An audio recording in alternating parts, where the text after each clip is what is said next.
What's up? Well done. Up. Hi, Mad Larkin. Thank you for the 21 months, dude. I appreciate it. Olaf, thank you so much for the prime. Smarty, thank you for the 23 months. Top J Cat, thank you for the 26 months. That's more than 2 years because I'm good at math. Our 83 rated goalkeeper. Is that what I am? Yeah, I guess I'm an 83. Although they gave me 37 speed, which, like, I've got a problem with. I'm actually pretty fast. I'm sneaky fast. It's the gravitational pull of my head kind of pulls me, pulls me towards the finish line. It's very effective. Locust Plays, thank you for the 18 months. That's too fast. What are you saying? I'm speedy. I'm just not that good. There's a difference. Yeah, the gravitational pull. I pull the ground at a certain speed towards me. And that allows me to progress across the ground very comfortably. Matthew, thank you for the 8 months. Congratulations on the 8 months. Afro Chuck, I do appreciate it again, the 31 months. I hope you guys have had a good, what is it today? Thursday? You've had a good Thursday so far. You had a good Wednesday evening. I know I wasn't there to stream with you, to hang out with you. Scripted out a video this morning. Feels pretty good. It feels pretty awesome. Yeah. You're that 20 speed player you had in the lower leagues. There is actually a player with 20 pace in the Norwegian semi-pro division. He finished... This is a big memory test. I think he finished 24th at the European Games in the 100-meter dash. But yeah, he plays semi-professionally in Norway in Football Manager, and so he has top pace there.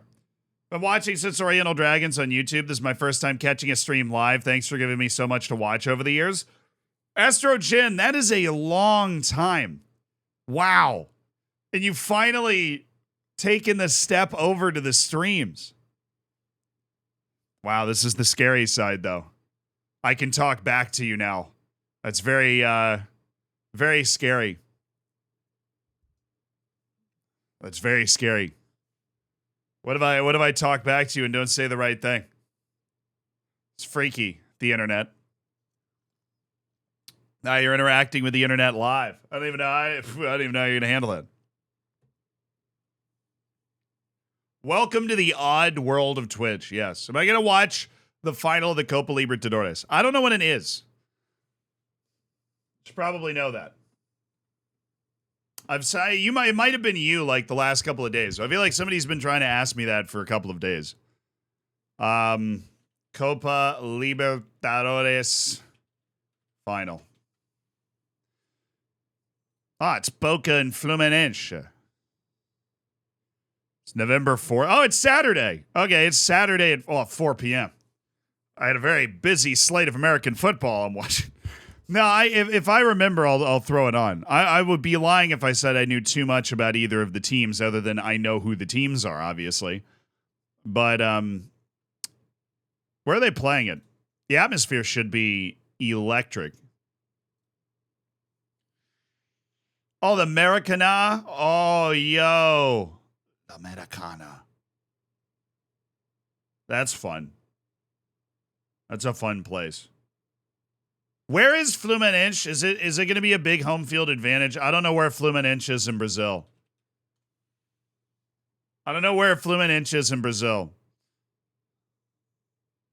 Oh, wow. It's a home match. Oh, it's a home match. Okay. Fair enough.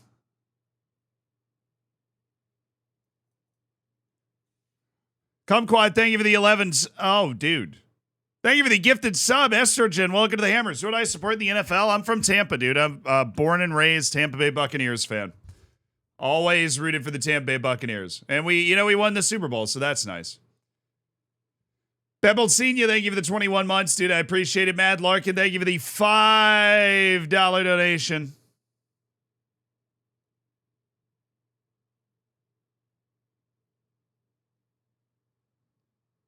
Chiefs and Dolphins, two best in the league. Isn't that the game that's in Germany?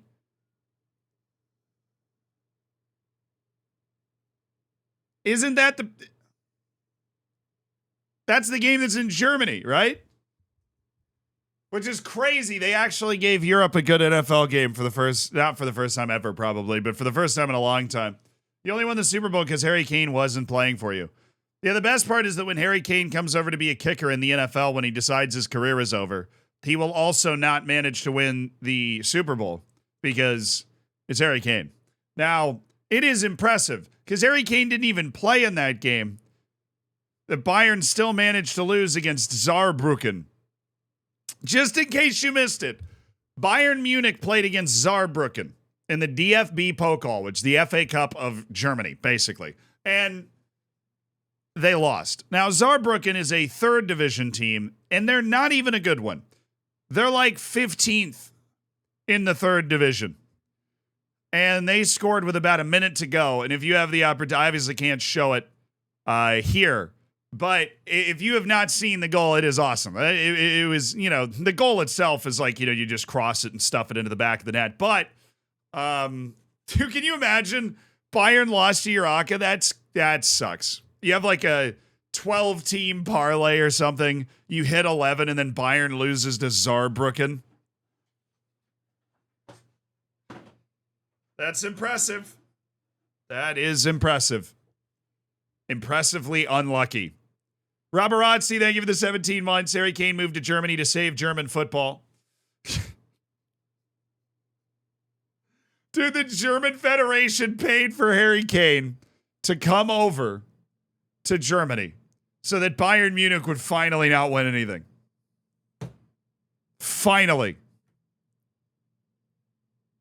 Getting rid of Nagelsmann was a huge mistake. Look, they didn't get rid of Julian Nagelsmann because they didn't like him. They got rid of Julian Nagelsmann because he was in a relationship with a reporter covering the team, and they kind of didn't like him. There was an extra contributing factor outside of his performance as the manager of the team. And then obviously Julian Nagelsmann's one of the 5 best managers, I think, on the planet right now. He ends up leading the German national team, which he'll do for a decade, and then he'll end up coaching all of the major clubs in Europe because why not? Yeah. When am I playing? I thought I'd play Football Manager tomorrow. Daniel, I didn't think we'd do anything. It's a glorified HR mess. Well, don't get me wrong. They didn't like him, and a contributing factor to the reason they didn't like him is because of that. Yeah. It was a bit of a mess. It was a bit of a mess for them. But Bayern lost, and so did United. The Manchester United won. The Newcastle United, they did fine, right? They beat the other United. I feel like we've got to specify what United we're talking about now because Manchester United is clearly not the best United anymore. Do you guys have any solutions for Eric Ten Fraud? Sorry, it sounded a little bit too much like Twitter coming out of my mouth there. Resign? Oh, come on, that's not the only solution. Come on, you got to have an idea. Like, who would you play? If you're the coach of Manchester United, who do you put on the field? After Johnny Evans, obviously, because all of us are starting Johnny Evans. All of us are starting Johnny Evans. Myself, Julian Brandt. Do the opposite of whatever they did last night. I think he might get sacked. I mean, how long is his contract? How long is his contract?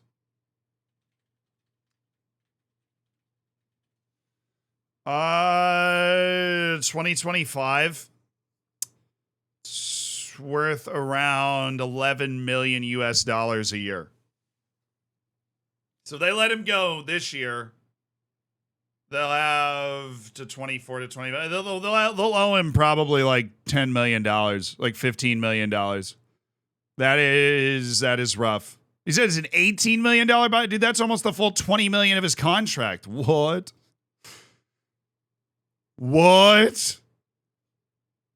Look at the money they've spent. Look at their defense. Their defense, the defense at Manchester United and the midfield at Manchester United has long been the problem. And yet, what Manchester United decides to spend oodles of money on is forwards and Casemiro. But I don't think even the most optimistic a person would have thought Casemiro was a long-term solution. Of course, he's hurt now anyways. Oh, and Onana, right? But look, Onana, the moment they signed him, what did I tell you? What did I tell you the moment they signed him? It was going to be hilarious. It was just going to be funny.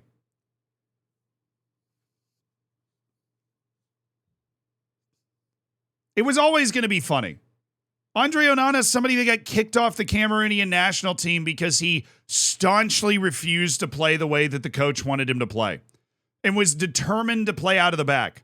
And look, Andre Onana is clearly a very talented player and a very talented goalkeeper, but when we're talking at the absolute world-class level, at the very top of the game, I don't think he's a brilliant ball player, right? He is no Ederson, but he does think he is. And I respect a man with confidence, right? But when you think you're Ederson and you're not, that gets really dangerous and can get really funny.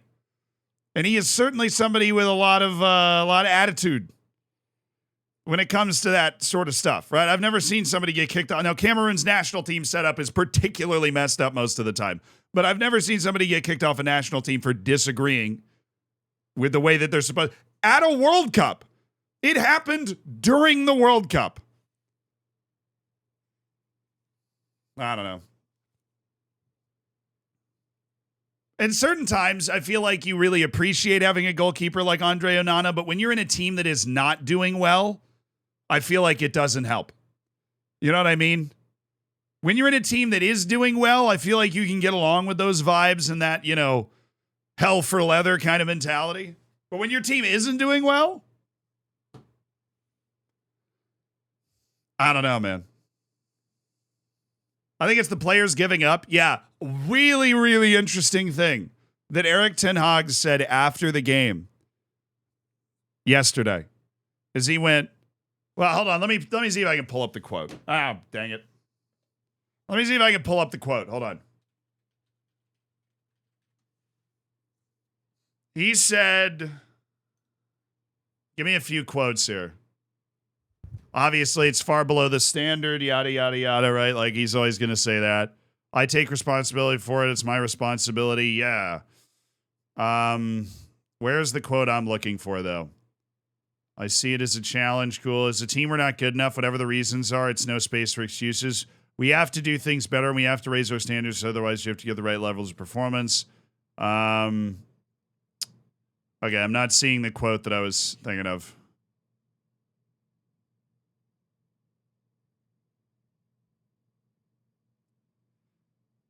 Let me see if I can find it somewhere else.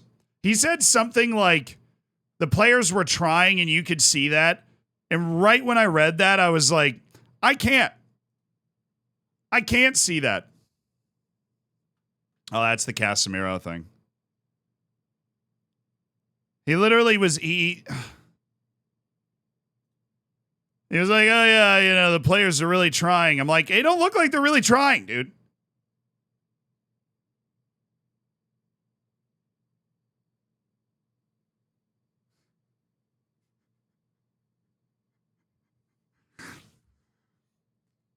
Fabian, I totally understand, dude. Thank you for the 3 years. I can't believe FIFA would do that to Sweden.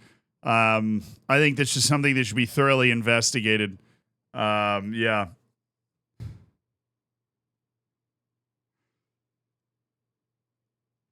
This is a stupid quote, also. This is a stupid quote. This is a really dumb quote. This needs to get sorted, and personally, I think it's toxic. I don't take any notice of it being toxic behind the scenes. I'm more worried on the pitch, which is where it counts. Now, look, if you think that it being toxic behind the scenes has nothing to do with it being toxic on the field, that is so naive. Roy Keane was ousted from the World Cup in 2002 because of his issues with management. Okay. So I guess Onana's the second time it's happened. Actually, it's probably happened in a separate note than that. But for your star goalkeeper to be the guy Like a goalkeeper disagreeing with it? What even is that? Right? Chris, thank you for the year. I appreciate it. He's lost the dressing room. I think everybody knows he lost the dressing room. I didn't watch the full match. I watched the extended match. Oh, this is the quote. There we go. Thank you, Sky Sports. Players will stand up. They are sticking together. They're not. You have seen it. They have tried.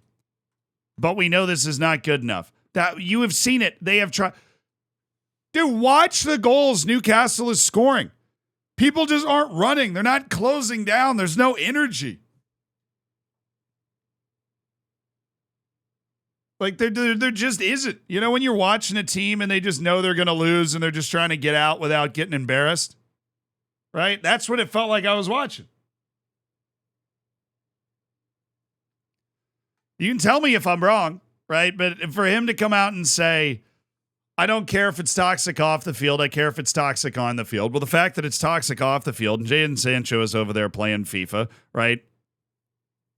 Probably, you know, Anthony's under investigation, right? Is probably not helping.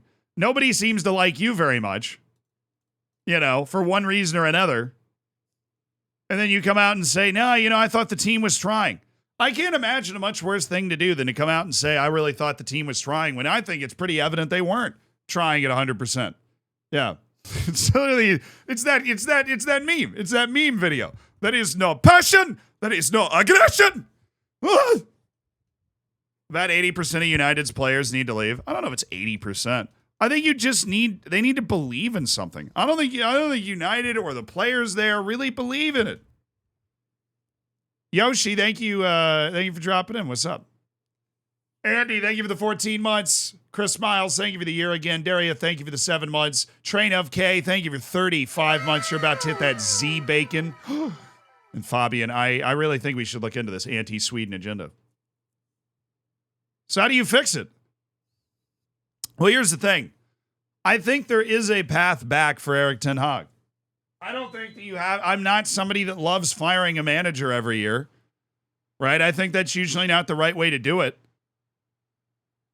But I think you need, like, you have to, if you want to solve a problem, you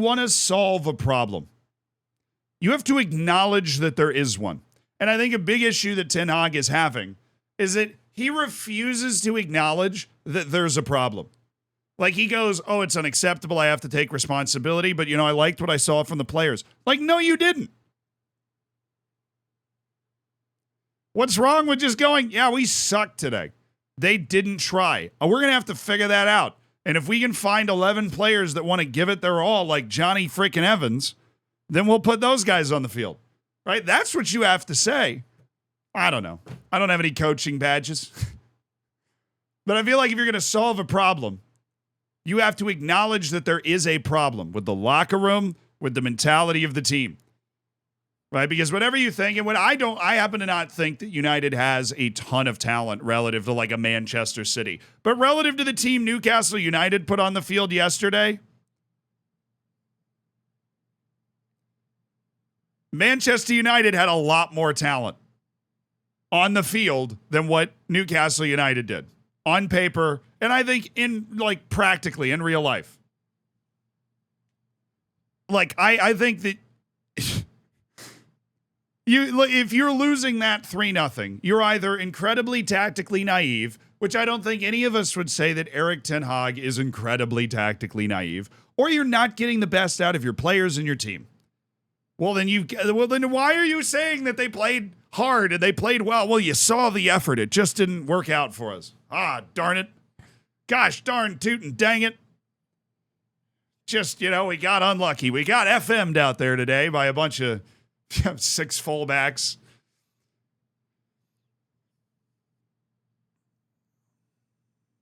No, I don't think this is like a simple tactical issue. I think it's just getting the team to believe. Getting the team to believe in you, getting the team to actually want to play hard. And I'm not talking about like the Antony style of playing hard, right? The Antony style of playing hard, which is giving away the ball and then getting a yellow card to show that you really care, right? Like, that's not what I'm talking about. I'm talking about running. Like, I don't know, a dude's on a long run and about to shoot on the goal and like actually running to try and cut off the play. No, I don't think Ten Hag has to go, but he does have to acknowledge that there's a problem with the locker room. And he really hasn't done that yet. Doku cooked him so hard. Yeah, I mean, look, Jeremy Doku's good. That's a whole separate... There's nothing wrong with getting cooked by Jeremy Doku. There's no shame in getting cooked by Jeremy Doku. That's what Jeremy Doku does. He's a one-trick pony. He's impossible to stop when he has the ball at his feet, right? But United just has a problem with its locker room. It's had a problem with its locker room for a while, right? I don't know if the takeover process has a lot to do with it. I don't like the Glazers. They own the Tampa Bay Bucks. I feel like sometimes they are overblamed, right? When United is winning a bunch of matches, you don't see nearly as many green and gold scarves, right? Like, I think the Glazers aren't good owners, but I also think they have been willing to spend a truly unholy amount of money. And the people that they have decided to put in charge and the coaches that they have hired have just wasted it. Like, it is, whatever you want to say about the Glazers, they are not Daniel Levy, right? They are not pinching pennies and counting money, right? Yeah, okay. It's the club's money, right? Ooh, it's the club's. They own the club. If they wanted to take the money out, they could.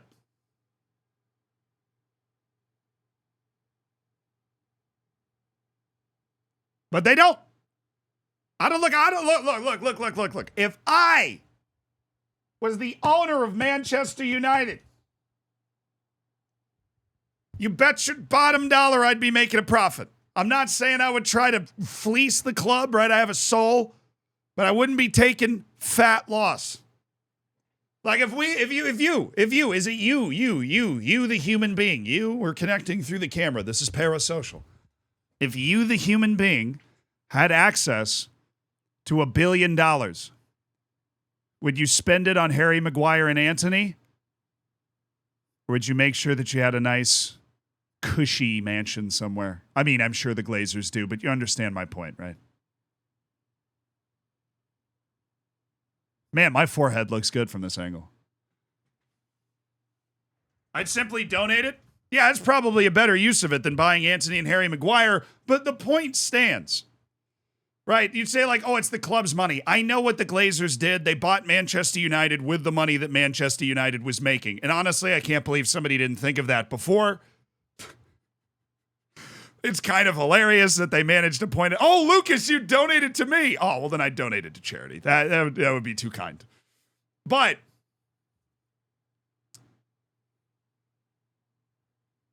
so, like, the Glazers do spend a ton of money, right? Manchester United has the worst net spend of, like, any club in the world, excluding Saudi Arabia, which I'm sure those clubs will eventually eclipse that sooner rather than later.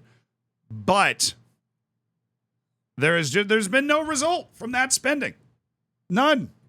Can you imagine if Real Madrid had that amount of money to spend? Because they don't. Can you imagine if Barcelona had that money to spend? Well, they did at one point, and then they almost drew themselves into debt. So maybe these people running these clubs aren't as smart as we thought.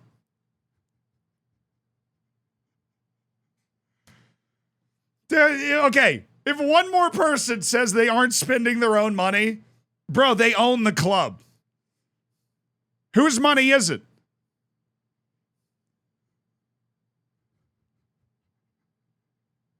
Somebody's going to be like, the fans! It's the fans' money! That's not how it works, unfortunately. It's the taxpayers! Yeah, they own the club. I realize they bought the club with money that they took out of the club, right? Like, it was, they basically took out a huge loan and then paid off the loan with the money from they just saddled Manchester United with the debt of buying Manchester United. Excellent financial tomfoolery. I am a 100% proponent of the 51% rule. Don't get it twisted here. I think Germany does it right. I think the fans should own 51% of the club. That's just not the way this works here. So they are willing, the Glazers are willing to spend a lot of money. It's just not spent well. What you can blame the Glazers for is they hire terrible people to run the club, which they do. right? Like whoever happens to be directing the club, they just aren't doing a good job at it. And they would probably sit here and tell you the same thing because this is not the level of success that Manchester United wants to achieve at any point, right? Right, Krav, thank you for the 27 months, dude. I appreciate you. First semester of college doesn't give me much time to watch, so I decided all I had to do was get mono and I could craft a little bit of time to watch. Genius plays. I hope you're feeling okay, though. Matt, thank you for the prime. Enjoy the bacon, enjoy the emotes, and thanks for spending $5 of Jeff Bezos money. Thanks for supporting the stream. There's no overall identity. They need a director of football. They do. They do need a director of football, something like that. Yeah, look. I do think, right, this is a totally separate discussion, but honestly, I think we've beaten the Manchester United horse enough. Really shouldn't be mentioning horses today. Not the point. I think there's an epidemic. I think there's an epidemic in fans of clubs. Like, there are a ton of terrible owners. There are a ton of terrible owners out there. There are. I make videos about them. Peter Lim at Valencia, whatever. There are a lot of bad owners. That one dude who's at like Sheffield Wednesday who's asking for just people to donate, right? There's a lot of terrible owners. But I think that there is also another problem. I think that fans, this may shock you, are a little unreasonable when they ask owners to spend unbelievable amounts of money. Because somebody like Roman Abramovich or Todd Bowley goes in expecting to lose a ton of money. Not every owner of every club can be those guys. There are only so many people that are richer than Croesus on this planet. Right? Like there are, like, you know, I don't think you can ever blame somebody like Daniel Levy for going, I am not willing to lose a ton of money. I will spend the money that the club makes, but I am not willing to lose a ton of money to try. I do think there is a bit of an over expectation. It's kind of distorted by, you know, the oil states and those sorts of things that expect owners to come in and just spend every last dollar they have.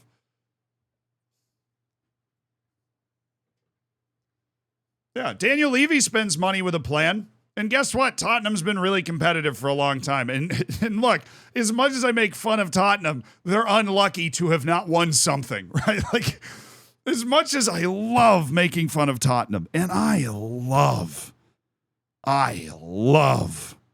making fun of Tottenham, they're unlucky to have not won something. Passionate fans expecting too much. Yeah, I have no problem with passionate fans. I just think when people get like militantly angry at owners and like, you know, they breaking their windows and threatening their family, like you got to spend more money. And I'm like, look, sometimes the problem isn't the amount of money you're willing to spend. Sometimes the problem is that you're just bad at talent identification. Calix, thank you for the tier 2 for 5 months, dude, and 3 months in advance. That'll give me a Gary go. Gary Neville, a little bit.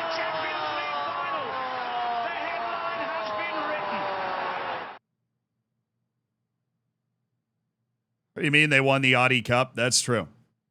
But thank you, Calix. I've been able to watch as much as I wanted the past few months, but still try to hop on whenever you're on. I appreciate that, Alex. Glowering, thank you for the prime, dude. Welcome to the Hammers. Enjoy the bacon. Enjoy the emotes. No, I actually like owners like Daniel Levy. I feel like I'd much rather have somebody like Levy own my club than somebody that I had to like make moral justifications for, you know what I'm saying? I got forgotten for my subscription. Oh, Texano, you're right. I did miss you. Thank you so much for the tier 1, dude. Enjoy the bacon. Enjoy the emotes. I'll see you in the subsection of the Discord.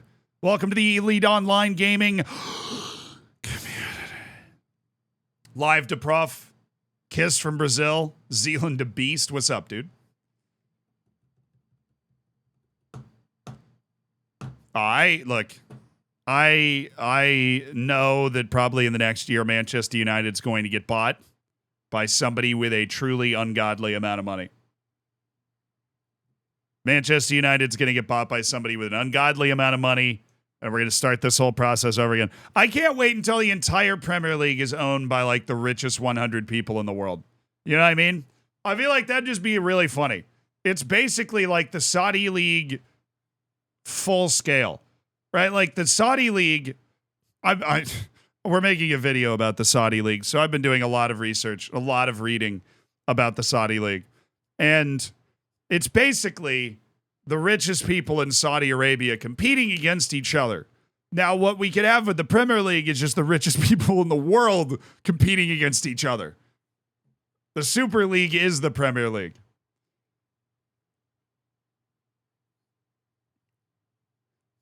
Ruining football for the rest of the world? Look, Zinjaro, here's what we have to do. People that enjoy soccer, football, the world's game, ball, horse meat, thank you for the 11 months, probably should change your name. Especially today of all days.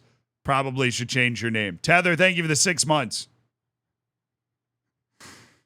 Anyways, I don't know why I got my 5th yesterday. It's my 6th now. That makes no sense, but thanks, Twitch. Hey, well, you timed it up right. Easy. Congrats on the 6 months.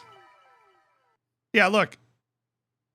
Money has been in the game for a long time. Football, soccer, it's always political. There's always money in it. It's like always corrupt. I kind of had this realization when FIFA just gave the World Cup to Saudi Arabia like 2 days ago. And how ridiculously and obviously corrupt that was. So for those that don't know, Saudi Arabia is hosting the 2034 World Cup. Within the past year, Saudi Arabia beat Argentina at the World Cup, realized that was something they wanted more of, spent $1 billion signing players to their league because there is no FFP in Asia, and they can do whatever the heck they want. Which means the teams in Europe and the teams competing in the Champions League, right, can't compete financially even if they had the money because of FFP. Because as much as you might clown FFP, they do at least enforce it in name. And then FIFA announced that it would move up the decision process for the 2034 World Cup by 3 years.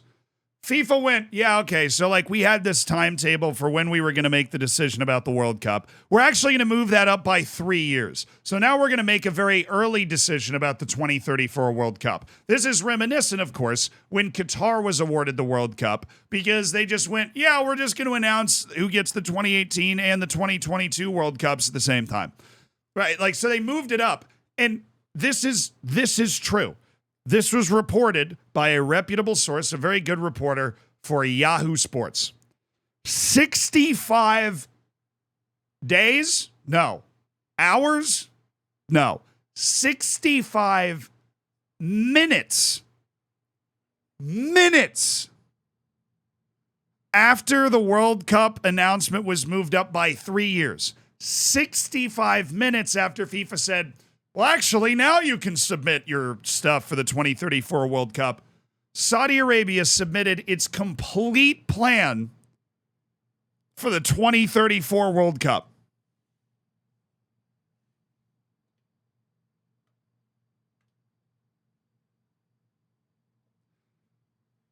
They're not even trying to hide it.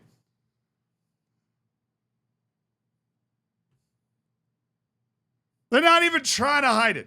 They were like, yeah, okay, here's where the 2030 World Cup's going to be. By the way, we're going to make the decision about the 2034 World Cup. Now, submit your bids. And Saudi Arabia was like, well, we just happen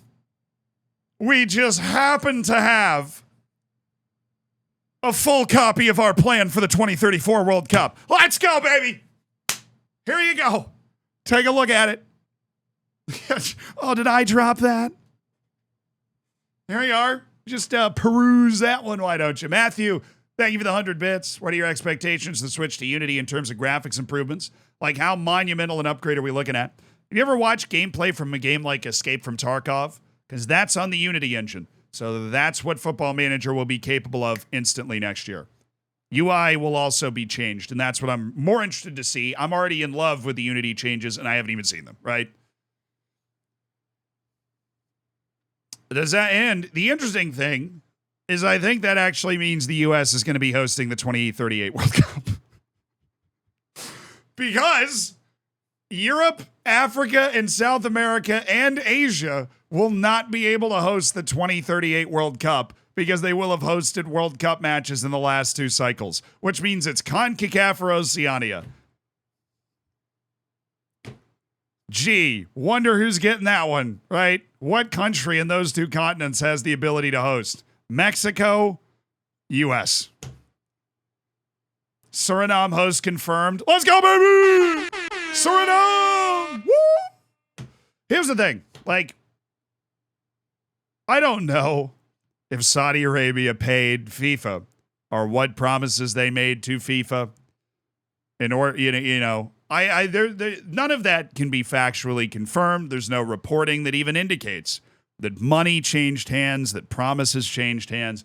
All I'm saying is that 65 minutes after FIFA announced out of the blue that it would be moving up the decision process for the 2034 World Cup by 3 years, Saudi Arabia had a complete plan and slapped it down on the table. That's all I know. That and the fact that Europe, Africa, and South America and CONCACAF were unable to bid on the World Cup because of a weird decision FIFA made to give the World Cup to 3 continents.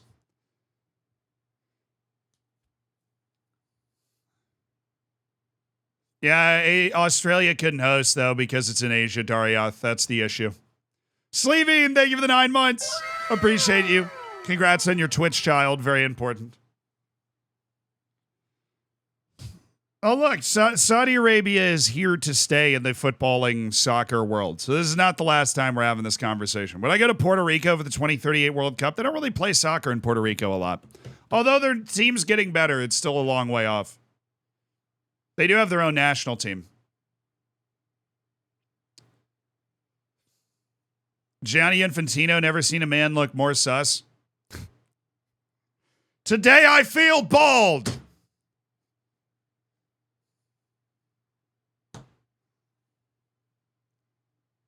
Who could have competed with Saudi Arabia? Literally like Australia. Like the only bid that was even bandied about that would have been able to compete with Saudi Arabia for 2034 was a joint Australia-New Zealand bid, but they just hosted the Women's World Cup.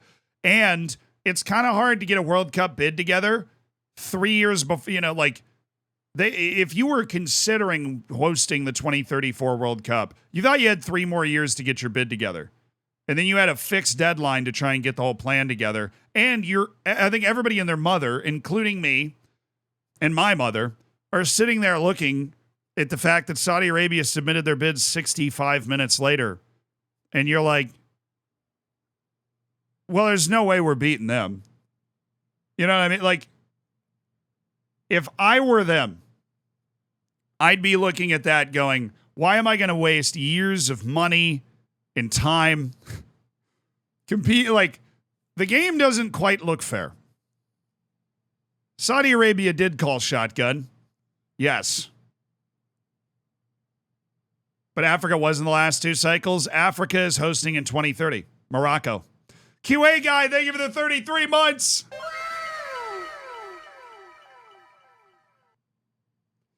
Another World Cup my homosexual self ain't going to. Dude, I would not. Don't go.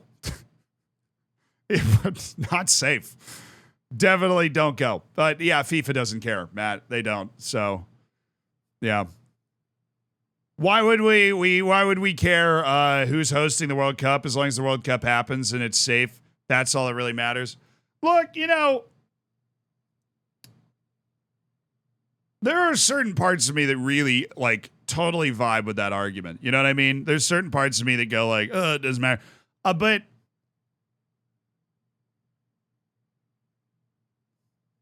I think you want to be comfortable. Like, take Matt, for example, right? Like, take Matt, for example. Like, if Matt wanted to go to the World Cup, it would be dangerous. You know?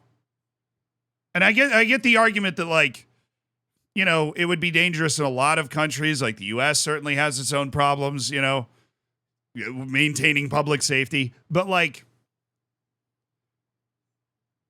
hosting the World Cup in a place where the world can go just feels like a good idea most of the time. You know what I mean? Hosting the World Cup in a place where the world can go feels like the point of the whole thing. Yeah. I think there's a difference between state-sanctioned danger and non-state sanctioned danger. That is a very good distinction to make. Yeah, but if it's the World Cup, but again, part of me agrees with you, right? I sat here and watched every match of the World Cup in Qatar, right? And I was dumping on Qatar most of the time, but like I still watched it. It's, you know, in the simplest sense, you just want the world to be able to come together and watch soccer and watch football. And when you host it in a place like Saudi Arabia, that's not possible for everybody. And that's sad and it sucks, but also FIFA is FIFA, dude. It's not, FIFA's not going to change. FIFA makes a stupid amount of money. It's an international corporation, right? Very hard to police. The U.S. doesn't even care relative to, you know, like England. And still, the U.S. was the one that was, that like, dude, I can't screw my mic back on. Trying to make a coherent point here. The U.S. was the one that ran, like, what was it, Operation Red Card or some corny American name for, like, taking down FIFA. Oh, yeah. Sabretooth, thank you for the 5 months. Saudi Arabia is more friendly to the West than Qatar. I mean, I'm just not an expert. At that point, when it comes to geopolitical relations to the Middle East, I don't think, you know, I think the world needs more. I try and lead by example here. I think the world needs more people that just look at something and go, yeah, like, I don't really understand that. I couldn't answer that question. If that's a question. Nice torso. Thank you. I've been working out. Just trying to screw my mic back on. That'll do. It becomes unscrewed over time. Just gonna screw it back in. What's the Saudis' angle? Oh, their angle is twofold. They have a publicly stated angle of developing the GDP and the economy.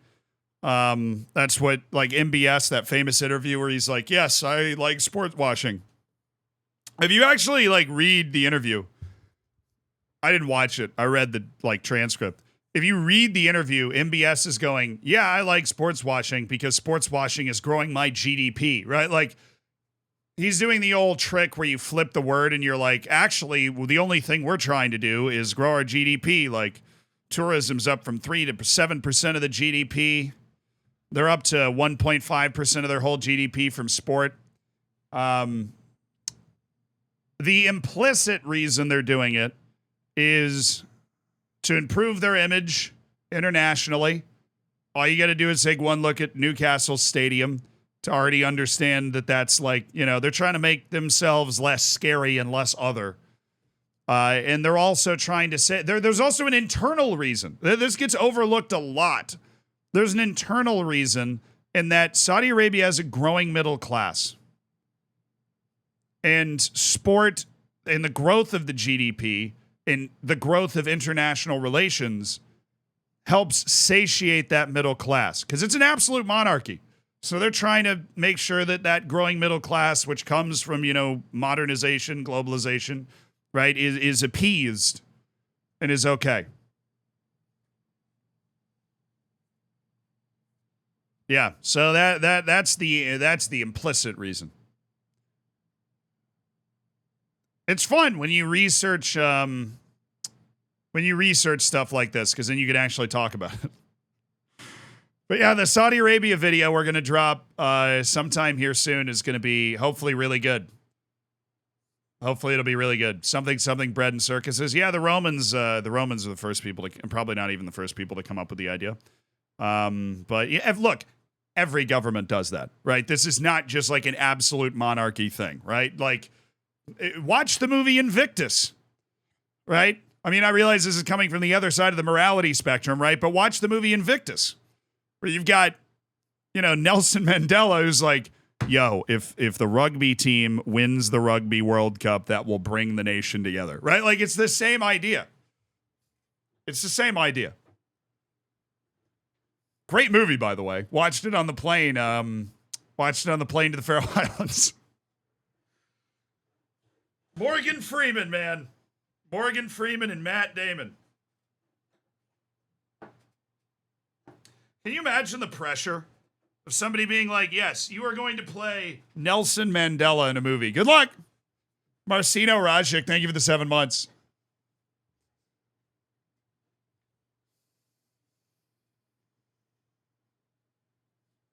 Springboks are the villain of rugby? Dude, I didn't even know that. The book is better. I haven't read the book. I actually can't read.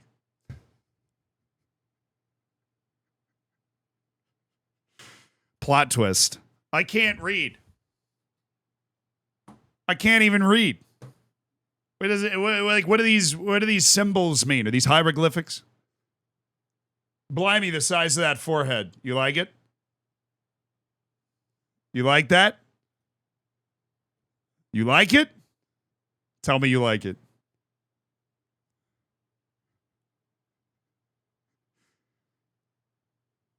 Oh, yeah.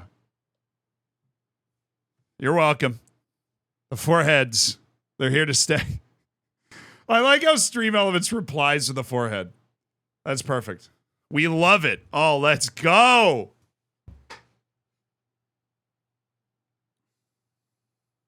It runs in the family, too. Everybody in my family has a huge forehead. If you follow the Instagram, you probably know that. We actually served in the ancient, we served in medieval courts across Europe as we were the official battering ram.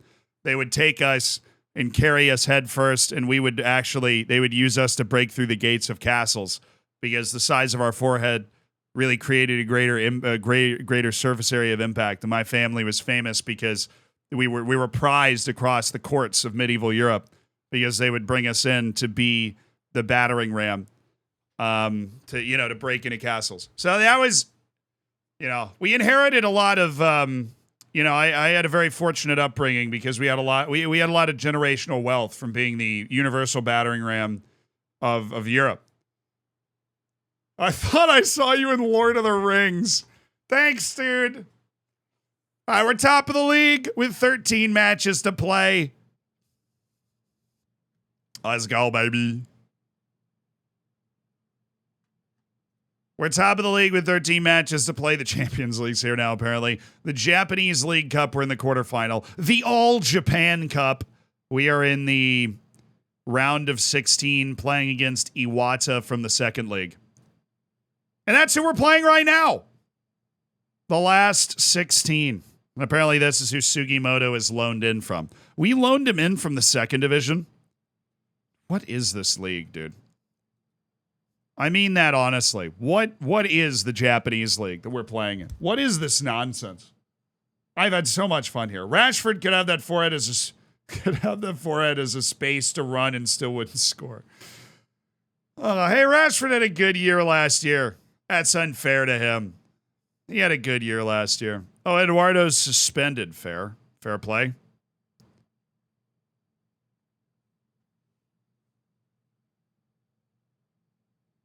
Hey, Z, how's the J League so far? I've been having a lot of fun in it. My favorite movie as a child was definitely Conan. It's nice. What formation? That. What do you want to call that?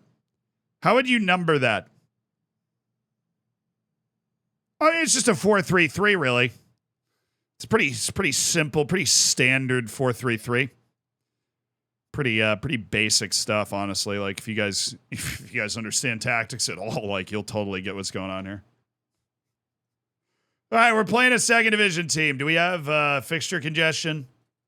We do. We have Urawa coming up.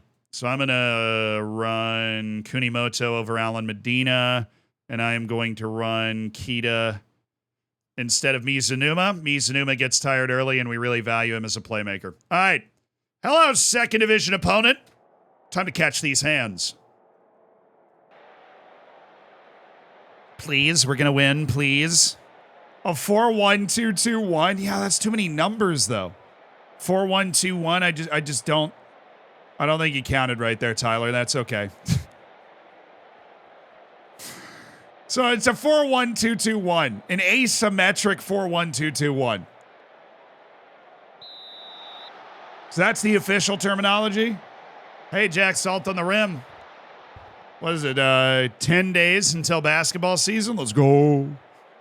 Is that Ryo Miyaichi? Yes, it is. He is on my bench. It's a 110. Thank you. Aren't all tactics 110s at the end of the day?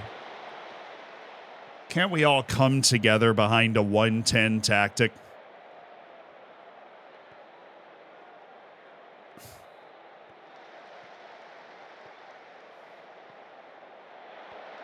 Oh, loops!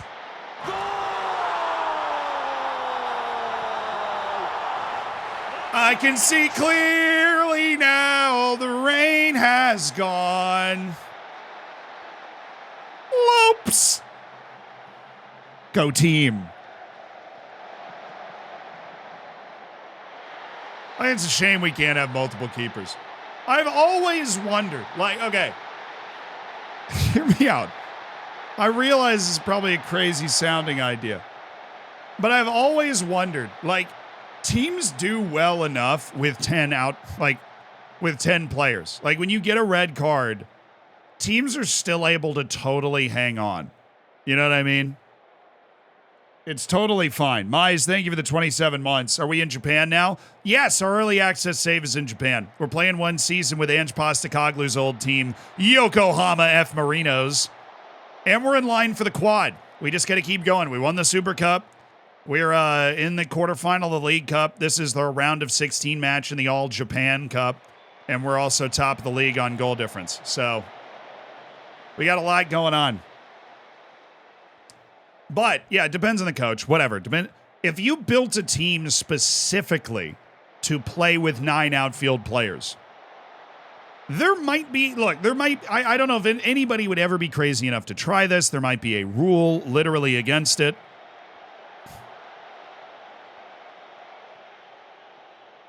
I feel like it would be feasible to play with 2 goalkeepers and 9 outfield players.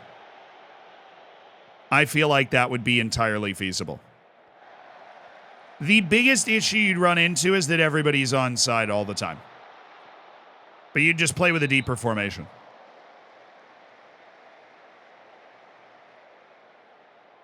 Uspay picked up on it.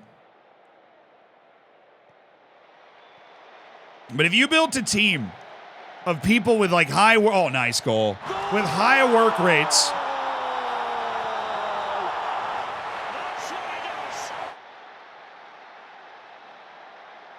right? And you drilled a tactic that was specifically with 9 players so that everybody was comfortable with it.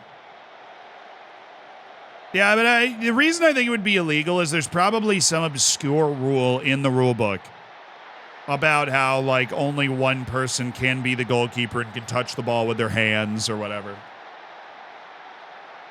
You know? Well, what would that second goalkeeper give you that's worth it? It would be really freaking hard to score, dude. You could have one that was like a Neuer, right? He could come flying off the line. You'd have one that's like a De Gea, just a shot stopper. It would be really hard to score, especially the more you trained it. The more you were able to cut off like all angles, it'd be really, really hard to score. Dang it, Nishimura. Triple Z, thank you for the 5 months.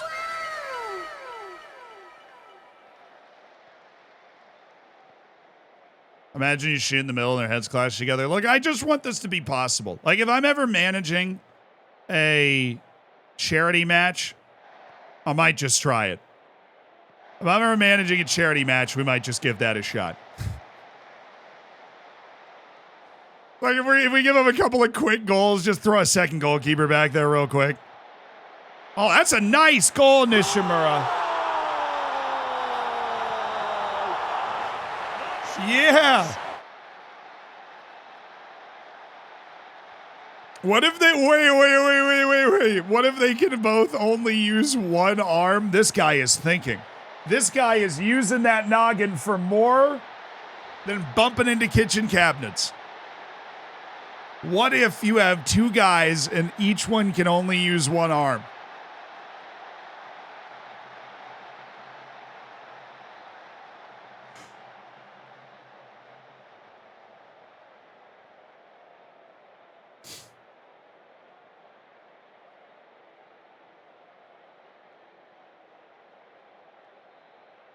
You love the new room? Can we get an FM streamer setup vid? Dude, there are no FM streamers. Football Manager compared to other games that are streamed on Twitch? Dude, come on. The classic FM streamer setup. Like it's Call of Duty. How many people stream Football Manager full time? It's probably like 4. English language. FM is huge in Korea, but there aren't a lot of huge FM streamers that I know from Korea. There are huge Korean streamers that will play Football Manager every once in a while. Weak and complacent. Yeah, don't let your performance levels drop. You lacked belief. I'm delighted with your performance tonight. Now you've lost focus. Well, that's good. I have faith in you. Lakura doesn't care. Okay.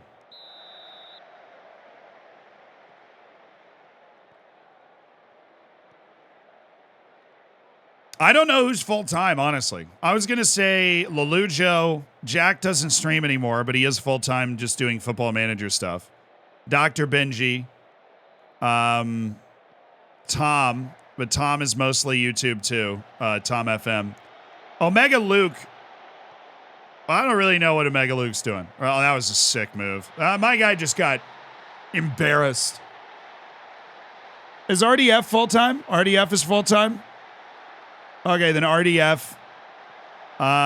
Second yellow card.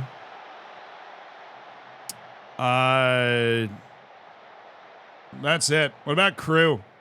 Is Crew full-time or no?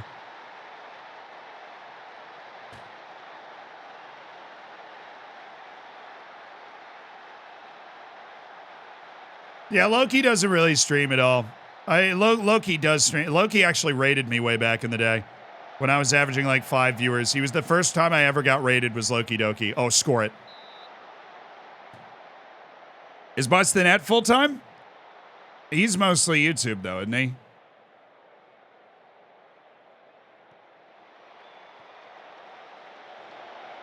This thing, I don't really... There's not, like, an ecosystem of Football Manager streamers. There's a bit of an ecosystem of Football Manager content creators.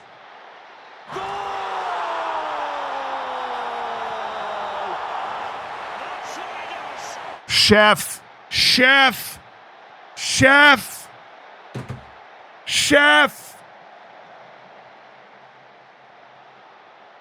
Elber 4-1. Oh, he put him to. Oh, I thought he did a little Steph Curry. Put him to sleep.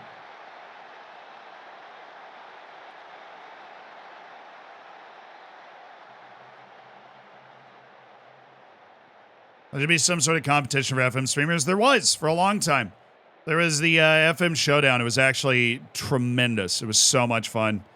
I won it twice. You know, I didn't win it the most times. That was Lelujo. Oh, nice, Cooney.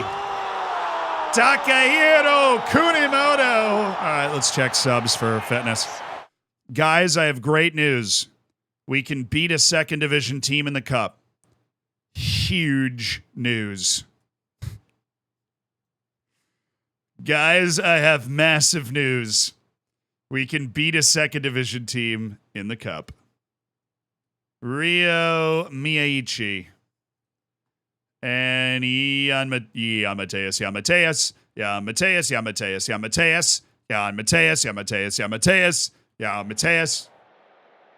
Dude, Anderson Lope's underrated attribute. Dude can play every single game and never gets tired. Oh, this is just brilliantly taken by Cooney. Right through the defense. Best cup team you've ever seen in your life. What happened to the showdown? Nerdphonic, who was like the full-time part of it, he had to move on. The streamer showdown for most of his existence, nice save. For most of his existence, had a sponsor, and the sponsorship kind of dried up. And that was kind of it. And then there was also a feeling that with Football Manager 23, there was a decline in interest in streaming the game. There was a decline in people streaming the game and the hours they were streaming. Oh, wow, Miyaichi just filleted that man.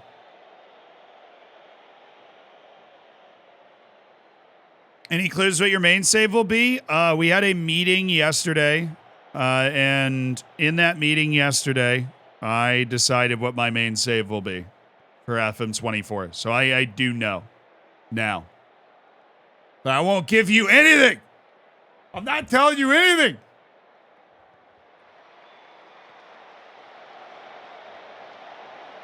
No, I think it wasn't necessarily like more people were outside. It was more like people didn't like FM23 as much. People just did not like FM23 as much. That was it.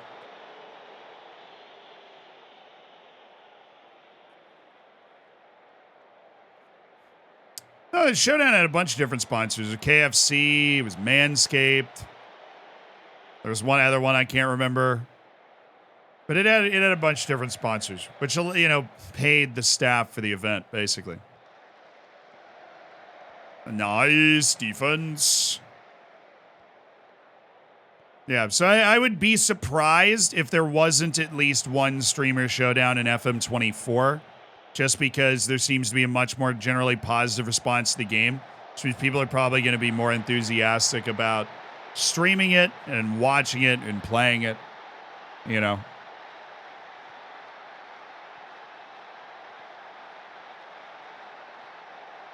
And I think even if there isn't one this year, yes, I do think that FM25 is going to be the next generation of football manager stuff. And I think that will create like a boon. That's my guess. I mean, I have no idea. And I'd be really, really surprised if there wasn't a showdown at that point.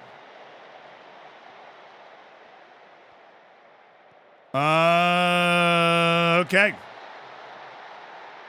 Yeah, I dropped our line specifically to prevent this from happening, and then we gave up 2 goals instantly. So, normally it works the other way. We've actually been very good at seeing out matches, but today we seem utterly determined to not see this match out at all. Just getting absolutely cooked. Literally just straight up the middle passes.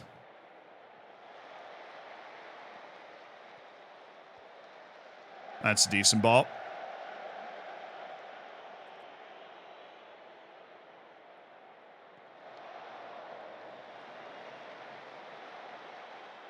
Is there ever a good reason? Yeah, I mean, mentoring's pretty simple, actually. You really just got to set it up at the beginning of the season. And if you sign somebody who's under the age of 25, or maybe you sign a good old veteran, you want to go look at it again. But mentoring's pretty straightforward. Oh, dude, how did you miss that?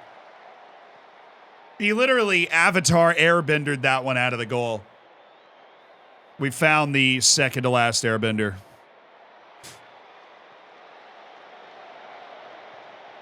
All right, Miyaichi.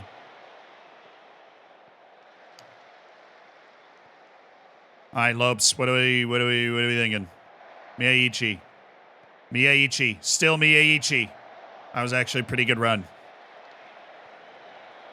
I mean, this is a second division team. We subbed out, you know, we rotated some, subbed out some more guys. Like, really all we want to do is just win and get to the quarterfinal, but a little disconcerting how much we've let them back in.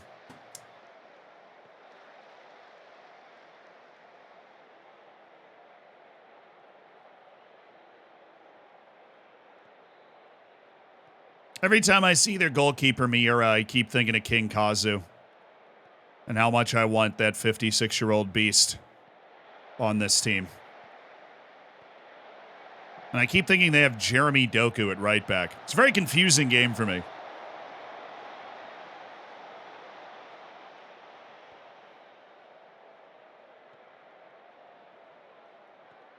Oh, we're gonna be aggressive. Okay. God, we're passing it like we're an amateur team. Zip the ball there. Hit it with a little conviction now. You pass it that slow, it allows the entire defense to recover before the ball even gets there. My goodness, Kita. Turn. Thank you. Alrighty. It's opening up quite nicely.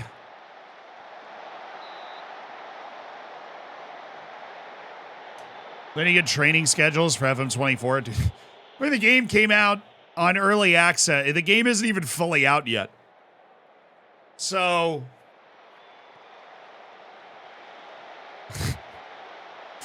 we go with probably. There is probably somebody that's already made it.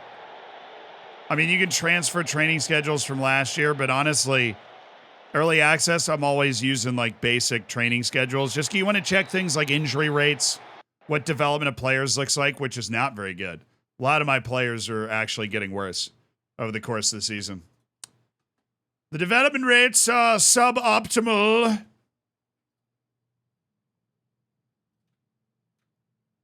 All right, away to the Urawa Reds.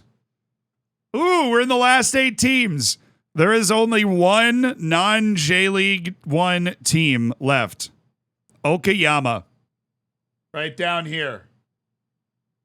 Okayama.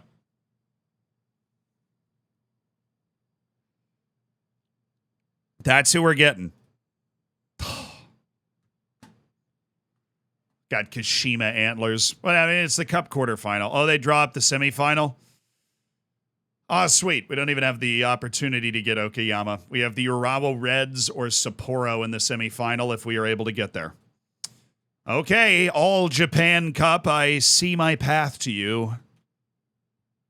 Quarterfinal of both cups. Top of the league. We won the Super Cup. The quadruple is in the cards.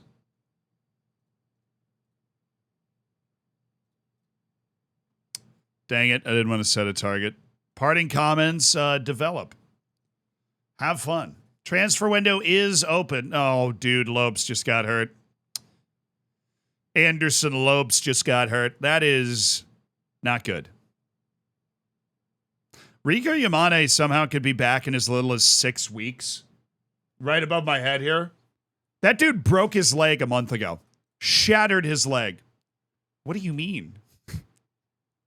6 weeks from now. You sure you got your math right on that one? He was 5 to 6 months a month ago. What?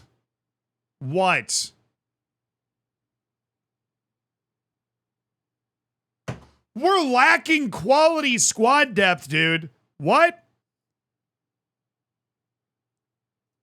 Dude, we went through an injury epidemic and we're still top of the league. What are the words? Do you know the words you're saying to me right now? Oh my God. Oh, this isn't good.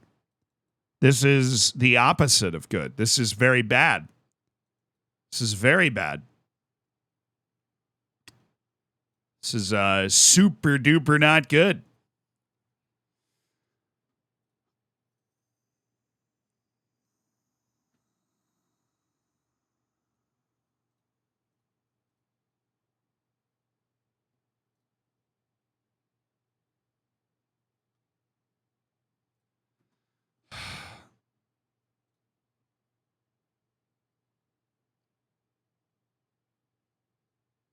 Will you do an addition or two?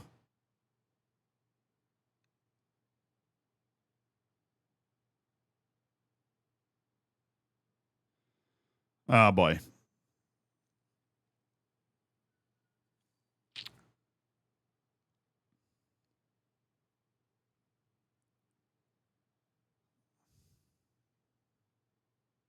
They're literally just unhappy for no reason. I mean, I'm pretty sure what triggered this was I loaned out a guy in my reserves and they just like went under a threshold that, you know, like that guy in my reserves was never going to get within a mile of the field, but we went under a threshold of like the total number of players available for the first team at the club. And they're like, well, time to kick up a fuss.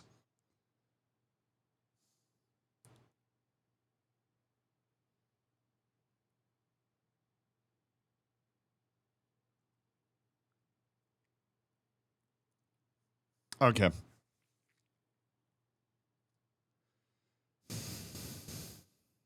I don't have any ammo.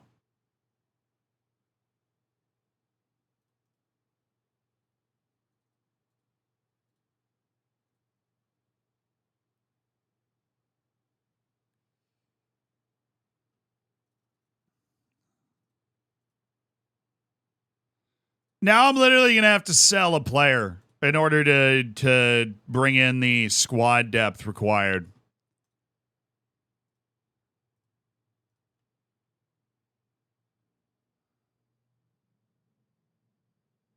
Do I not have the option available to buy him now?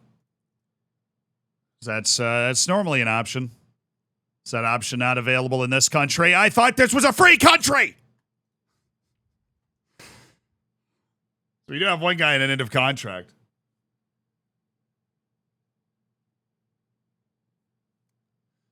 Says the top. What part of the top?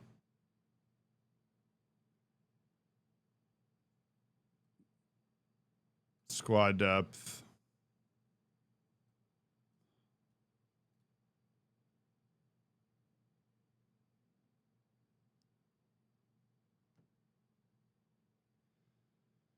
Overall meeting atmosphere, expressionless.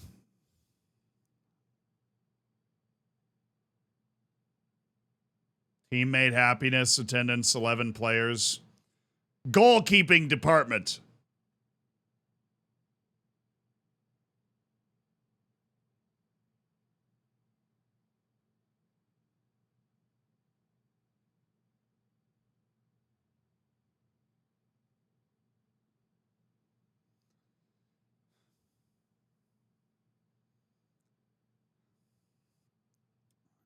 We have 3, dude. We have 3. We're top of the league. Lakura is fine.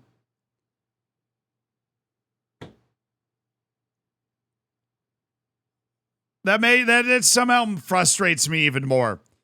That is one of the few positions we actually do have a lot of people that can play it. We've played 3 different goalkeepers this year. Lakura is clearly fine because we're like winning almost all the time.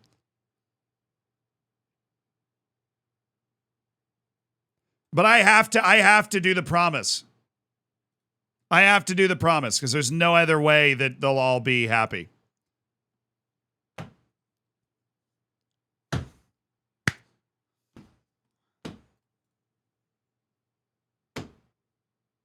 I'm unhappy with the quality of our right backs as well. The same level of ability, and we only have 2 people that can play that position. I'm unhappy with the quality of our right backs. Dude.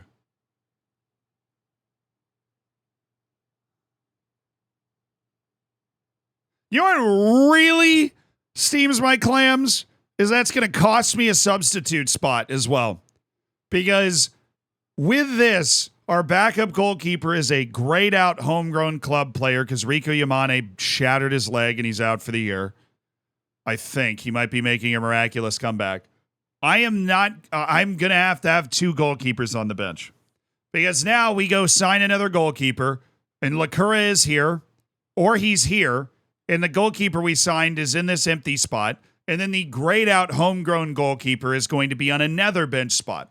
So not only am I going to have to waste what little resources we have left to acquire a goalkeeper to appease this collection of idiots that I call a team, I am also going to be missing a bench spot for the entirety of the rest of the season because of the homegrown rules, because I was forced against my will to go sign another goalkeeper. I am so happy. Yeah, I'm really enjoying it. Thank you.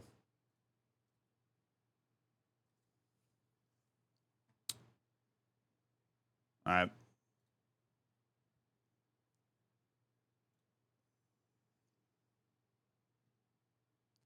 Sign a homegrown goalkeeper. It's club grown. It's literally club grown. So if you think there's another club grown goalkeeper out there, Sealand, it's worth looking.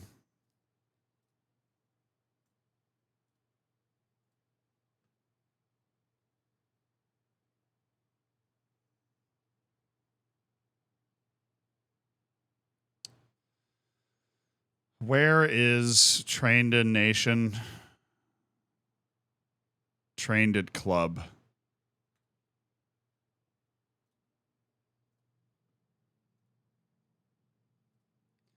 There are 5 goalkeepers that we know of in the world that were trained at our club, and they all suck. They all definitely suck.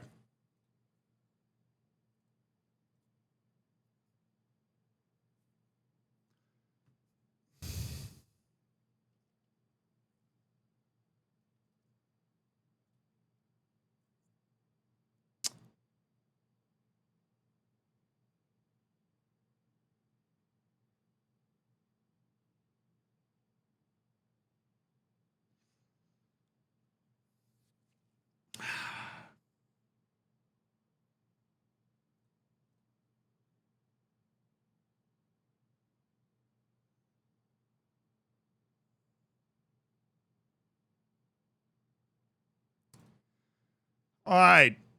Oh, it should, because they've increased the level of detail, allegedly. Tell me if signing a person is going...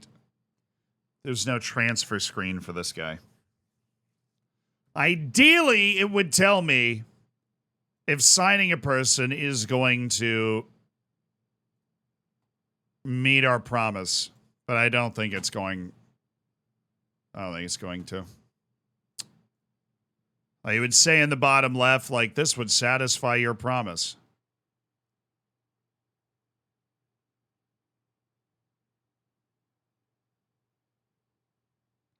It doesn't even say that Kosuke Nakamura would satisfy the promise. So I think it just doesn't tell you if it's going to satisfy the promise or not. So nothing's really changed with that. These sorts of promises are still just absolutely disgusting. Because you have no idea.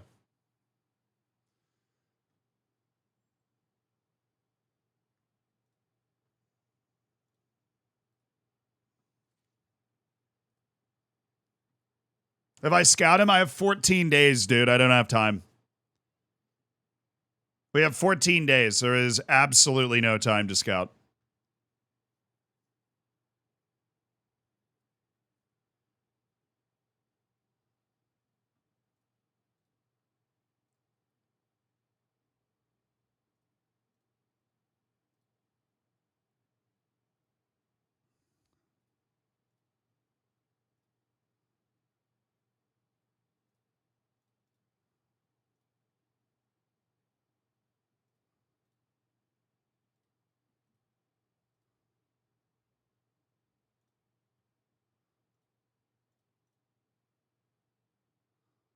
What does that do? I tried to take over the existing loan deal. I suppose I have never attempted to do that before in all my years of FM, so I suppose it's worth a shot.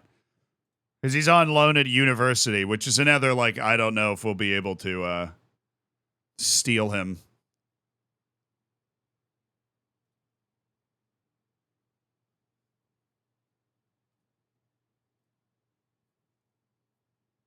You better than Lakura?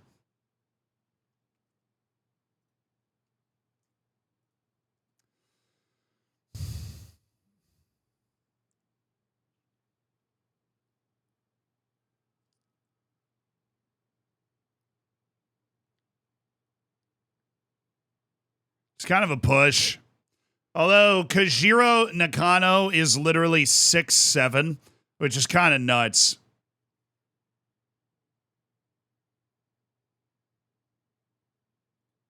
Oh, he can't be recalled, so it doesn't matter. 6'7".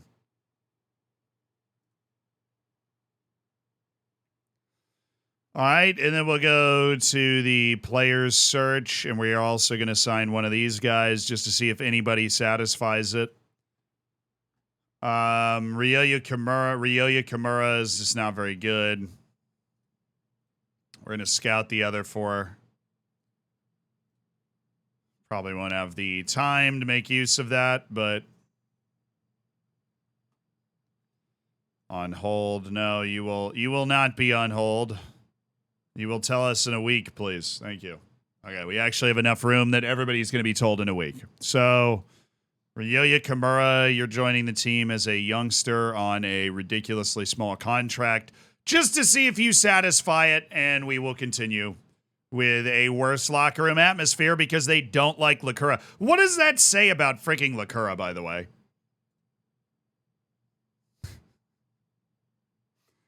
I mean, what a dump you're taking on Lakura to be like, yeah, I feel like we need an upgrade.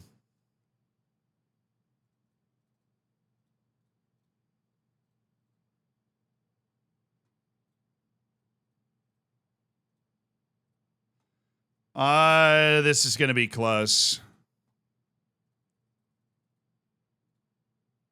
Hey, Shinosuke Yadanaka, our decent center back. We've given him a new contract. MK Vaughn, thank you for the 4 months. That was a mess. That was a mess. This is a mess. So Lopes wants to leave to play in a better division. He's working on a contract. Watanabe is disappointed not to be able to leave. You know what? I would be okay moving Lopes for 2.5. Let's see if we can do that. Oh, I rejected the contract from somebody else, which is good. Elber's leaving at the end of his contract, which is something we're okay with. That is understood. Anderson Lopes, we could get value for and then try and turn him into a new foreign player for the rest of the season.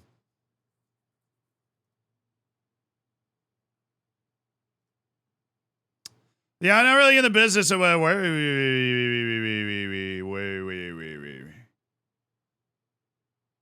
No, they rejected the loan offer. Oh, they only want 10 million. Oh, yeah, dude, totally.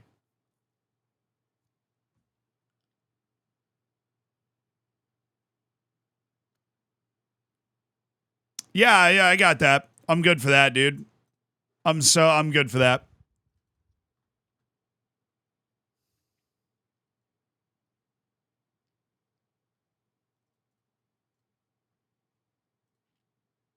This upset makes no sense. This makes no sense, dude.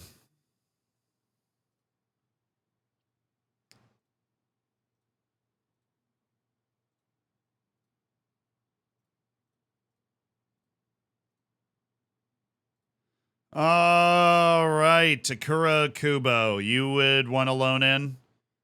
It requires us to pay his entire wage, and we can't do that.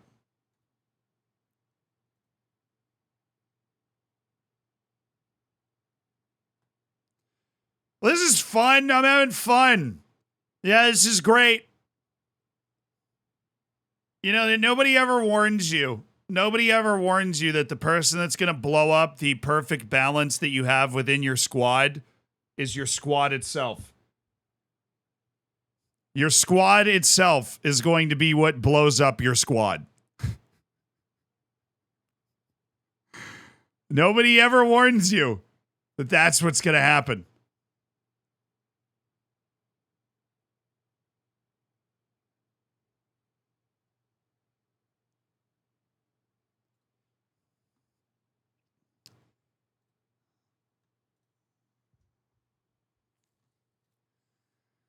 My own squad is going to be what destroys my squad. We're going to have to, like, this is going to be an ugly 10 days. This is going to be a really ugly 10 days. We're going to have to rip our squad apart to appease our squad. Whatever's left of it when we're done ripping it apart. In the meantime, we will be able to play one more league match pretending everything's fine. So let's do that.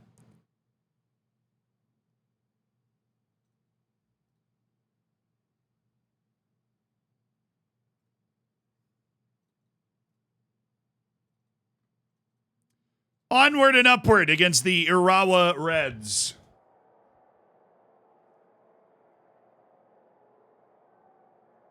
The call came. Yes. The call came from inside the squad.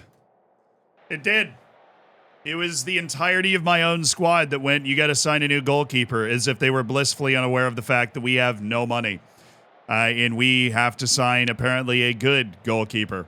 And so in order to sign a good goalkeeper, we need to unload players. Which is particularly tricky because the entire team I inherited was under a 1-year contract. And so players like Anderson Lopes will be receiving free offers to consider because they are within 6 months of the expiration of their contract now. It really is maybe the worst possible scenario. They could not have timed it any worse. Because even 3 weeks ago, we weren't within 6 months of the end of the contract. And so we would have been able to sell somebody like Lopes for like $1.5 million. Now we might just lose him for free.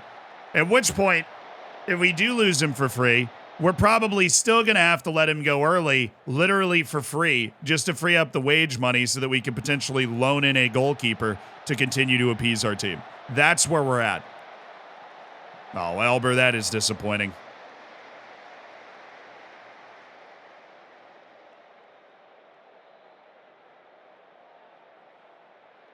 Just an unbelievably frustrating turn of events amongst the team here.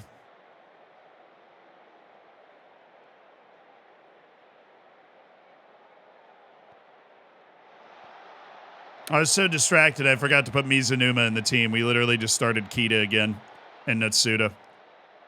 That's okay. We'll bring Mizunuma in at halftime.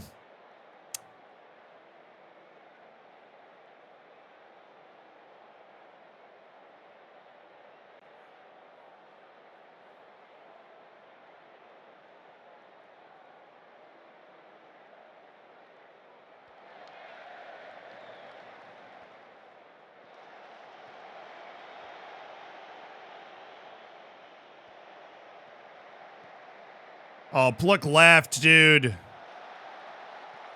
I'm sorry. You just have to play that ball into space. That is so stupid that he played that right to him.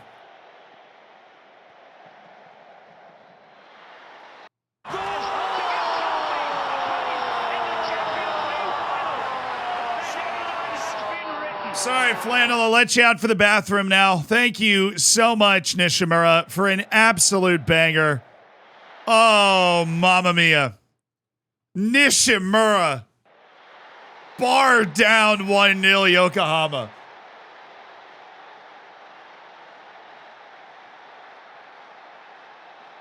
But Flannel, thank you for the 2 years, dude. I appreciate the prime. Oh, you were the Pepe on my shelf? He's doing fine. He gets plenty of air. I take him for a walk every day. I don't understand what the problem is.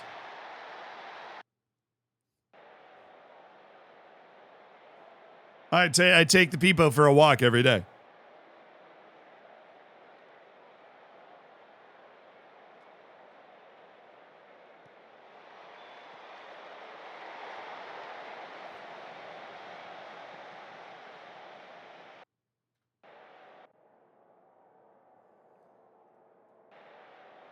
Try and encourage these guys because our locker room atmosphere is now, it's significantly further down than it has been the last couple months because the entire locker room is waiting for me to sign a goalkeeper. Who knows why? We're top of the league. We're winning everything, but we need to sign a goalkeeper or else the riots will ensue. Oh, Sugimoto, that's disappointing. Natsuda's got Elber, knock it down, good. Nagato, oh, nice floated ball. I forgot to bring in that midfielder again, Mizunuma. Kita, you're out. Natsuda, you're dropping. Sub. What's up, Jackpot?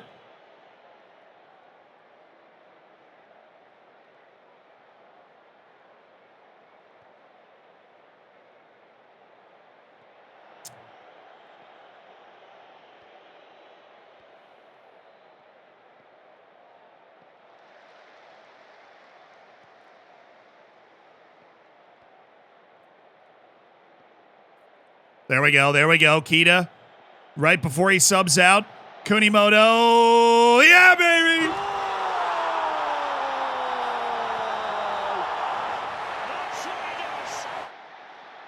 Two-0. Kunimoto has scored. Oh, well taken. Well taken by Kunimoto. Weak foot. Opposite side.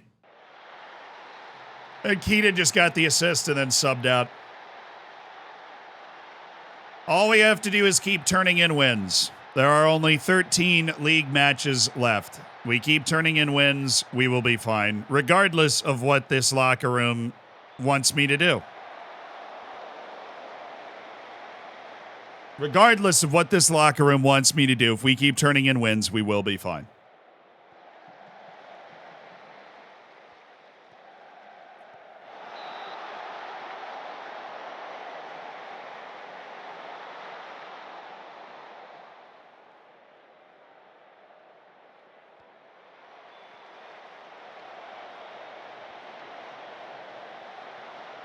Come on, Nylons.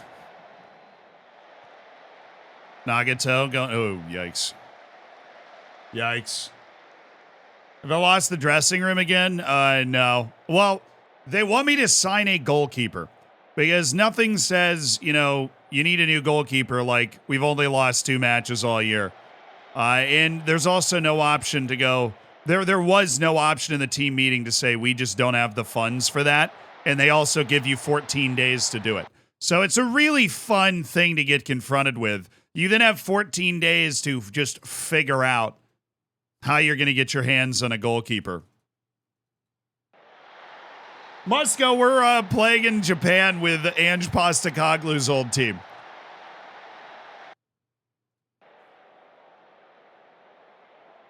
Yeah, so we have 14 days to sign a starting level goalkeeper with no money. Or else my entire locker room is going to lose their mind. No reason. They've just decided that our goalkeepers aren't good enough now. Because we've, lost 2 matches all year, and that's the clear takeaway from everybody is that our goalkeepers just weren't good enough. I'll get in. Dang it.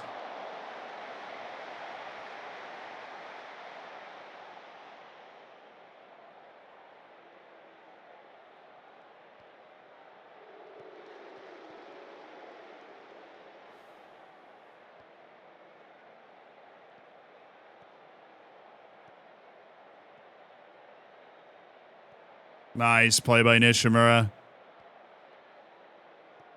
Oh, nice pass out to Kuni. Well navigated. Oh, Kunimoto. Nishimura. Yo.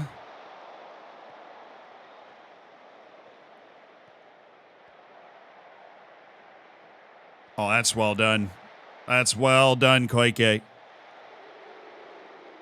Figured that was the end of the highlight, but I guess not.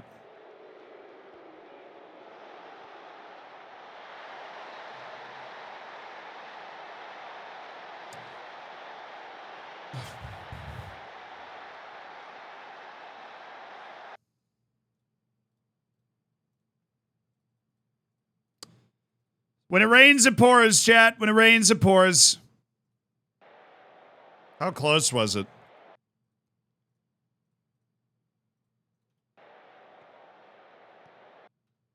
Oh, it's not close. It's just rampant stupidity from Hananaka. Just nonsensical stupidity here. Perfect bow around the striker. All right, we do have Medina, who's nervous, of course, because obviously, why would he not be nervous? This is just a huge moment. It's a cripplingly huge moment.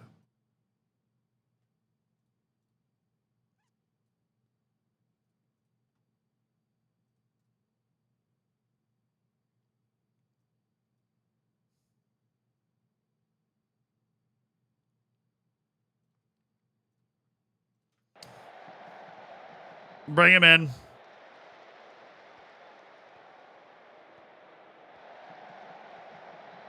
Oh, good pass. Open passing lanes. Just terrible.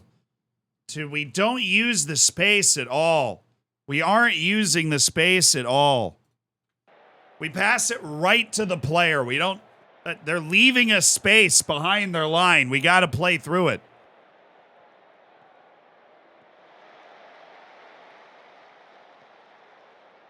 I've had passing a space on since the first half because I've seen that space that they have back there. All right, Nagato. Play him. Good. Elber. With options. That was probably not the best one, but this isn't bad. Oh. They both made the same run, got in each other's way.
Off the top of the league for the first time since like week 4.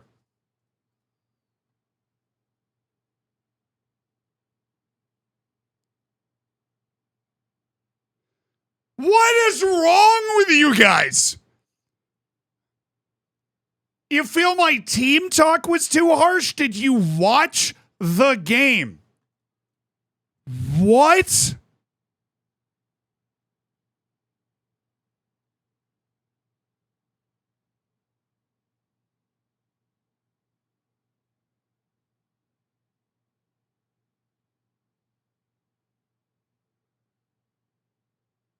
But I've never seen that. So now I can make a promise that I will try to change the way I approach things. That is the most dangerous promise I've ever heard of.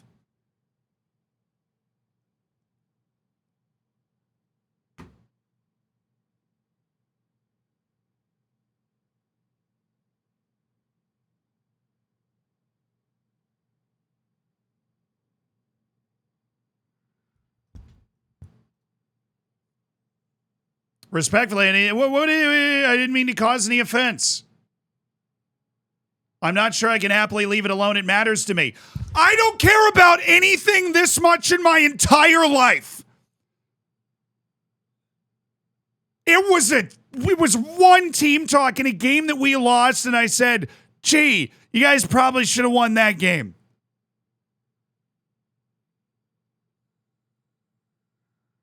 And now my only options are criticize or threaten. Those are the only options I have. Thank you.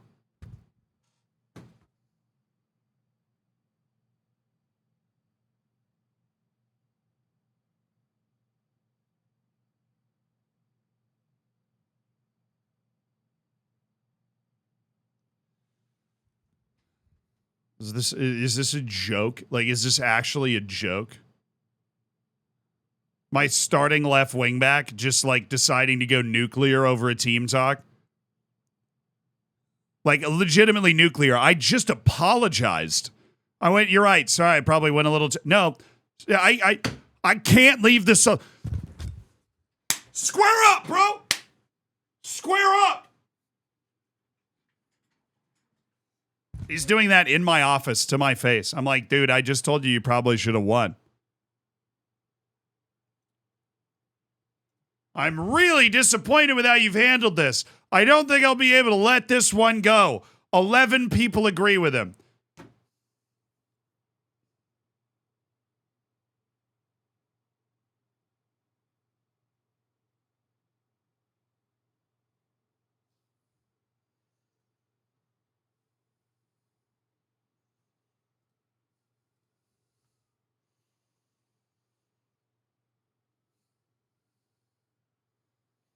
I'm sorry. I must have missed the point where we were winning all year. Did that? Is that? So I'm sorry. That just didn't happen. I totally must have missed that whole like, wow, we were winning, like, wow, all that winning we were doing. Whoa, now the entire squad's up in arms about a harsh pep talk after we lost the game. Great. Why do they even call it a pep talk, dude? Pep talk? Football Manager thinks Americans are like 6 years old. We're at least 10.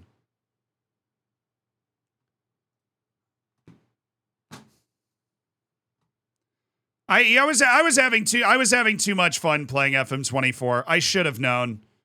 I was having way too much fun. It was a matter of time. I really should have known.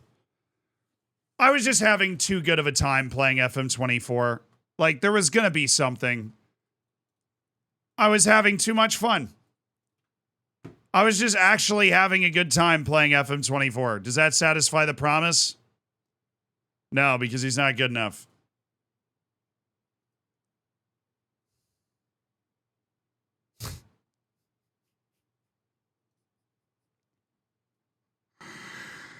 Well, there's only one way for me to find out, so we tried.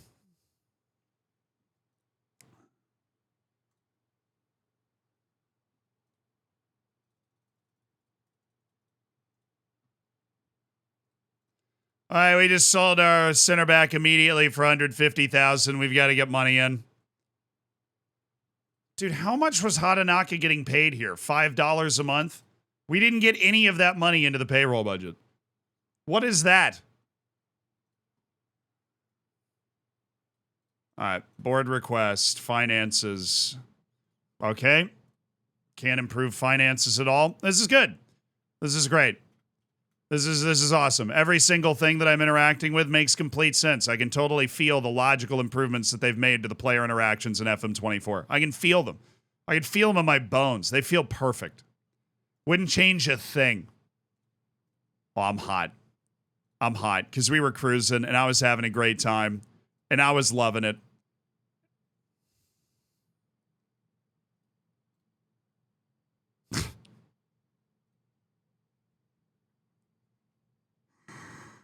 Oh, man. They had to do it. Barrett, thank you for the 14 months. I'm going to go with a C plus on that one. B-Ball, thank you so much for the Prime. Welcome to the Hammers. Less Gaming, I appreciate the Prime as well. Enjoy the bacon. Dude, enjoy the emotes. Thank you for being a part of the Hammers. Oh, man.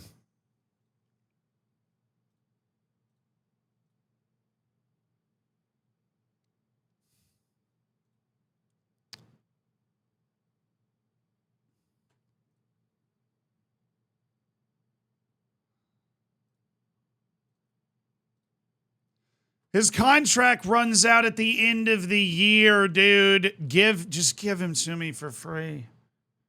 And what I also don't understand is why I can't sign this guy right now.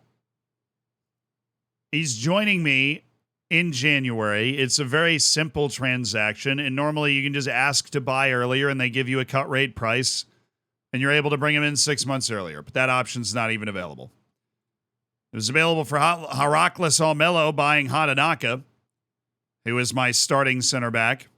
I expected to get more of an opened up wage than we seem to have gotten, where we added 0 to the wage from that.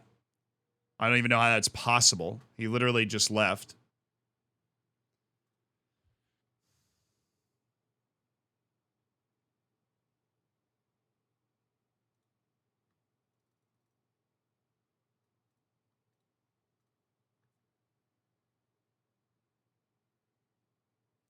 If I was setting up like a Saturday Night Live comedy skit on when my team was going to decide to do this, they picked the exact right time.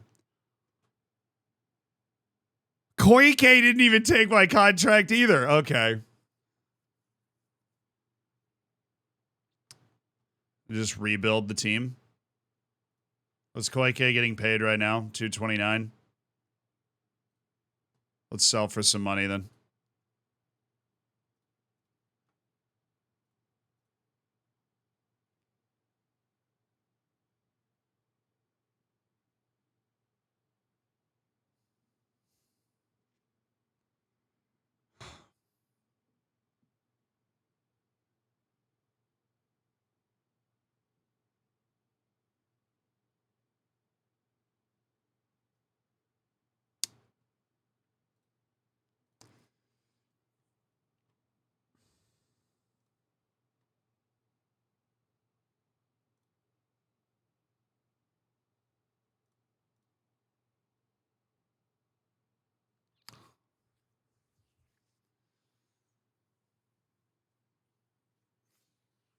I don't know if he's going to satisfy the freaking promise. That's why I hate promises so much, SI. That's why.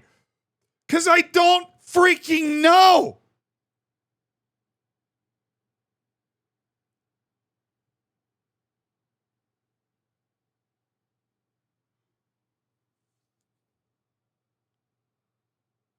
If I sign this jabroni on loan, all right, if I sign him on loan, that is the majority of what I can offer in wage for anybody I'm going to sign. If I sign this dude, and it is entirely plausible that I sign him on loan and he doesn't even satisfy the promise. And then I've just wasted $200,000 wage budget. Not well. 88. Not well.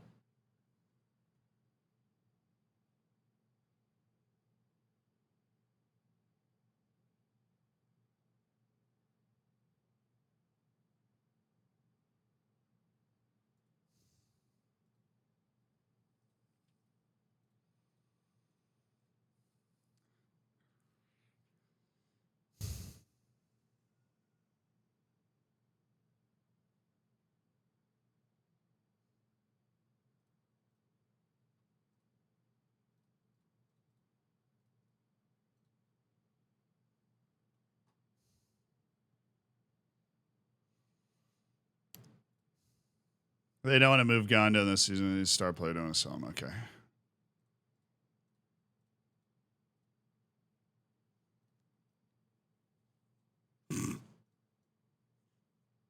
We'll offer $100,000 up front for Gonda. Try and find an amount of money that they find agreeable for this 32-year-old goalkeeper. 34-year-old goalkeeper. Installments cheese. 500 selling team salary contribution as high as it can go.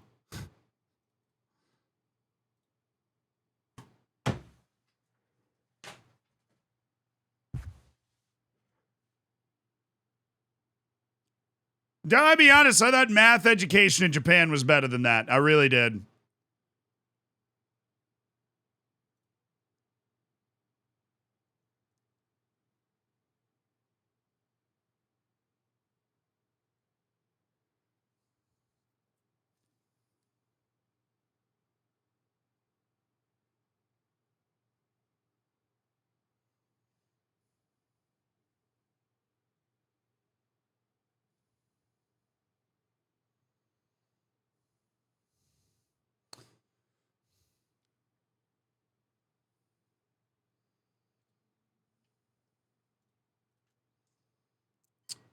Mandatory future fee? No, I'm good.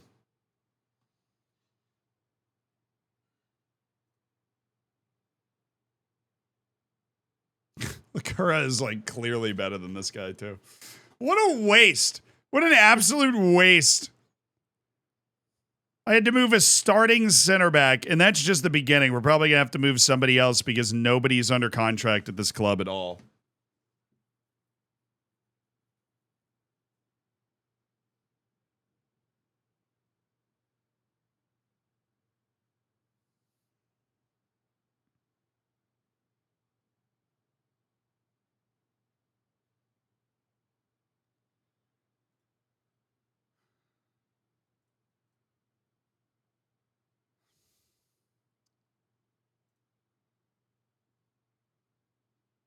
Tsuyoshi Kadama, you have to be it. If you're not it, then this save is cooked.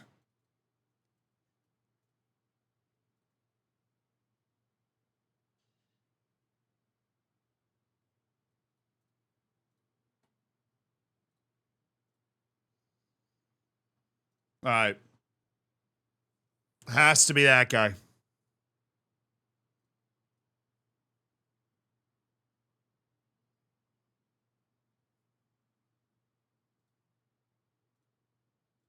Let's sell Jan Mateus for 400,000.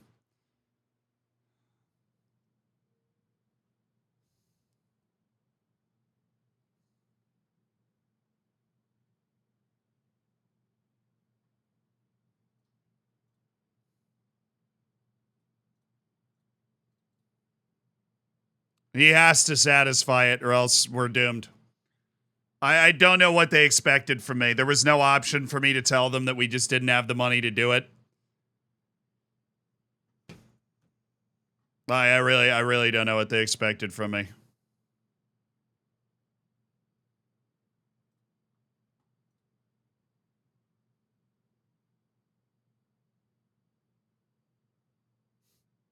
I really liked the team we had. I really did. I really liked the team we had, dude. I really did.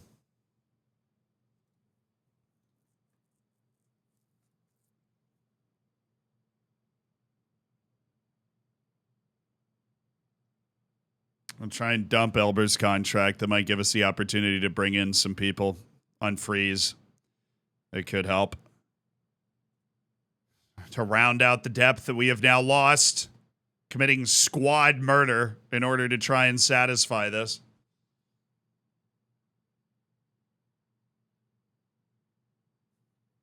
Oh, smart. Thank you for the 4 months. I just joined What's Happening. My entire squad came to me and said they weren't happy with the depth that we had at goalkeeper. So that was that. They weren't happy with the depth that we had at goalkeeper, and we didn't have any money, and we had 14 days to address their concerns. Mets have offered $900,000 for Elber. We will take that. Please go to Europe, man. Please go to Europe. Go to Europe. Dump your giant contract. We will figure something else out. Go to Europe. We will have a foreign player spot available, which might help us get a cheaper goalkeeper. None of the other goalkeepers were better options. This is my waking nightmare. Well, at least Kobe lost. They picked up their third loss this season, so if we win, we're back on top of the league.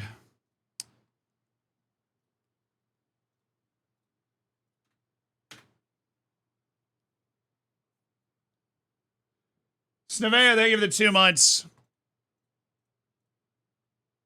This has to satisfy it. Tsuyoshi Kadama has to satisfy the promise. I don't know if there's anywhere that it would tell me, but he has to satisfy the promise.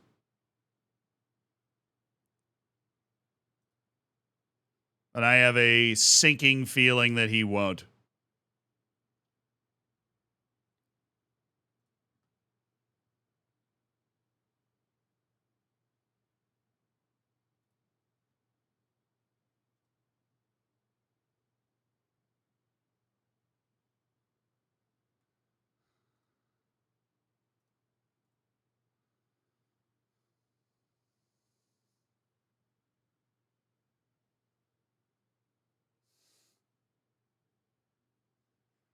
Matt Larkin, thank you for the $10 donation. Congratulations to you and the Evertonians.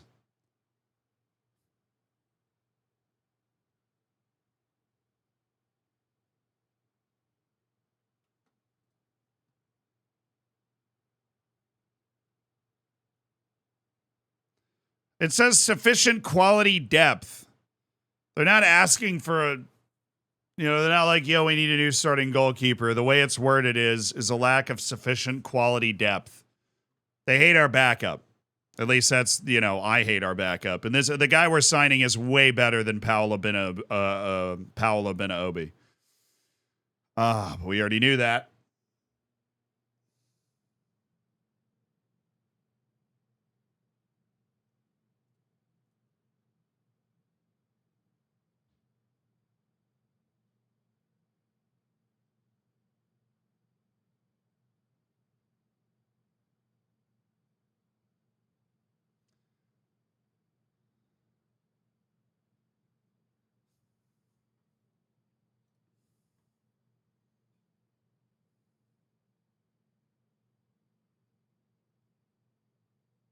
Did you actually make a promise? You know I wouldn't have done it if I had any other option, but I didn't.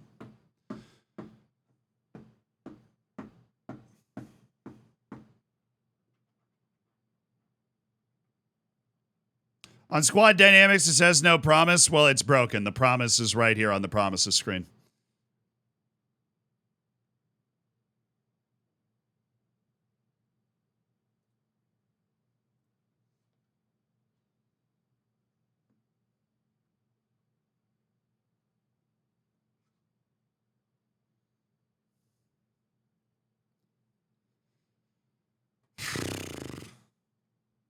Storm Hunter, thank you for the 19 months.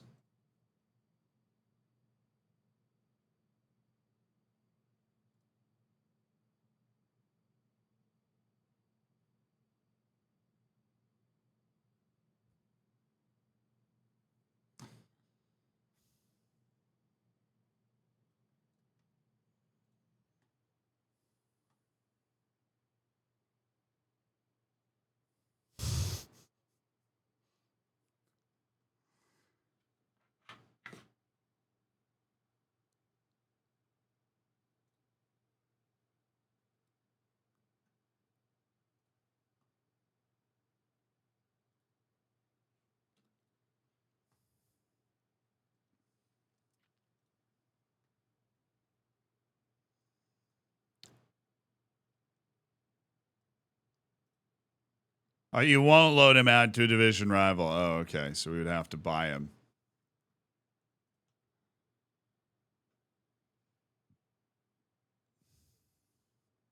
I'm going to go for Wakahara. I just don't think this guy's it. We're going to go for Wakahara because he's rated higher. It's the only thing I'm going to do. Tomoya Wakahara. We're just going to go for him because he's rated higher.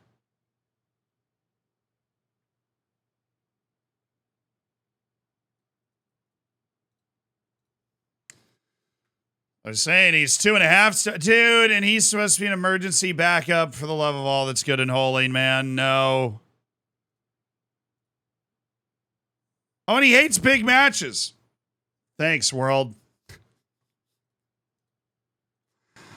Oh, we need a goalkeeper. We have to sign a goalkeeper. It's the only thing we can do is sign a goalkeeper. And he is basically, outside of the guy who we just turned down negotiating for, the only available one. That guy's worse. Zion Suzuki, we can't take over his loan deal. Keisuke Osako isn't even good, but he's considered a decent goalkeeper.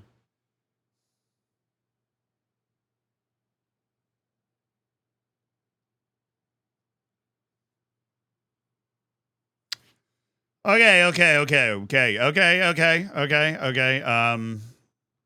Then we're just going to offer him cup goalkeeper and hope that it breaks the game.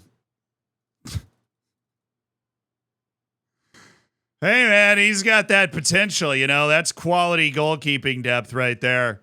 That's quality goalkeeping depth right there. We've got Jan Mateus and Elber deals on the table. Hopefully those go through. In the meantime, we've got one more match before transfer deadline day, which is going to be a weird kind of purgatory match where we slap a team together and see what happens. And if we win the match, we go top of the league, which just adds to the irony of my squad being the collection of people that have decided to blow up our team.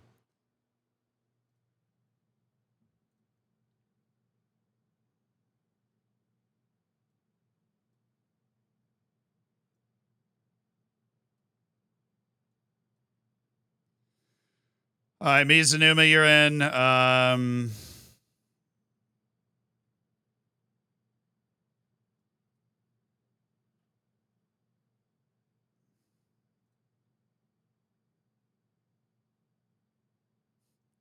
Why do I not have that grayed out goalkeeper available anymore? Oh, this Kimura guy's back. Okay, we have like an actual goalkeeper that we can put in that spot to be our fourth homegrown player. Perfect. Okay, yeah, it's basically, this is our team. This is what we've got with Lopes and Yamane out. Medina, you're going to come in to play at striker, and you are going to play as an advanced forward just because I think that gets us the best players on the field. All right, here we go. We win this match, we're good. We're top of the league, and life is good, and we don't care. The media, that talk always works. Even if you guys don't like me, that talk always works. Boy, we're not in great form. Gee, I wonder why. That was a truly depressing 3-2 loss that we suffered in the league last time out. Had the 2-0 lead. Absolutely outrageous stoppage time goal on a gargantuan deflection to give them the win. So let's avoid that. Let's just play, the way we've played most of the season, please.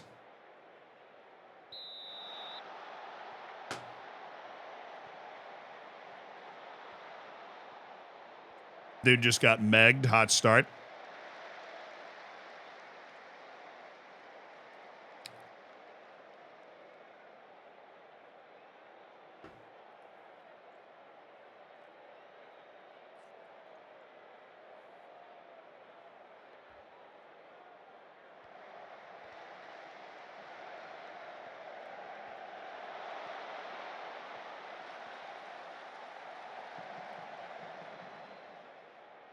Alrighty. Nice ball. Well controlled. That was well played.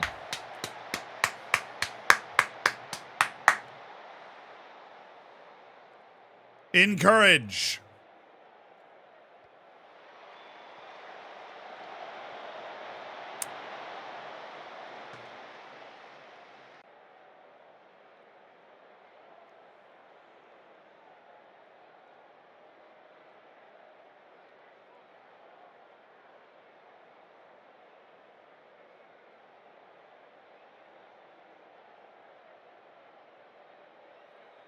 Elber on a 6.5 is not fun.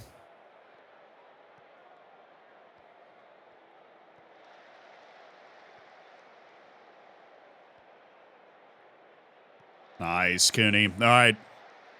Let's build up an us-looking goal here.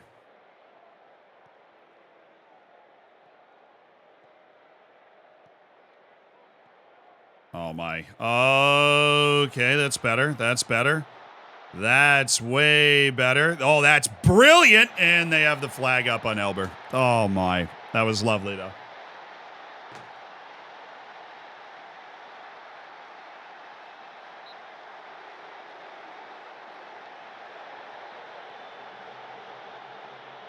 Yeah, his head's in France already. I really think he's just onside there, honestly. That was a pretty play. Try and get this before the half and go up to attacking. Hit and encourage. Oh, man, come on. You've been unlucky so far. Try and encourage them a little bit. It's not like we got a lot of other options here. I have Jan Mateus off the bench for Nishimura, but Jan Mateus is also out here negotiating his next move. We're going to open up a couple of foreign player spots and some wage and everything else. Nice. Natsuda, good. Eduardo, good. Natsuda, good. Koike, good. Okay, here we go. Nice. Well, I thought he gave the ball away. We'll take that. Heard him. I appreciate the 9 months, dude. Words. Congrats on your Twitch child. Thanks for spending a Twitch Prime here, dude. Appreciate it. What? Medina.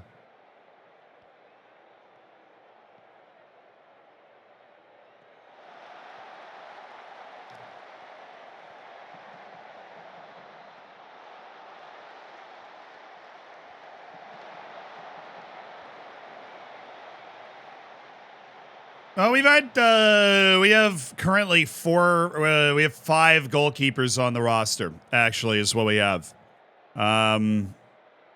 So 4 goalkeepers on the roster, but we don't have quality goalkeeping depth. And that, oh, he might be on. He legitimately might be on. I think the flag was up, though. He might be upon further review.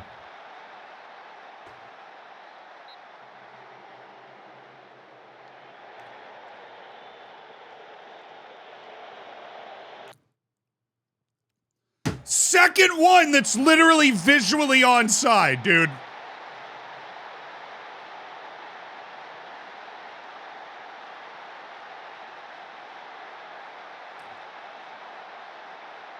Tough.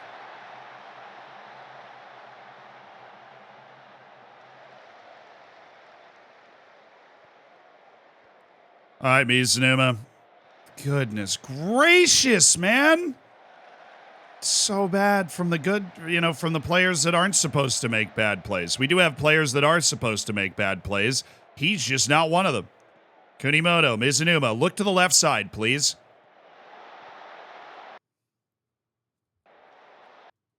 Look, I can lead the horse to water all day long. I can't make him drink.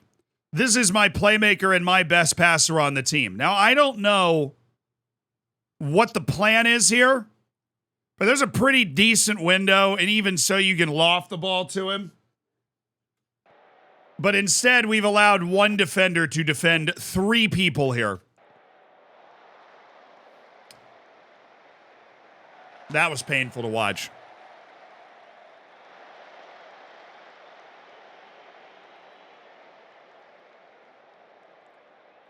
That's brutal.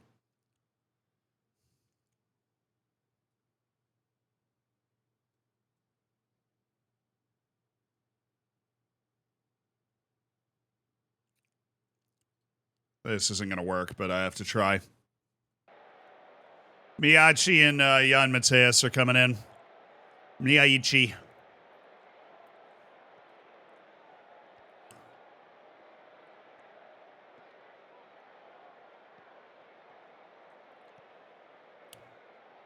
All right, Nagato.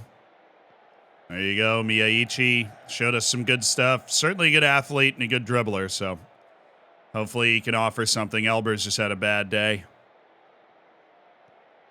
All right, Mizunuma, see something. Jan Mateus. Jan Mateus. Medina, yes! Come on! Come on!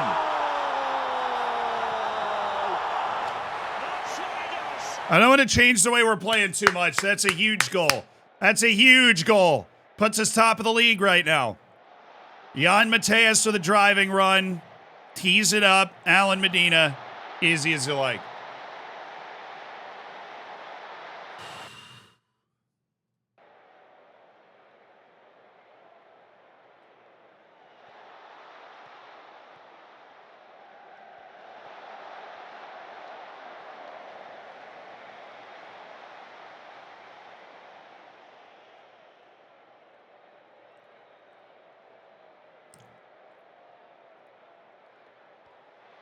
Lacura, thank you. That's fine. All right, Mizunuma. Miyaichi. Oh, beautiful. Look, the opposite side. Oh, that's fine. Okay. Don't really know what's going on here, but we have the ball, so could be worse. Mizunuma. Foul. Nope. Mizunuma again. Miyaichi. Good first time ball. Cooney. No. Mateus.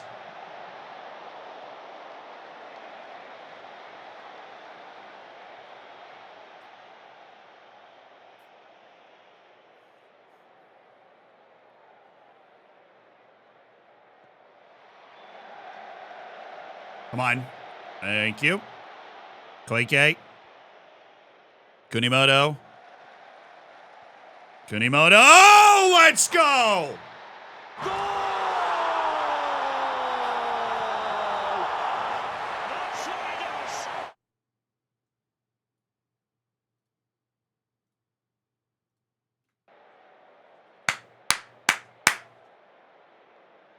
The 5 guys that are still on our team that are trying. And we're doing enough. In spite of our own squad trying to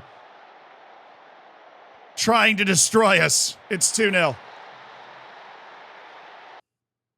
Against the 6th best team in the league.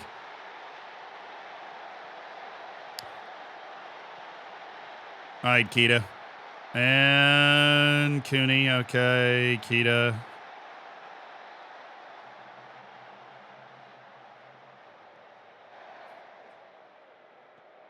Koike. Where are we looking? Miyaichi. Fine. Tsunoda. Kita. All right. Koike. Let's go. Mateus. Come on, Cooney. Cross it. Cross it. Never mind. He's good. They let him walk in. Takahiro Kunimoto. Power, thank you for the 19 months. Do you have anything I don't like about the beta? Yeah, there's the dynamics is not fun. The game itself is great, but the dynamics part of it that we seem to have wandered into, equally stupidly unintuitive.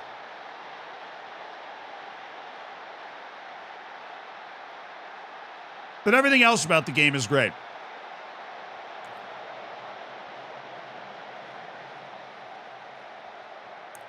Oh, he's got him.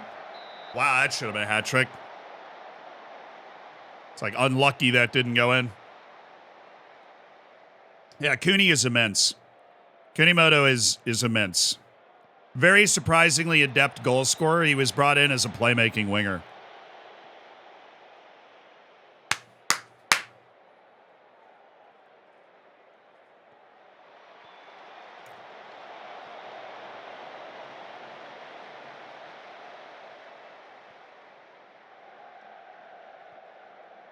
Oh, play him. It's all day, twice. What are you doing?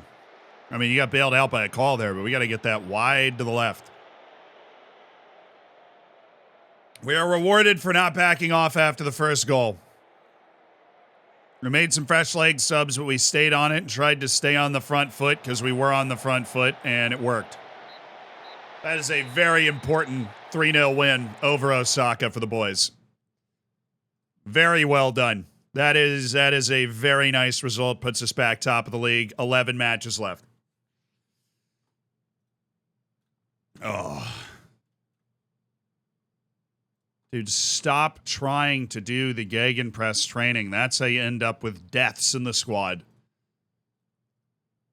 Offer for Sonoda. He's got no interest in joining. You know, that is refreshing, honestly. That you have no interest in joining. Oh, yeah, Tomoya Wakahara. I'm going to need you to say yes, please. Shikabala. Oh, yeah, this is the super fun, incredible dribbler from Egypt. Dude, honestly, how much money do you want? His adaptability is terrible. Unfortunately, he just wouldn't be able to make an impact. But boy, is he a fun player. Boy, is he fun.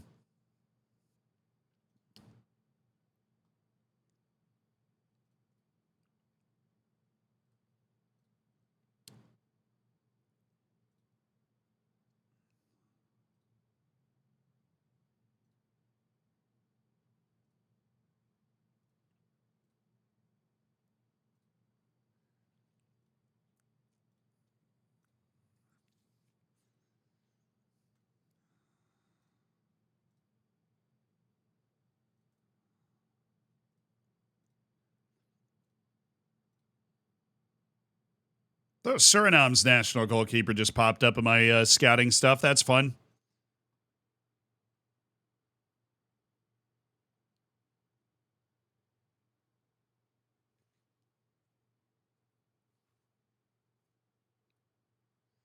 Is he getting paid $57.5K? Could be a good deal. We can negotiate something decent for Ilyan Stefanov. All right, we won't be able to give him a series. Oh my God, they want $3 million. That not quite what it said you would be asking for. Not quite what it said you'd be asking for.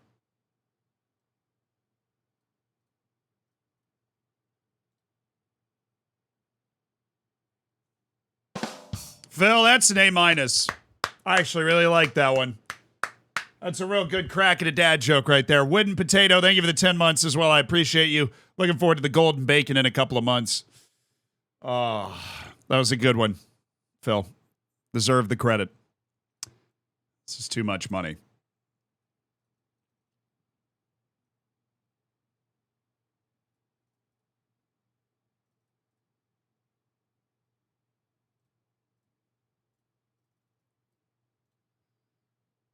Decline to give an immediate answer. Well, I kind of need a pretty quick answer. Kind of need a pretty quick one.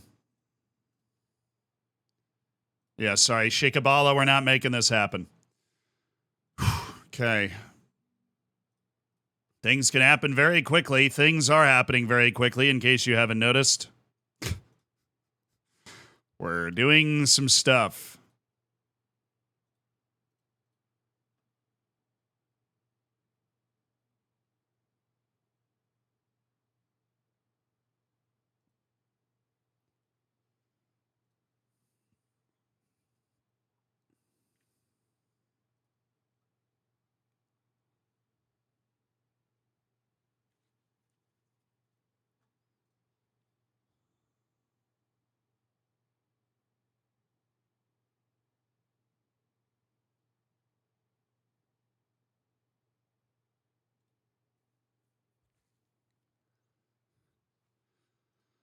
Ah.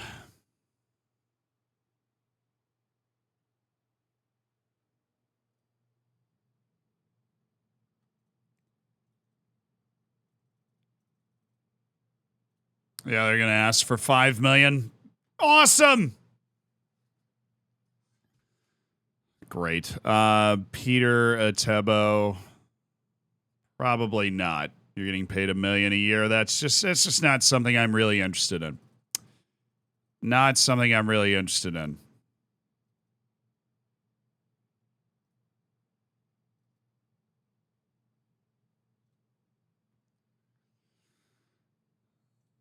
Dude, stop with the money and the stuff. Please, I want to see if I can make it happen for Ilya Stefanov. Please don't ask for too much.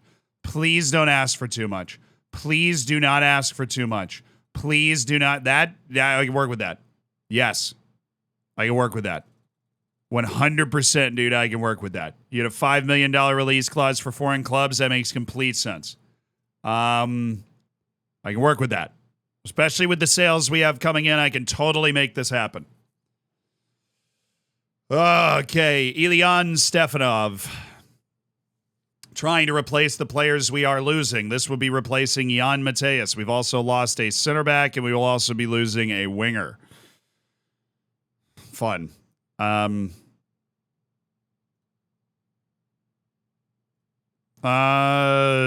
Relegation release clause $0.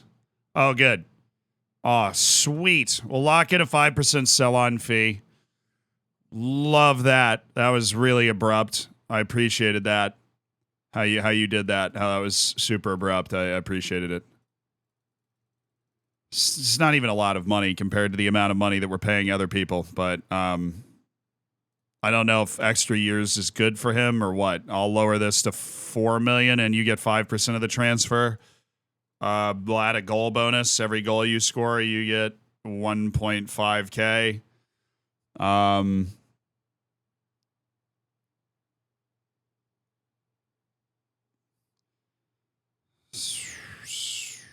Salary after reaching 5 games goes up. And combined goal and assist bonus. Or is that? Where did that go? We'll add a combined goal and assist bonus of... Dude, where did it go? Am I blind? There it is. 15,000 there.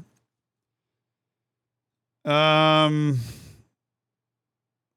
assists. He's already got a bonus. Let's add a 10 goal bonus. Oh, oops.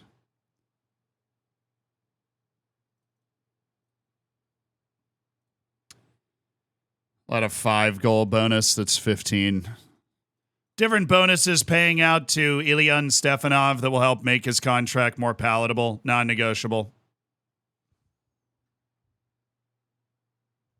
Every single thing since I opened the save today has been a waking nightmare. With the exception of the last match that we just played. It is amazing. That must have been close. Based on my feel for this stuff, that had to be very close. We added a lot of value to that contract.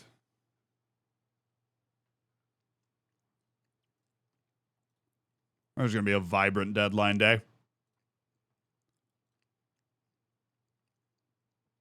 Okay, well, we need Kashima's sale has to go through. I don't think Mets doesn't have to do this right now, but I would really appreciate it if they did. We have Vakara on the way in.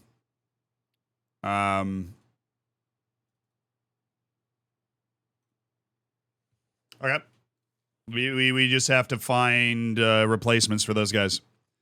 And then we will also explore a potential options for Lopes, just because. No, I don't want to do the intermediary thing. I just want somebody to give me money for Lopes. Please. Okay.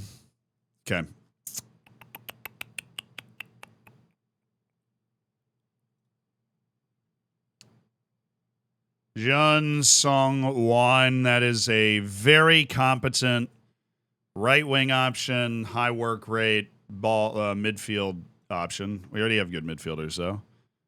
Serbian winger, Dragan Cheran. Oh, he's got good height.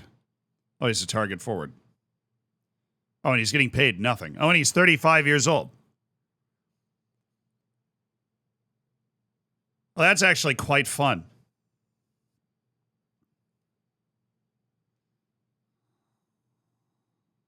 It actually fit pretty nicely in our team. If Lopes moves.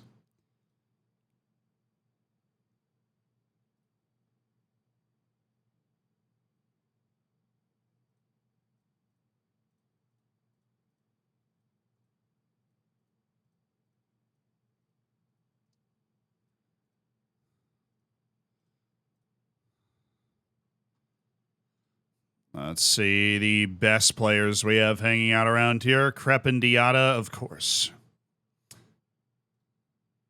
Who's not getting paid a lot of money? You, Spaz Delev. Benny sucks, though, doesn't he?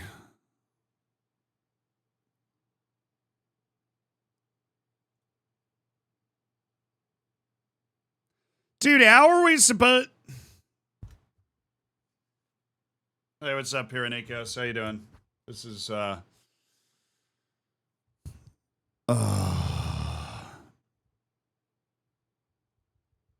Now all of a sudden, every good box-to-box midfielder is here.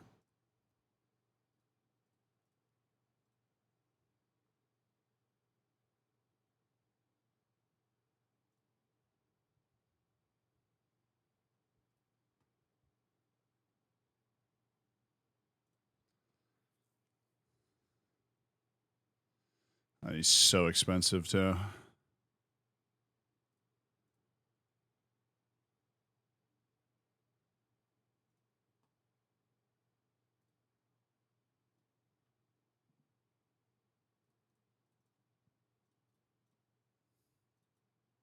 Just wanted to check and make sure that you had no grasp of reality. That was all I was doing.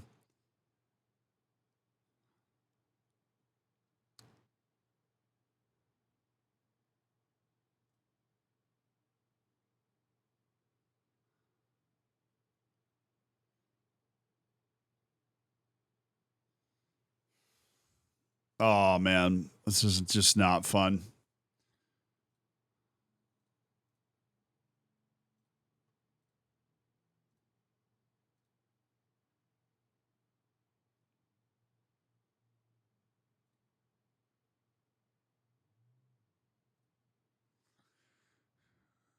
Dude, all I discover when I look at this stuff is that we are just playing against guys that are better than us, too.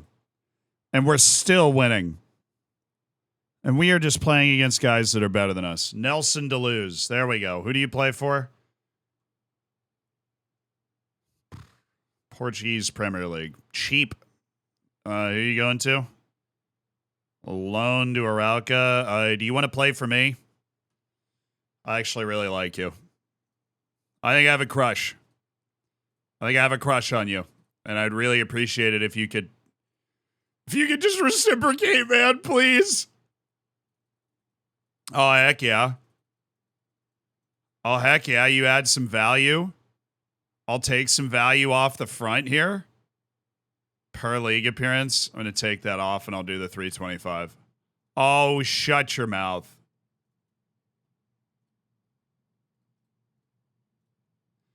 Holy Moses! It's really not that complex. We need the wing.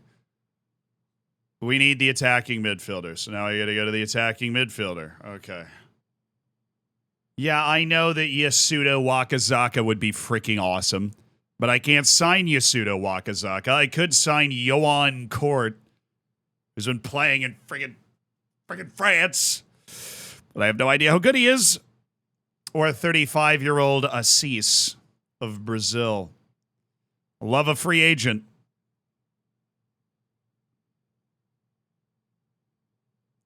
Ah, yes. Ilyan Stefanov. That went so well last time. Li Dongjong. Now, that is a decent player that sees the field well and can also score.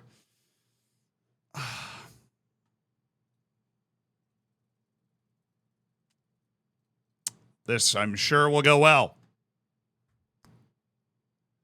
I don't know if I like him enough to want to do that. I'll be honest with you. I don't know if I like him enough to want to do that contract. This is not the way I would have preferred to do this, but when given 2 weeks to completely, to tear down your squad and rebuild your squad, this is what we must do.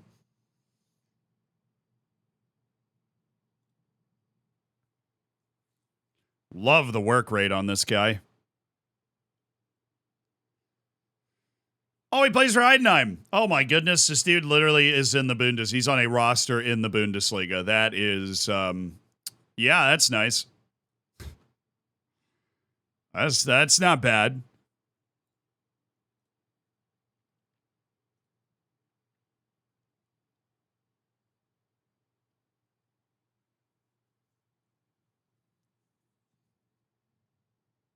This guy's actually a pretty good athlete. He's not a great goal scorer, which we typically would like out of that position, but he's a pretty good athlete. I could convince myself. The trial meta works, but you need 2 weeks to trial them.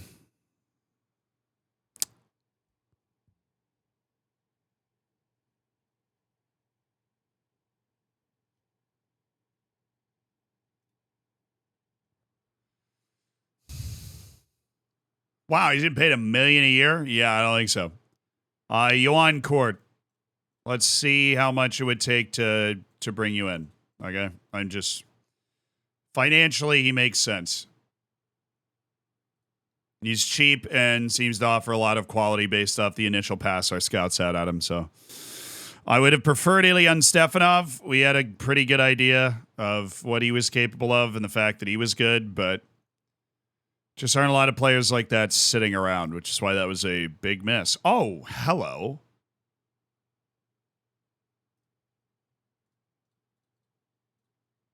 Oh, yeah. Well, I mean, he would cost $4 million. But have we considered not paying that? But if we considered the potential of paying, $1 million here and like $750K up front, if we considered that,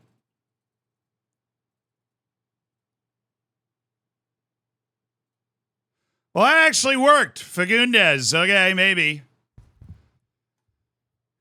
Cord, Fagundes. I want to do Fagundes first.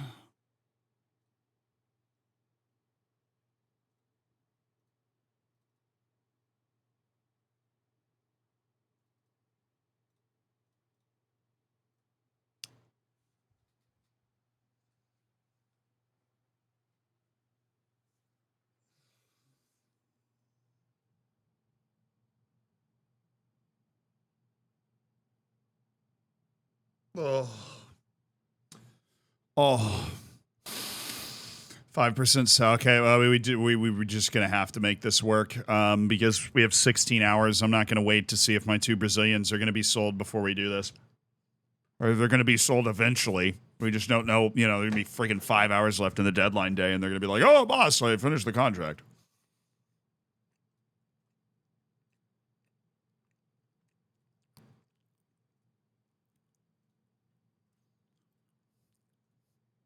I'm going to give him every conceivable bonus I can get my hands on. Agent will demand a comparatively high agent fee. Yeah, I get that. That's fine. Unused substitute fee. Dude, you also just get 2K. Relegation release clause, $0. Combined assist and goal bonus. 40K, brother. I will give you another 40K at this threshold. I will give you another 40K at the next threshold. All right, and the reason I will do that is that's under $20,000, and we should be able to pay this guy $400,000. We're literally making a profit as a club right now. And yet, for some reason, they've tightened the belt around me. Can't imagine why. Minimum fee release clause to foreign clubs, $9 million. All right, Emilio Santos also has a friendly relationship with me, which means this is Medina's agent, so please tell me we can pull this off, dude. Please tell me we can pull this off.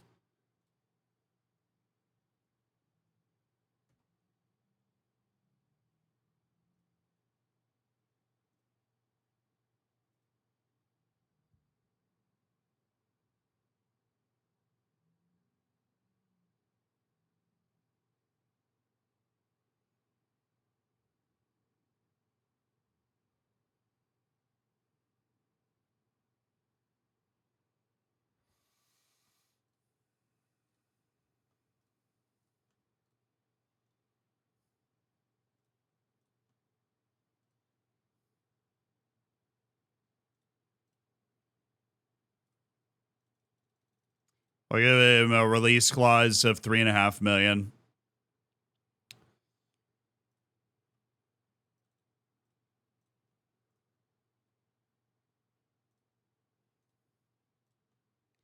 Just an unbelievably incentive-driven contract that as much as they will allow.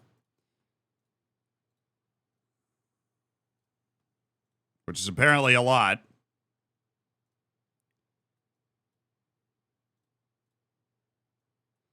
He wants a contract value around 600,000. Right now, the base contract value is about 365,000. You see that in the bottom left over here. We're trying to make up for that. We're trying to make up for that with just raw bonus power. We're putting an unbelievably large number of bonuses in here.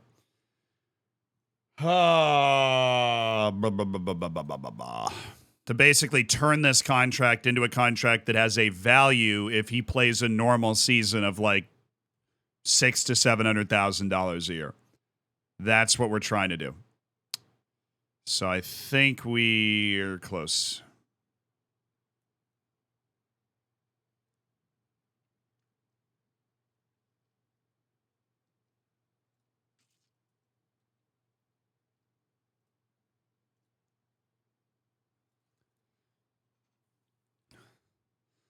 All right, Emilio, showtime, buddy.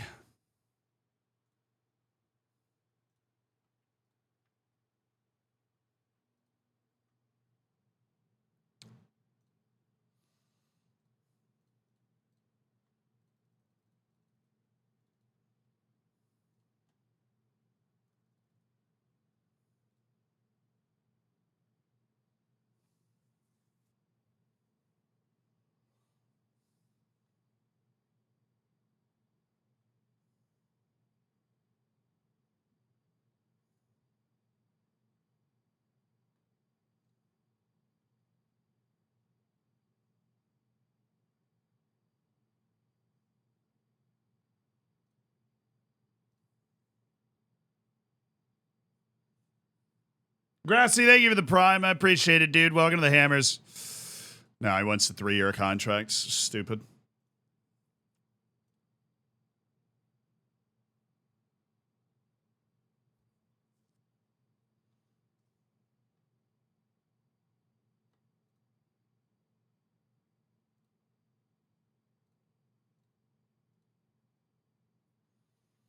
All right, we wait for the sales.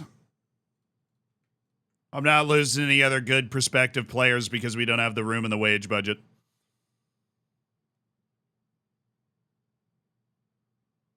Including Nelson Deleuze. No, we can get him. He's not getting paid a lot of money. We can get him. Accept their offer. Okay.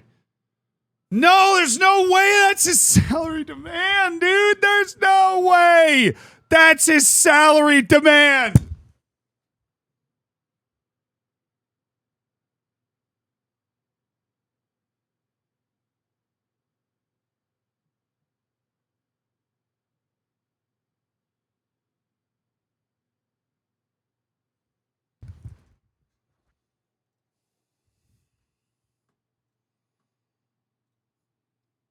He's getting paid $100,000 a year.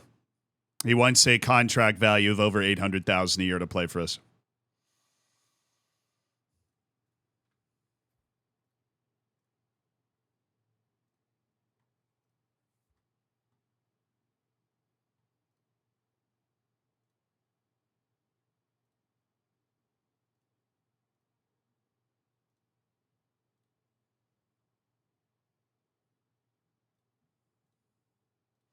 This goalkeeper doesn't satisfy the promise. I don't know what to do.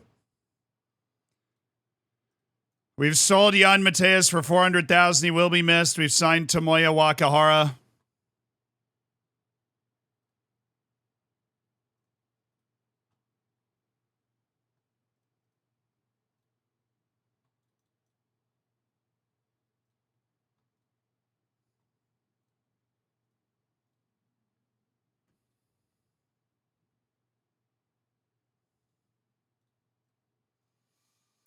All right, well, Mateus is gone. New goalkeeper's in. Our payroll seems to be broken. It literally doesn't move. In terms of like, oh, it's moving. It's moving. Just not enough. Okay, so we have money. We'll slide some of it over to the payroll budget so that we have a little bit more to offer out. On transfers, we've already fumbled the two best transfers, which were the winger from Angola and the we would have never gotten him anyways because he signed his loan before we would have been able to make any moves because Mateus waited until there was 11 hours left to sign his deal. So there was nothing we could do there. There was something we could do about the attacking midfielder from the center. We just fumbled that. We should have waited.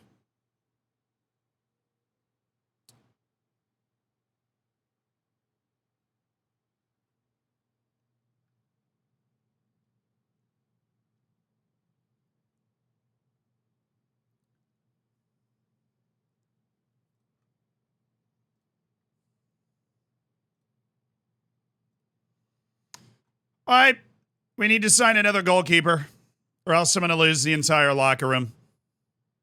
We have signed two goalkeepers of increasing quality, neither good enough to satisfy the requirements of the club. So we will now go sign a third goalkeeper because we honestly have no other option. We will lose the locker room if we don't sign another goalkeeper. So we're just going to do that.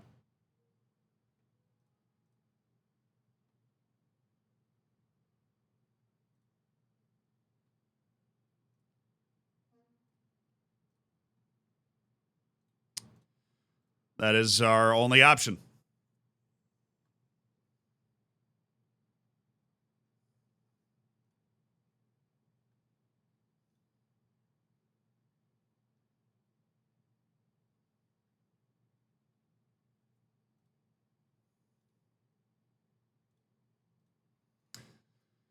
I think it used to be easier to look for people that didn't have a contract. There it is. They just moved it. Expired.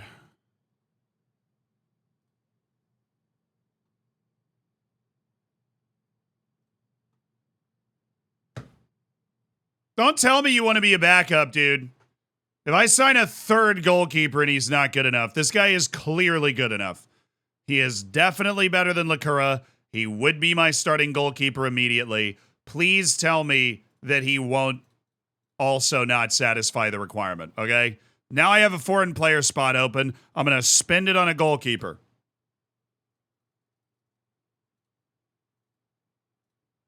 We have literally sold one of our foreign players and we'll be signing a third goalkeeper to satisfy your needs. Okay. Anybody else? It's free because we're getting rid of another foreign player, so somebody preferably that can play left wing and center mid. Mycon Bolt. Sick name, though. Oh, Gervinho. Honestly.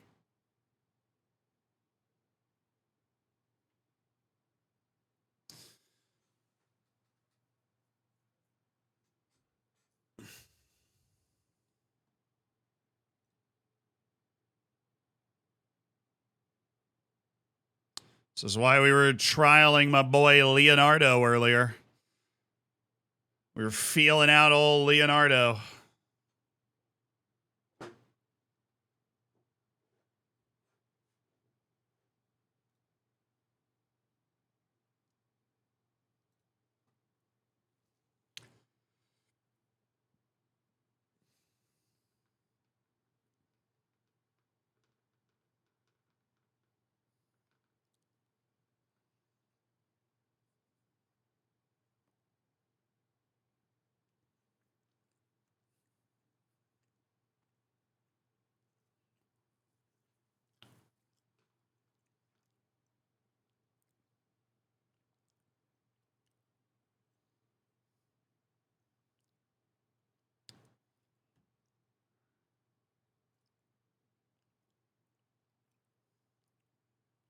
Where has he been playing, dude? Greece? Was it Trabzonspor? Was it Parma in Serie A? China? Man. All over. All right. They're both 36. Do you honestly think I don't know that? Leonardo is a solid backup option. We cannot find a better option.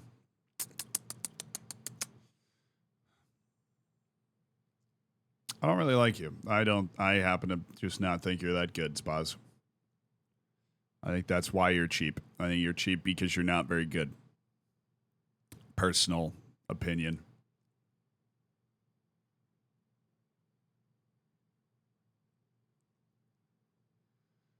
Well, you're not getting paid a lot, so maybe. Hey, agent, you want a salary between 692 and 835. I'm gonna stall. Sorry, Willem. That's too much money, brother. That is way too much money.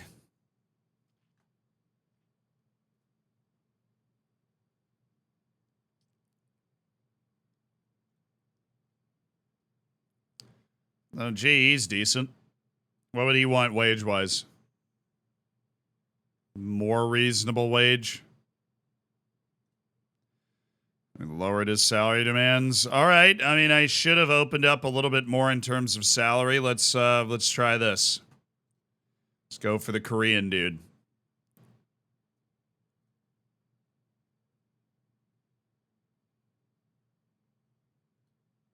All right, we got a deal in. Song Min Kyu. Hi, bud.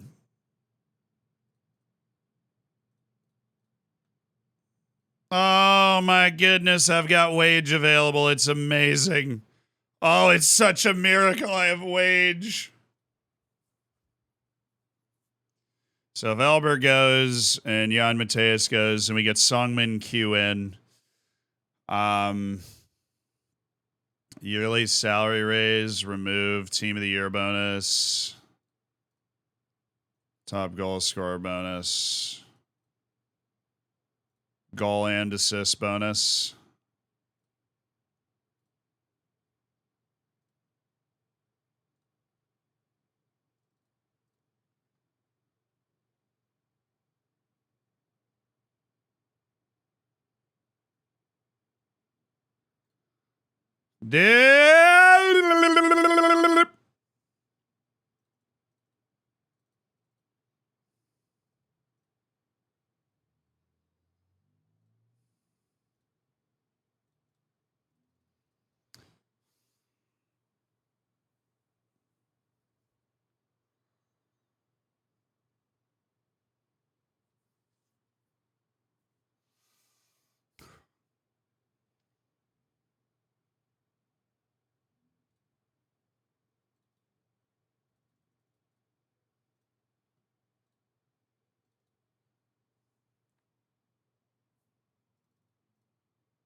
Oh, I'm so in pain, dude.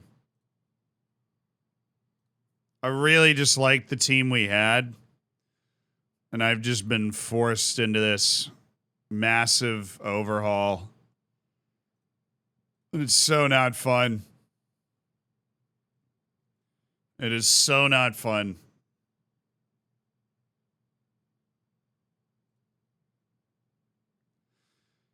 I'm just straight up not having a good time, man. I liked the team we had. He says into the wind.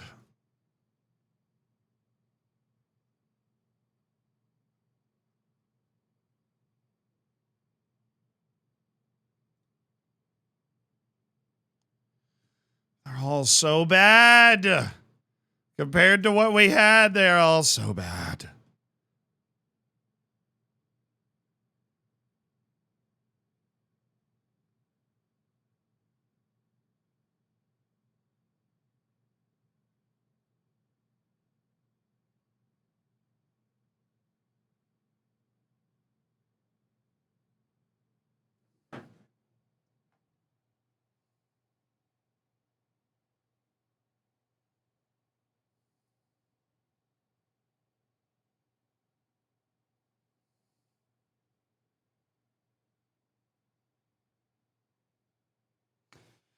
Internet didn't drop out. OBS just decided to drop out. Welcome back, cats.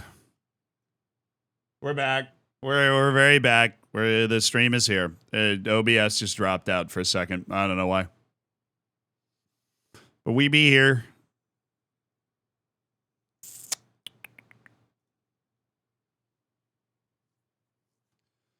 Ryotaro Machino.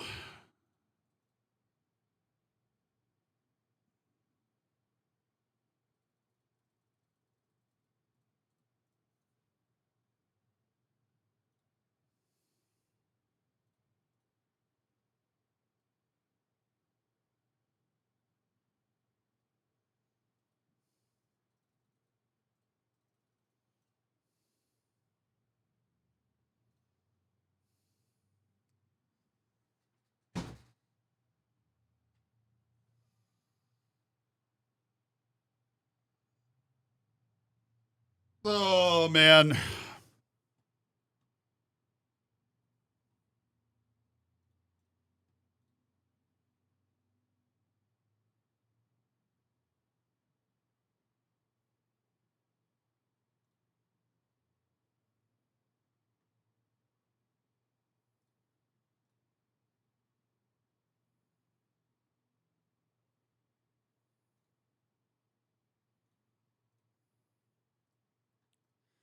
I don't want as much money for you to Kamiya because he's not very good. I can play all up and down the spine of the team.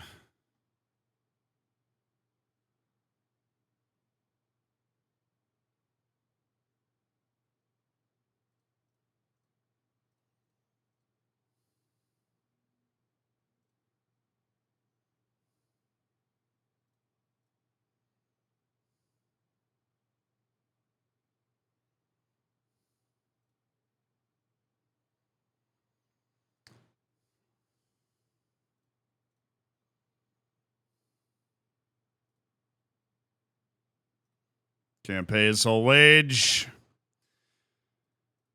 Oh, loans aren't an option. What am I supposed to do if loans aren't even an option?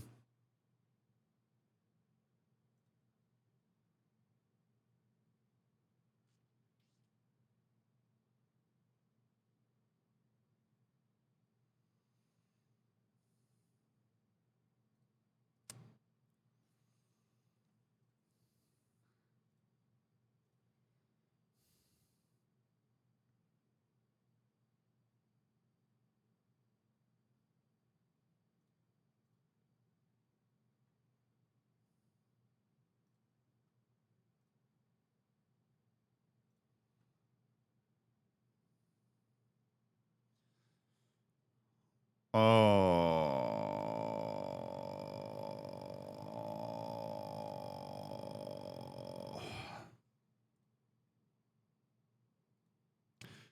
How are you telling me Christian's what like did it break? These guys just aren't Japanese.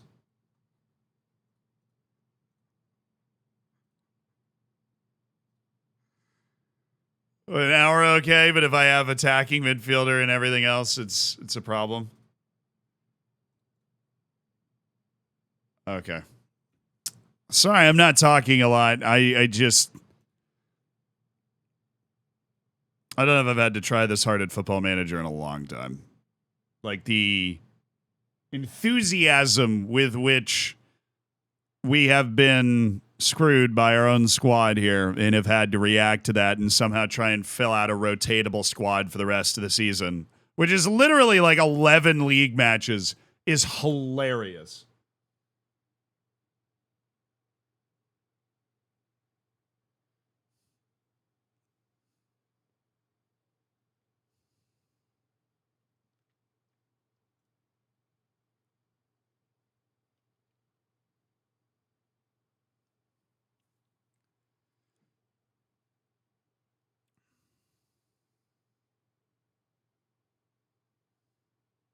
Oh my God, this guy's so expensive. Never mind. It's outrageously expensive. Why am I even looking at him?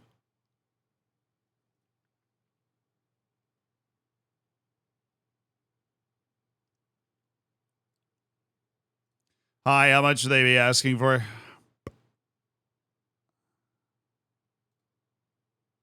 Okay. Ryota Aoki.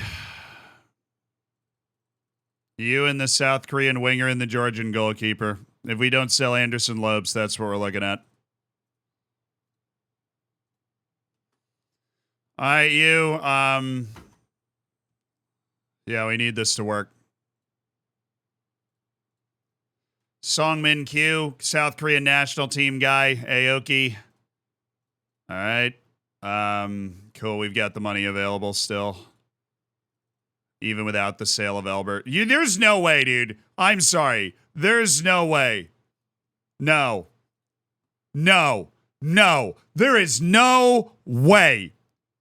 I am sorry. There is absolutely no freaking way you're going to do this to me. No. That is not how this works. Okay? This is an entirely reasonable negotiation. And it would be if I hadn't gone to the agent. But the moment you go to the agent, they never move. Like, we might fail this. The moment you go to the agent, it never moves. If you don't go to the agent, you can move it all over the place in the negotiation. But if you go to the agent and you go, how much would it cost? They go, this much. And you go, wow, that's interesting. Okay, cool. Let's go in and have a negotiation. And then it never moves. You can't move it. It's impossible. Sell-on fee percentage. Relegation release clause 0. Minimum fee release clause to foreign clubs. Don't want to add that because we don't want to scare him, you know? We'll add a big old bonus even though we know he doesn't care at all. All right, I'm going to up your appearance fee to as high as we can go, which is 2.1, and your goal fee and your assist fee. Thank you. Wow. All we had to do was add way more to the value of the contract than was literally there before, and then it was fine.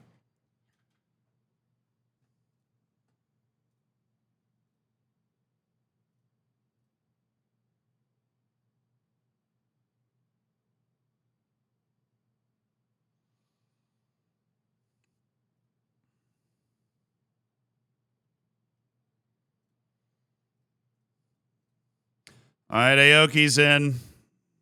Georgi Makaridze is in. We wait on that if Elber is sold in time. All right, I've done what I could. Dude, that doesn't satisfy the freaking promise. Okay, we just signed an obvious starting goalkeeper.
I too am disappointed in the depth of our goalkeepers.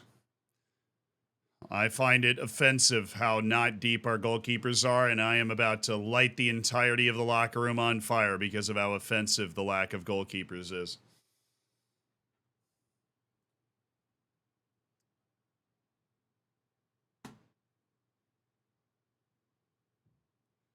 NUFCY, thank you so much for the Prime. I appreciate you being a part of the Hammers.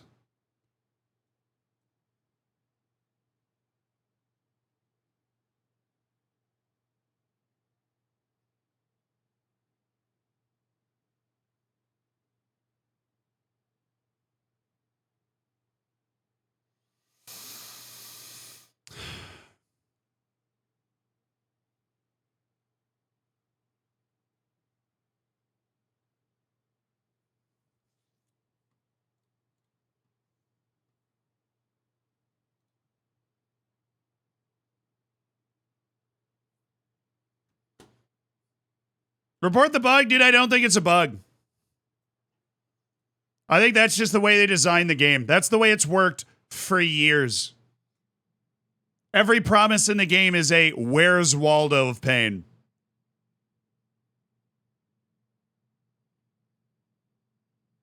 Like, I report the bug. I don't think it's a bug. I think he was 3-star according to my scout, but he's 2.5 according to my assistant report. I think they we've signed 3 goalkeepers, 2 of whom could totally start for our team. This guy's definitely the starting goalkeeper on our team. It just doesn't matter.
Come on.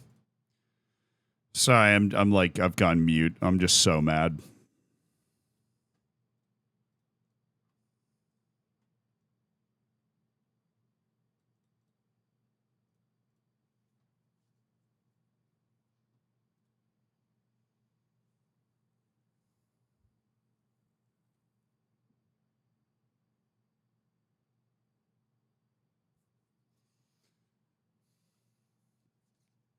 This guy has to satisfy he has to satisfy the promise. There's no way he wouldn't satisfy this promise. He's be the fourth goalkeeper I would sign in an attempt to satisfy mysterious promise. My left back has signed the deal to leave at the end of the season, which we expected, right? He was always angry at me. He never liked me. Not always angry at me. Just, the last month has been it's unbelievable. We're top of the league, and our locker room was just like, yeah, you know what? What if we don't? Yeah, you know what? What if we don't?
All right.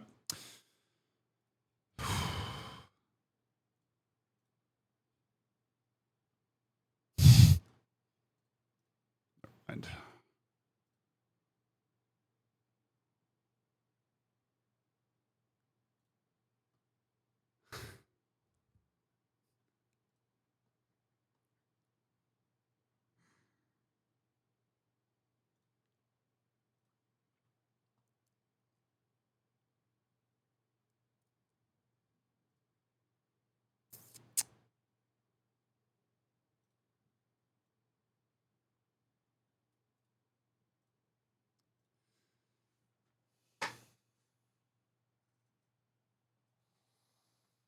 does every club in this league have more money than me? Because it really feels like it.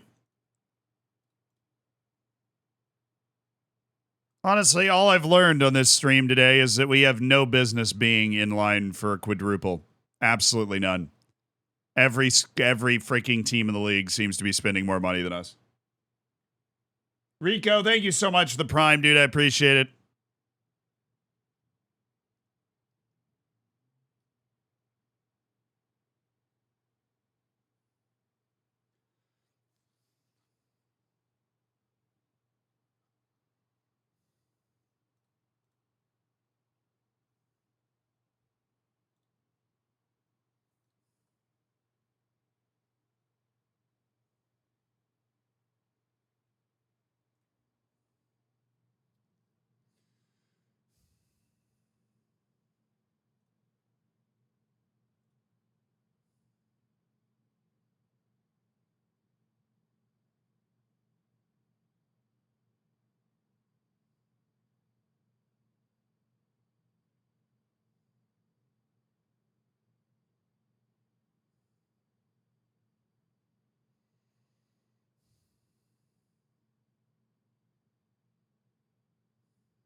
None of it makes any sense, dude.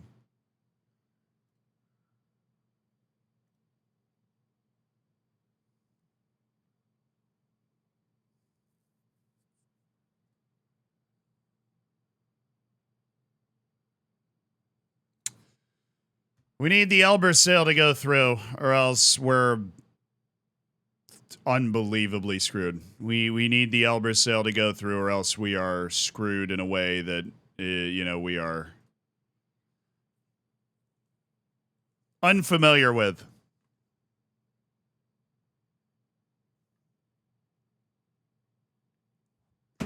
I can't even sell him early?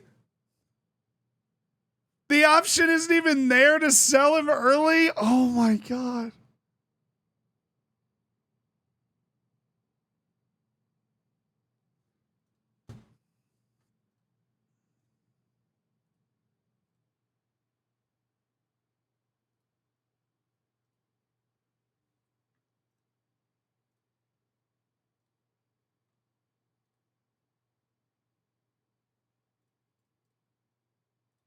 Can't even sell Lopes early, so we're just going to look for Japanese players on loan with a loan interest.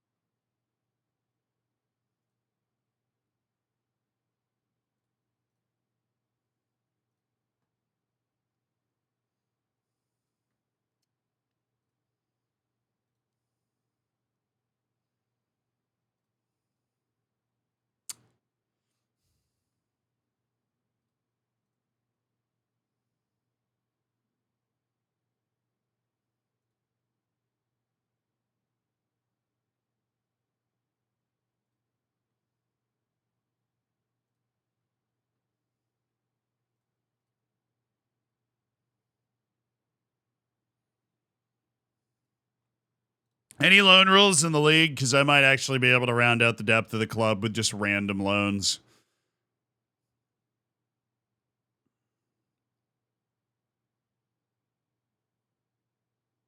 Doesn't look like it. Okay.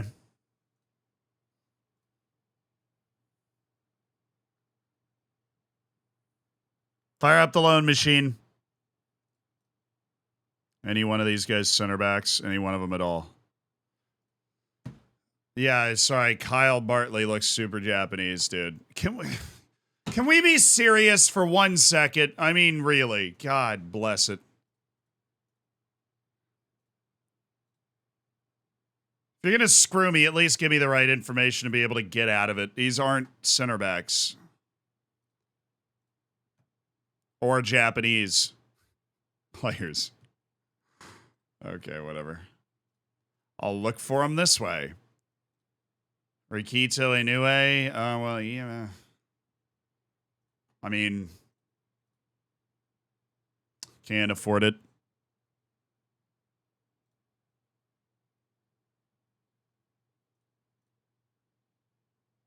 Can't afford it. I need more Daiki Suga. Actually, he could play left back. Not that he's good at it, but he can.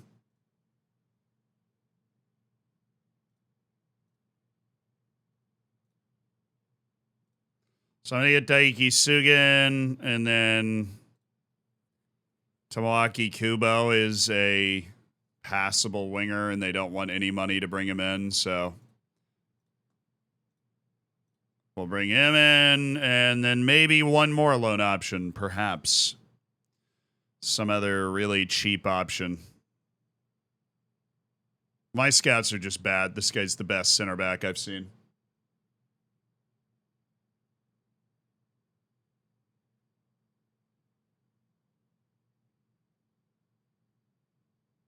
Oh, it was Orr. Oh, thank you.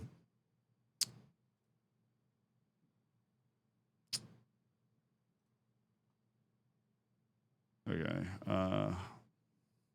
Begging the question, why is Orr the default? Or did I accidentally click that and just not notice?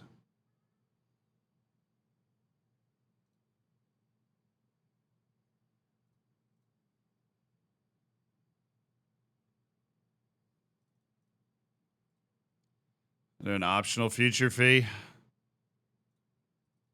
of 200? Well, I upped it by 5,000.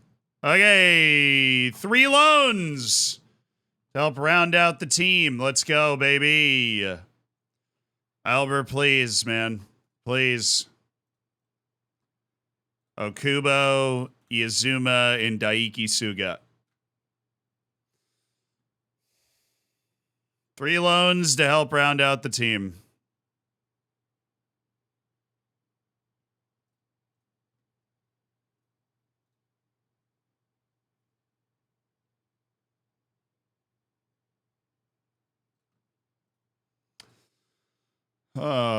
Yeah, I know you don't think this guy's very good. I think he's fine.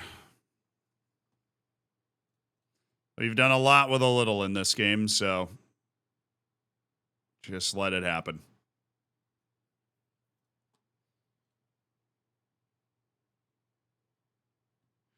Okay, and Elber goes to Mets, and Elber goes to Mets, and Elber goes to Mets, and Elber goes to Mets.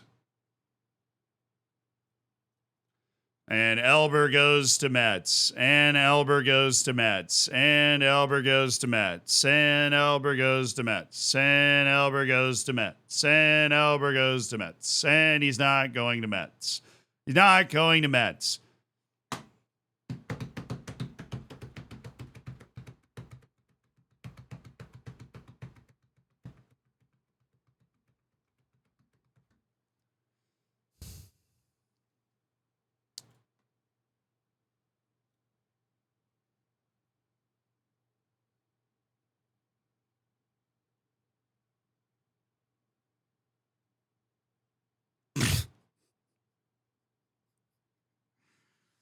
One last shot for the road. Is that what we're getting?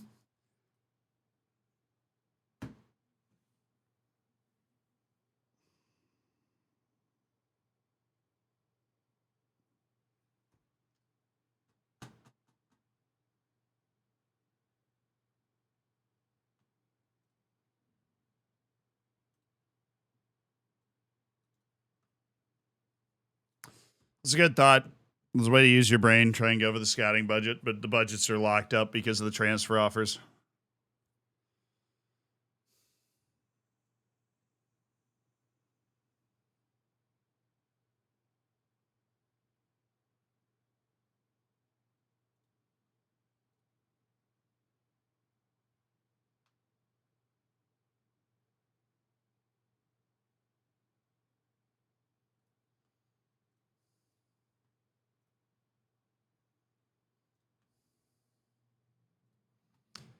They give me 100,000, I'll take it.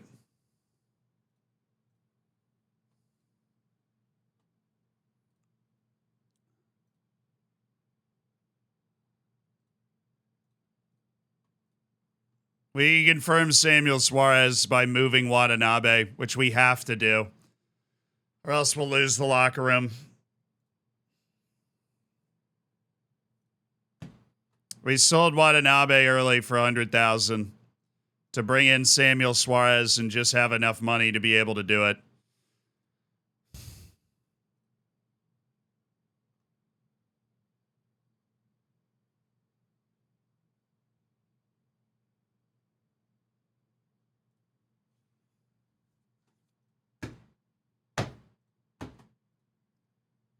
Hey, Elber! Hey, Elber! Elber! You, dude. You're not going to France now. Guess looks like you're staying here the rest of the year. God, that must suck. Oh, that's brutal, man. What a shame. What a shame.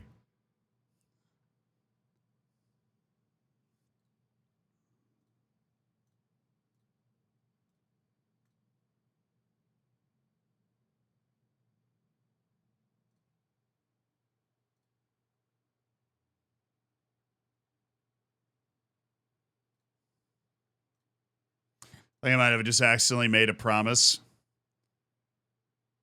No, we've appeased the team. Now all you have to do is worry about the fact that Katsuya Nagato is not happy with the way I'm giving team talks. It was easy, guys. All we had to do was appease the team. It was perfectly fine. There's no registration, so... Wait.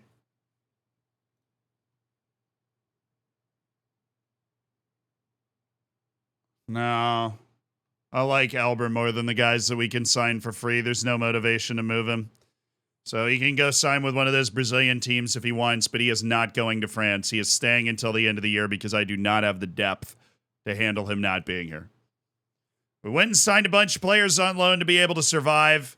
Palabina, you're going down to the reserves, so I don't have to look at you. Wakahara, you're going down to the reserves, so I don't have to look at you. What other goalkeepers did we sign? Oh, yeah, Makaridze, who's just not going to play. Right. Okay, cool. Well, that was a mess. Hey, Oasis, thank you for the 22 months. Oh. You signed 4 bums?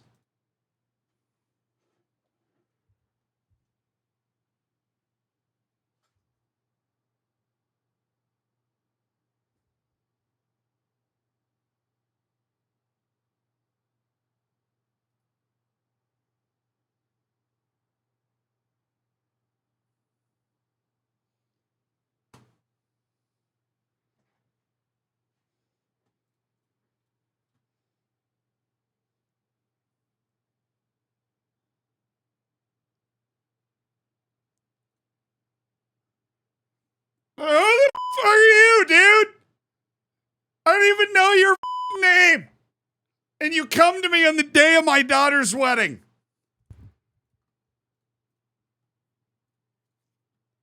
And you ask for more playing time. You know what? I'm going to sell you. I don't want to leave? Well, then shut up.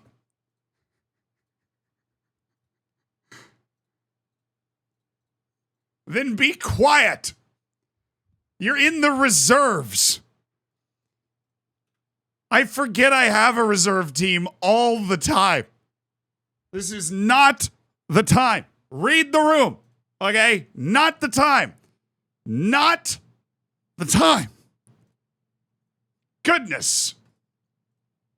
The day after deadline day, like, well, I'm just not playing enough. I didn't know you were on the team. The janitors are checking your credentials at the door.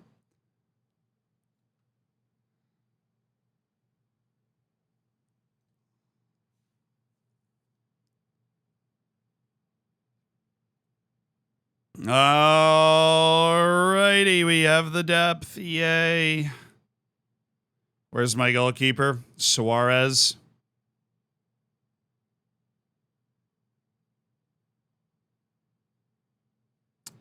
Oh, that's right. In case you were wondering, I do get to put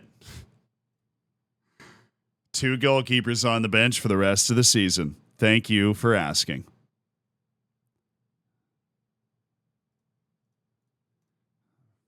That's the only way we're able to satisfy the homegrown requirement because of the broken leg suffered by our rotational midfielder, who's homegrown, and the fact that we needed to sign a new goalkeeper, who, by the way, is only 2.5 stars, just like the other guy. In case you were freaking wondering, you gaggle of idiots.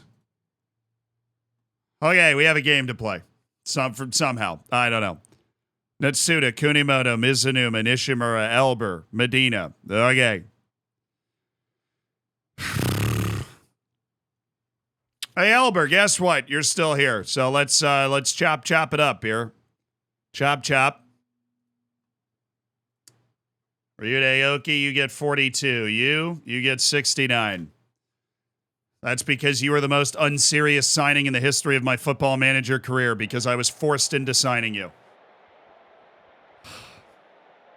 Come on. 11 matches left in the season. 11 matches left of the season. We are top on goal difference in spite of our own squad trying to torpedo our own happiness. Okay,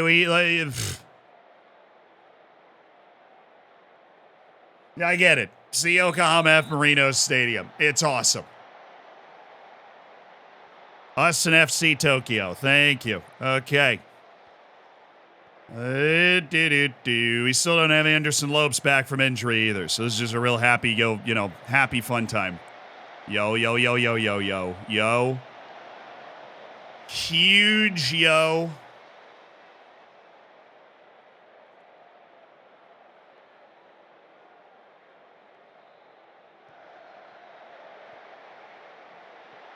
Come on, Mizunuma. Beautiful. Nishimura, good turn. Oh, that's good. That's good. That's good. That's good. It's good. Come on. Come on, man. Yeah, all of the stadiums in the J-League are, like, massive and cavernous. We have, like, 10,000 season ticket holders in a stadium of 70,000 people. The World Cup stadiums be going crazy. Nice. Kunimoto, Eduardo. Okay.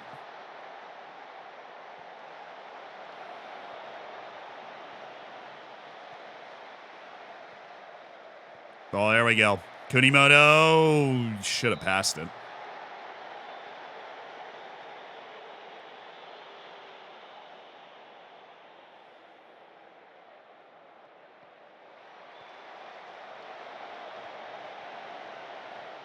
Why'd he pass it? He's so off. It was not even remotely close. He was so offside. I don't know how I got through that deadline day, dude. I felt like pulling my hair out for the last 2 hours.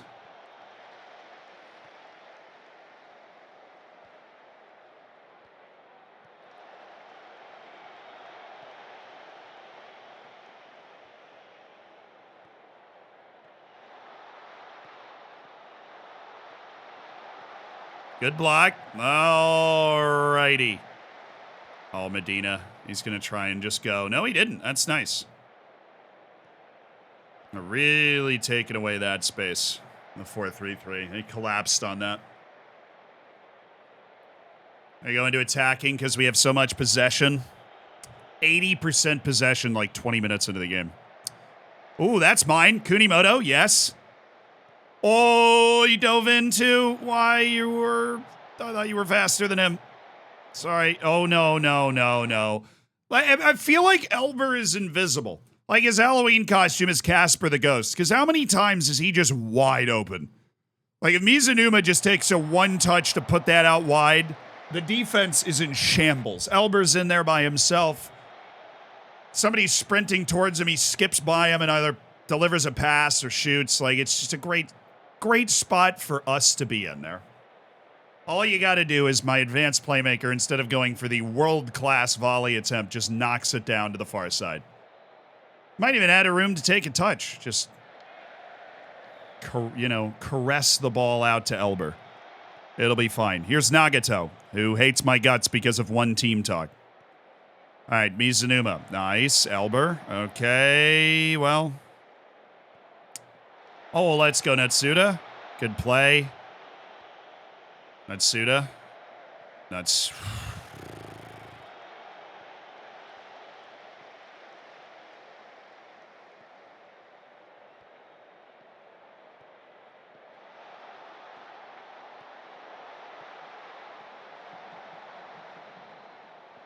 Good recovery. That's fine.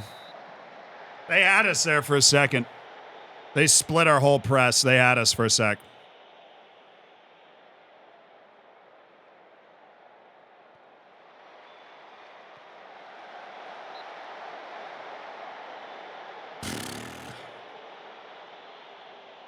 He left for Mets, haven't you heard? Elber's just not there. I mean, it feels like it sometimes. Because he's the guy that's always wide open on the other side of the field and nobody finds him. Nice work, Nagato.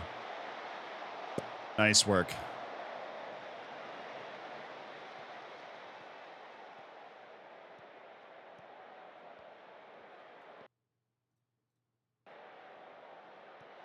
And up our tempo as well. They should be very easy to counter. They send when they're in possession for a long time.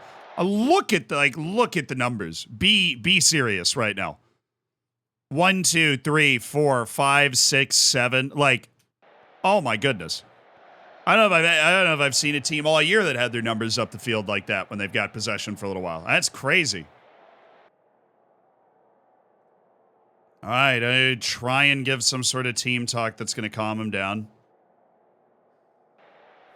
Don't have a lot of firepower off the bench, so we need the guys that are out there to be able to figure this out.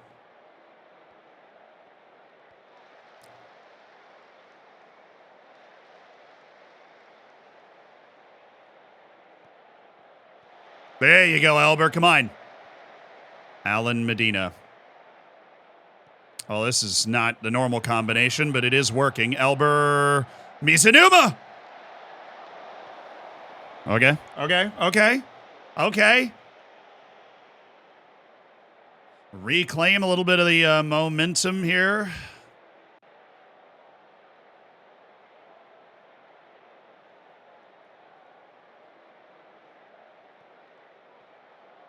Good.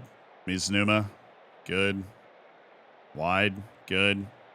Push it.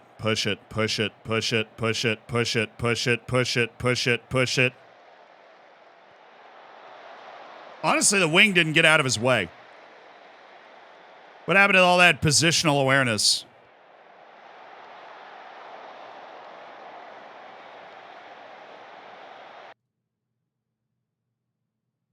Sugimoto, you're in. Ryota Aoki, you're in. Elber's freaking out. Miyaichi, you're in. All right. I have faith in you. You guys don't care, but I do. So I have faith in you, honestly, because you are the only option. Good block. Good block.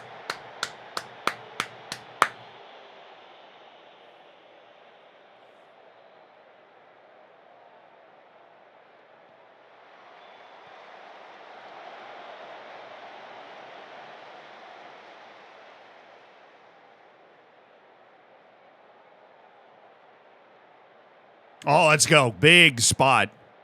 Love that spot for a highlight.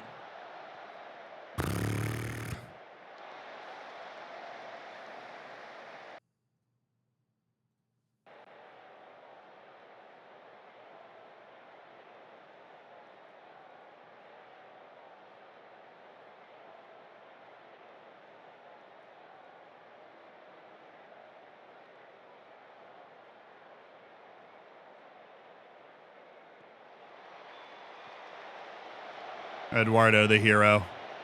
All right, Miyaichi. Don't. Oh, my goodness, Miyaichi. What's the point of going 1-on-5, dude? All right, Aoki, play him. Cooney, taking it wide. Oh, he got around him! Oh!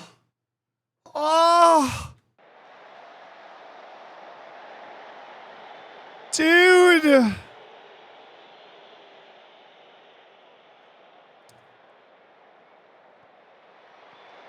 We finally hit a decent counter. Game's been screaming for one the entire time.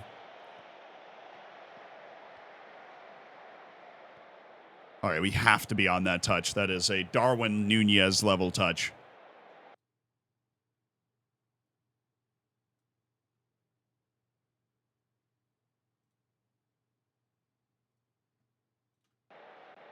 Come on, Keita. Go out there and make the decisive pass.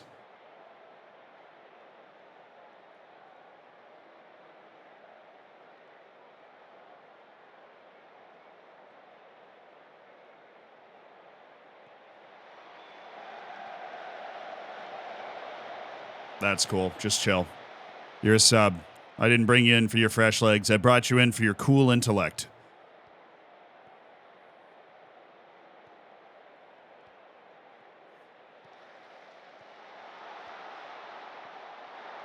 It's actually good work by Nagato. He slowed him down enough to make that really hard on him. All right. Right in front of you. Good. No, play the fullback. Dang it. Mizunuma. Good. It's my best player with the ball on the entire team. That is a bad time to do that.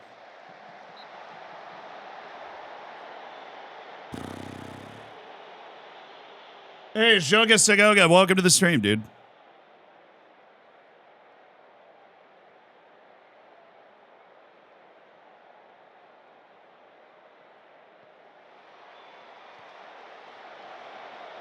Come on, Cooney.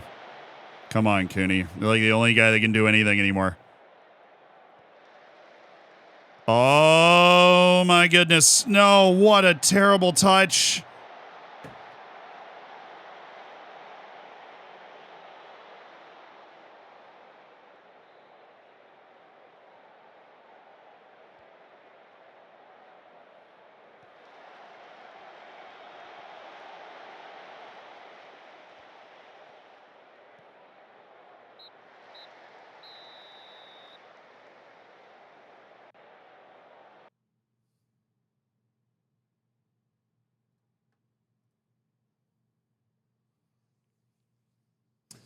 Oh, they drew their match too. I don't know how we're still top of the league. We're falling backwards up the table, dude, at this point. We drew at home against Tokyo.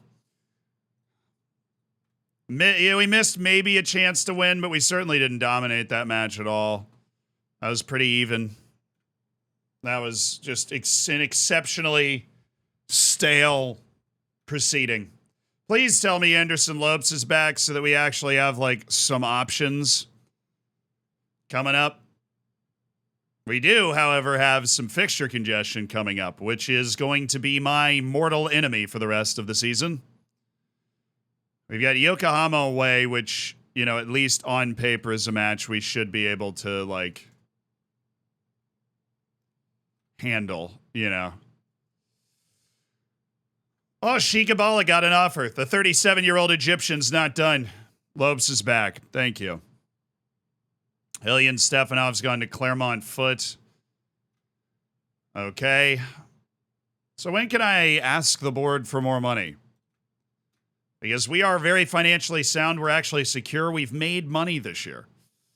We have made money, which means I should probably have, you know, a bit more wage budget available. Wait. When was that?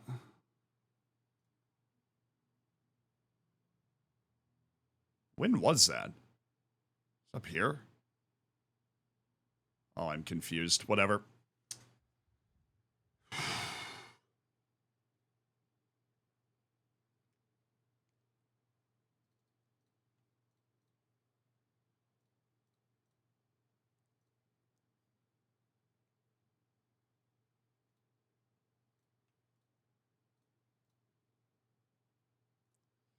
Fair enough.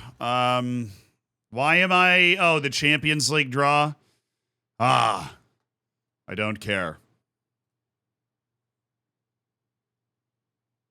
Attends Continental Cup press conferences.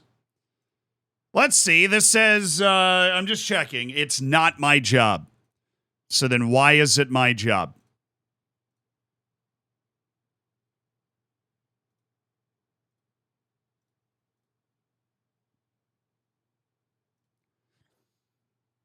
If I decline, very bad things could happen. So I just have to do a press conference.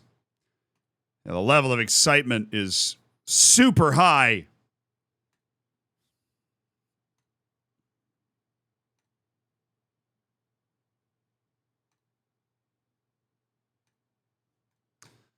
Great. I'm going to have Champions League matches just sprinkled in now. Where are they?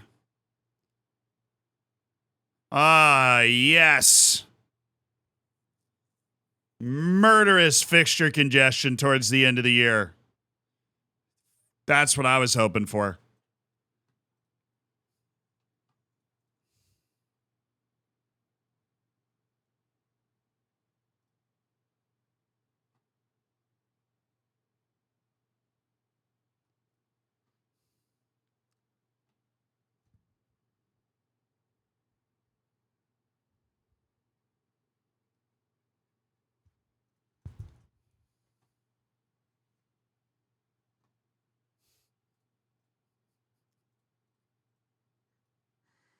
Mizunuma's out for the next 3 weeks.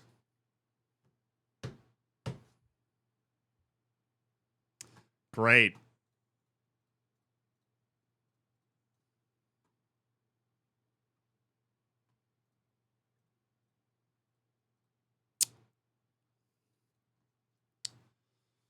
If you'd asked me to pick one player on my team to make immune from injury, he's who I would have picked. It's the one part of the team we haven't really been able to we weren't really able to reinforce with piles of trash through the loan market. But hey, man, at least we have a goalkeeper, right, Mizunuma? You're the one that started it. At least we have a goalkeeper. Yeah. Thank goodness. Thank goodness we went and signed 4 new goalkeepers. Don't know where we would be without our 4 new goalkeepers. No idea. Might as well be lost. All right, Elber, you've been absolutely unmitigated trash recently, so I'm going to take you out. Medina, Kunimoto. We're going to have to go with Kita and Natsuda. Natsuda's going to be the playmaker because Kita's just a worse player. We don't have a...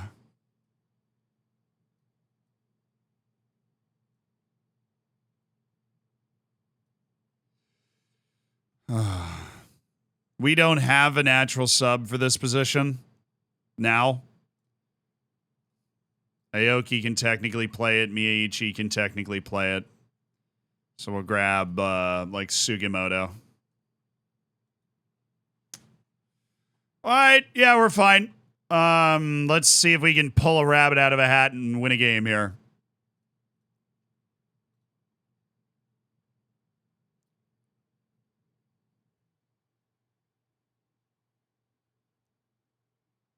Oh, Mizunuma is also club grown.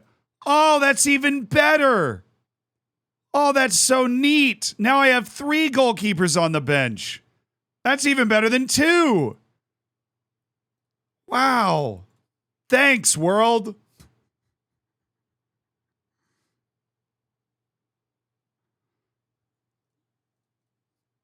Fun. We're having fun. This is what fun looks like.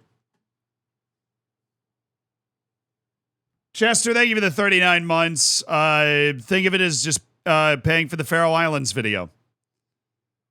Thank you for being a part of the Hammers 39. That is a very long time, Chester. And thank you for the chair. You sent me way back.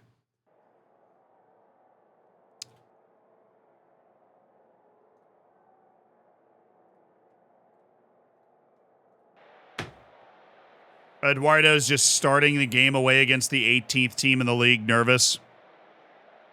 That's great.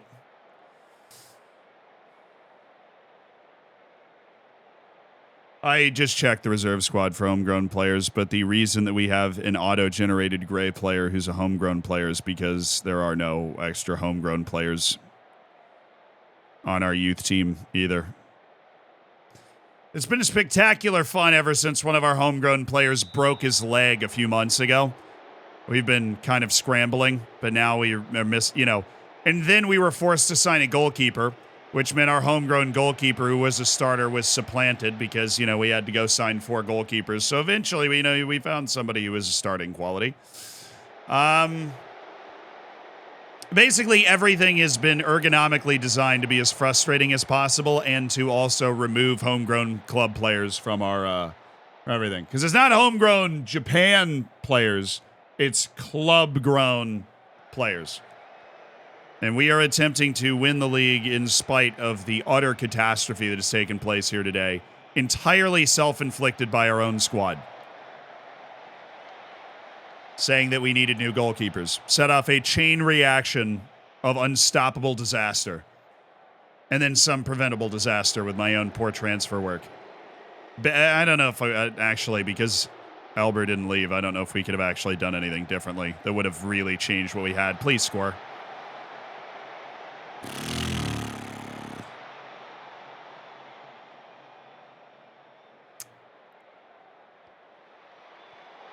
Let's go! Come on!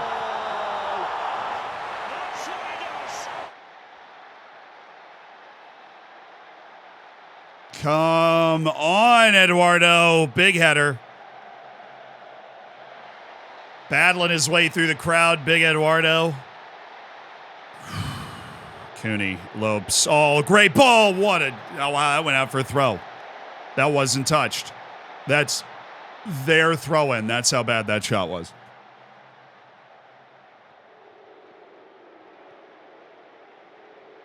It was well constructed. It's good work from Lopes.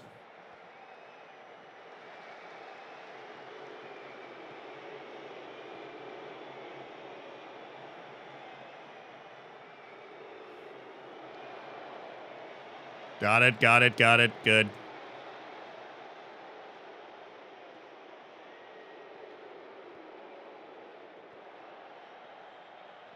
Oh, good steps, Sonoda.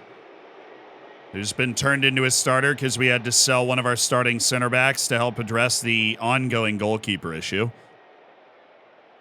Lopes, Medina's on there. Good. Nishimura, well, it's a better shot than the last one.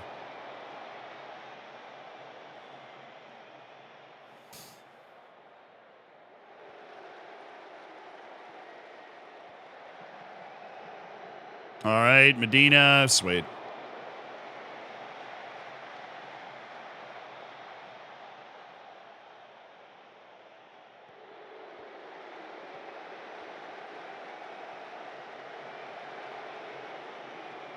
There you go, Nagato. Kita, well, that was actually a good idea. All right, Koike.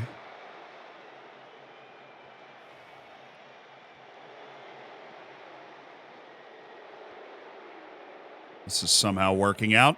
This is living on the edge here. Cooney, oh, nice first touch. There we Good play, good play. Well built. Would have loved if we could have stabbed that one home.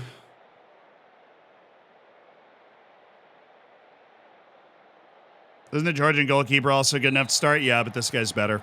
Because we had to keep spending more money to sign more and more impressive keepers until we eventually satisfied the promise.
Nishimura, dude, the goal doesn't move. Nishimura, the goal does not move.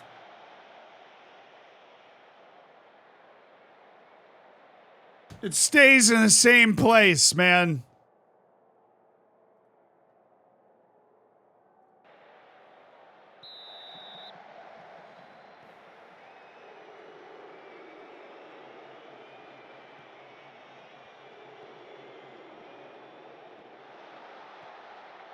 That's a great run. That is a great run. It's unlucky. Give it back to Kita. Good. One more. Oh, don't go for the weird one. Just had to pass it to the right. Don't go for the weird pass. You don't need it. You're a ball-winning midfielder on defend. You don't need to go for the weird pass. It's right next to you.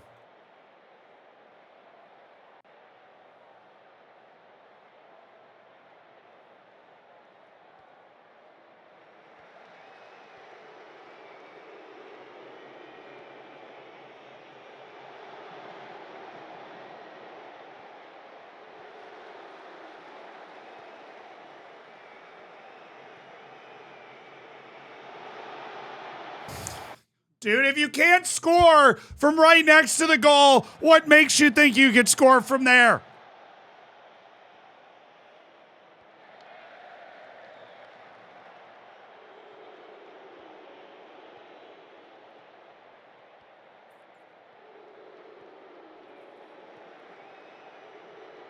Got to get that to Nishimura. You just pray he doesn't shoot it, but you've got to get that through to Nishimura because now we're making ourselves do it a lot more high level of skill, which we're pulling off right now, but we don't need to do that. He's shooting it. All that to get a 30-yard shot from our ball-winning midfielder on defend. All right. Eduardo again. Eduardo again. Oh, Cooney. Hey, he hit the target. Huge improvements coming from Nishimura.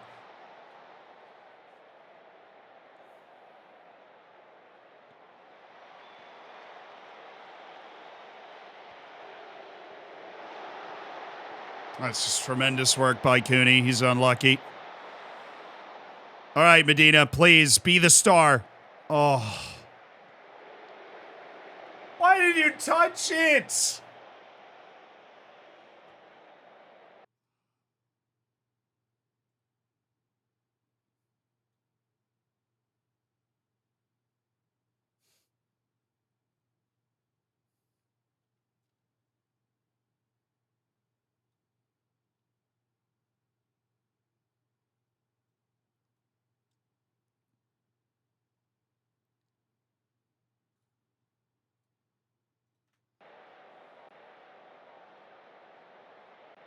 Bring in Elber for Medina.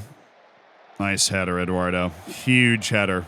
That was not looking like we were in a particularly good spot. Just look up the field and pass it to him. Dude, will you just pass him the ball? Why did... Okay. It's a 2-for-1 here. Thank you.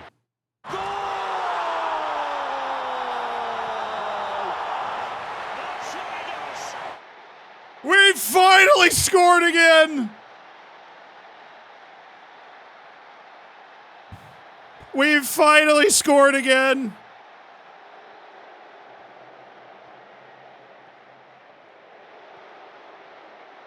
Oh my goodness, Nishimura finally puts the ball in the back of the net. 21 shots and 4 have hit the target. 22 shots and 4 have hit the target. Lopes. Oh boy. That's bad.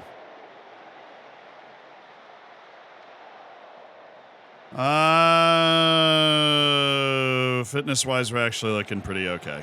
Natsuda, where are you looking there, hot shot? What are you looking at? A nice deep run. Oh, Elber, a nice turn.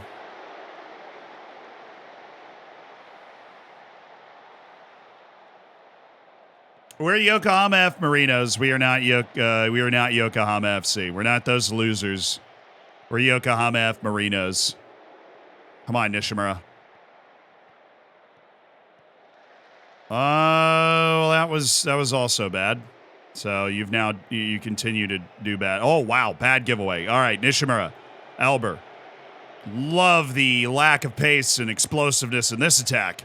Really captivating the imagination here.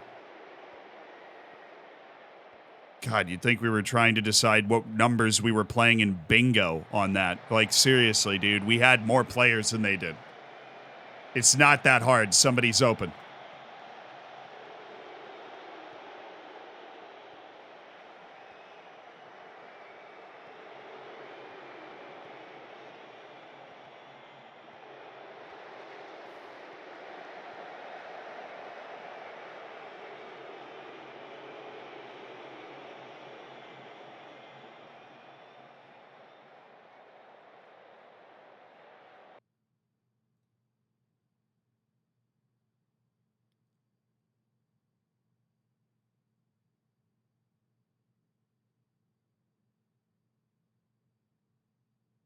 The confirmed changes was hovering. That's good. The changes would be an encouraged shout that has now frustrated my entire team. So I'm really glad I could get that through. Really got through to him. That was what we were looking for.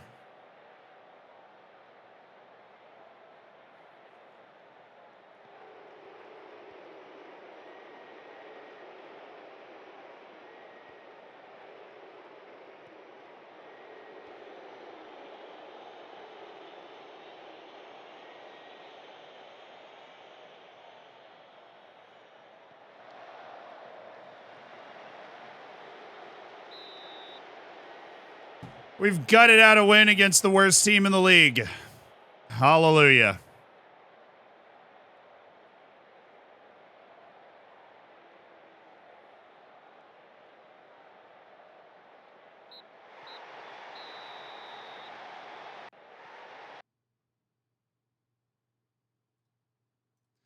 And I will really pump up the lads. Oh, Kobe actually ended up losing.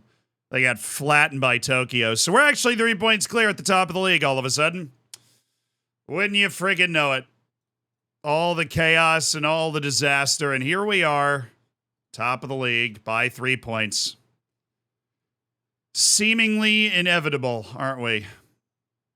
Seemingly inevitable.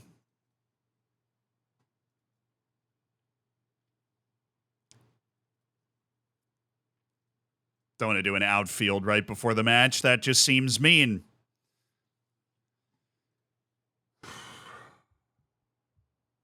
Players want another goalkeeper? Yeah, that'd be great. How'd the marathon go? I'll let you know on Monday. The marathon is this weekend. It's on Sunday. It's going to be exciting. I'm looking forward to it.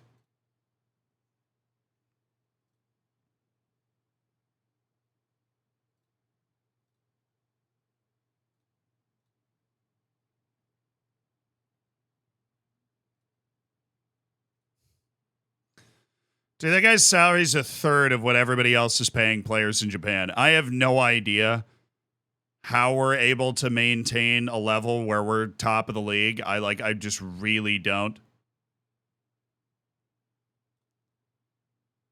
Because we don't pay anybody anything, and we just don't have a lot of dudes. But we're still winning the league. But we are still winning the league. I will say the excuses not while losing. I will say the excuses while winning. That's the key. Say the excuses while you're winning. Drag the team up by their bootstraps here.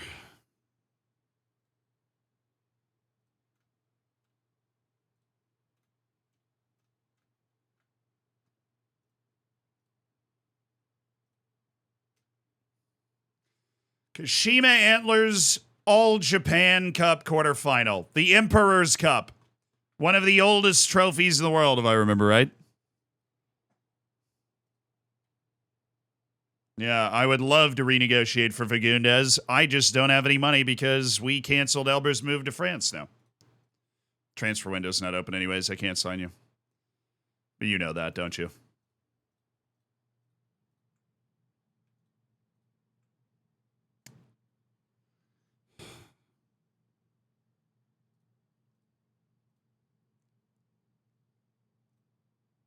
Do it one at a time.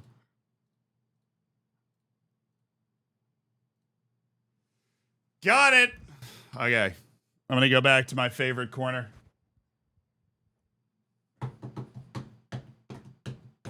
Where are you from? I am from America.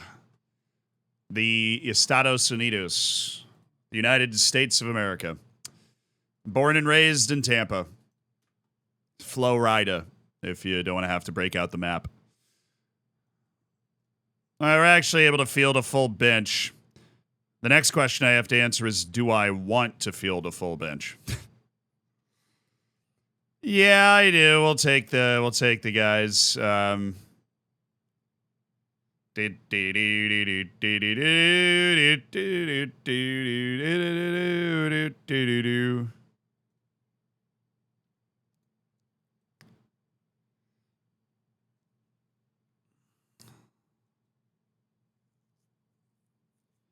All right, ready to go with... We're out of midfielders. We just don't have any other midfielders, so we're just going to toss him in there, and he'll be fine. Aoki is going to play the first part of this game, and he is going to be fine because we cannot play Natsuda 90 minutes in this match. We can only play him 45. They're starting Jan Matthias against me. You dare use my own spells against me, Potter. I don't think so. Quarterfinal of the All Japan Cup. Trying to win the quadruple. Well, we need to win all of the cups in order to make that happen. Kashima Antlers. Well, they're hot. That's good. That's fun. Love to see that form coming up against us. Well, hey, you're not top of the league. All right, I am. So, eat it. Reese, thank you for the 26 months. Why do they have Jan Mateus? Oh, you know, classic. My team decided our goalkeepers weren't good enough. Forced me to, hey, guys. The game has started. I just figured I'd let you know. The game has started. In case you wanted to know. Elber has returned from his vacation to France with a goal in the first. Dude, he's a sleeper agent. He gave away the ball. That was perfect. Great run by Elber. Good find by Medina. That's perfect.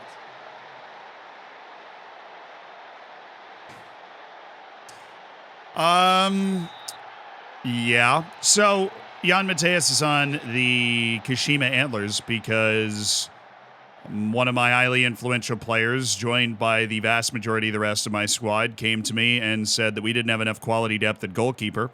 I then proceeded to sign 3 goalkeepers that didn't satisfy that promise. The 4th attempt at signing a goalkeeper did satisfy that promise. And over that process, we sold a starting center back, Jan Mateus, backup midfielder. And yeah, that was that. Oh, let's go! What's up, dude? Freaking come on, man. Oh, what a start. In the Cup quarterfinal against the white-hot Kashima Antlers. Takuya Kita, my ball-winning midfielder, just takes matters into his own hands.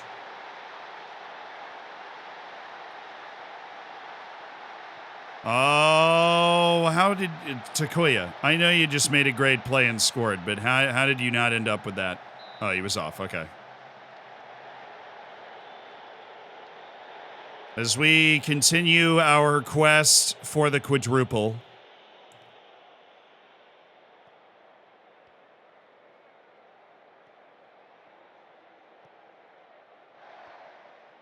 Sweet. All right, Elber. Ishimura, well, that's not it, is it? But Medina making a play.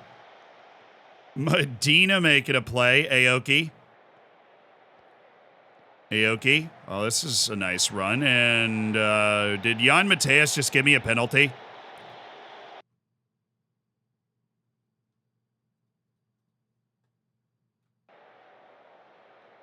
Jan Mateus just gifted me a corner. Dude is totally a sleeper agent.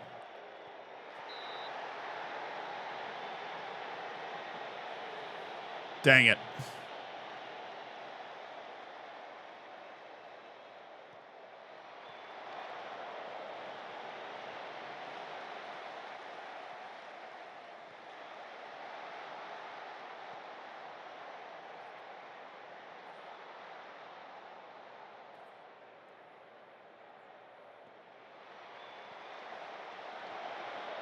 Oh, Nishimura. That was going into some good shots. Wow. Aoki, you can't do that. That's not typically permissible.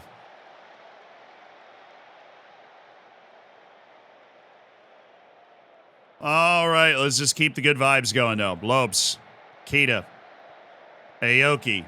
Well, good effort. Forced a fingertip save out of him.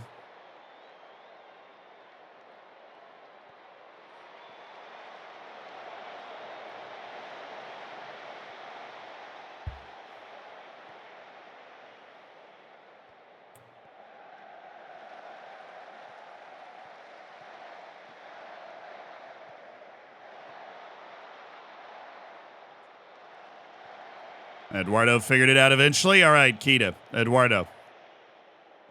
And Kita, and Nishimura. Anderson Lopes. Really? You have 17 strength, and we're losing that. Great recovery by Kita. And Elber. He's literally invisible. He has to be invisible. Because our tactic is working. He is so open. Scream for the ball or something. Good work by Aoki. Get the ball back. All right, Elber. Nagato. Aoki's got Elber again. Oh, now he sees him. Much harder spot to see him from. Goodness gracious. Now he sees him. Drops an absolute dime. 3-0. running Kashima Antlers off the field. Running Kashima Antlers off the field in the Cup quarterfinal. That is what I'm talking about right there. That is what I'm talking about. That was absolutely delicious. I agree. Completely and utterly delish. All right, Lopes. Nice. Nishimura. Well, maybe not. And Medina. Ooh, Lopes. Dang it. How's Faroe Islands? It was awesome. Very cold. We definitely didn't pack well enough because the temperature doesn't really tell you how cold it is there. It's just like one step colder with the wind and the humidity. But we had a really good time. I think we filmed a really fantastic video that I'm super excited for you guys to see, basically. Oh, Nishimura. Oh my goodness.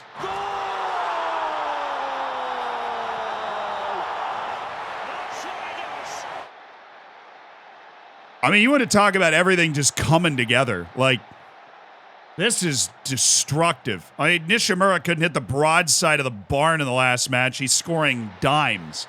Well, that is an amazing hit. We have 4 goals and we've missed a pen. We're like, this has been no contest. We just scraped a 1-goal win against the worst team in the league.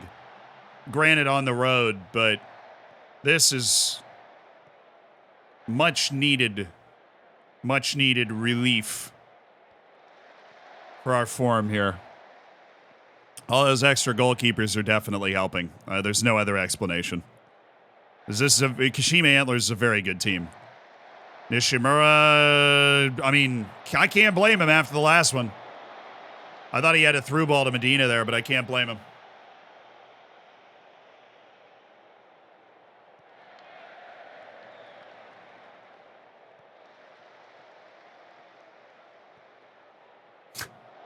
Never change, Jan Mateus. Never change. 0.01 XG has never stopped that man before. Now, I've made most of my penalties this year. I don't know if it's an epidemic for other people, but I've scored most of my pens. This is a nice, relaxing result to get.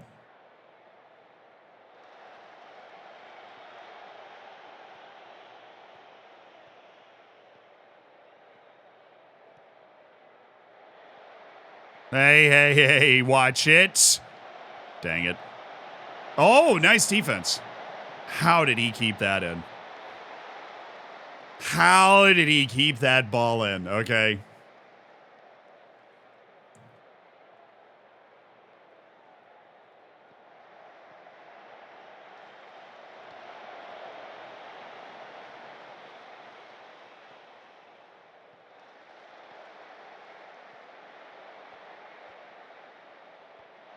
Nice save. Nice save.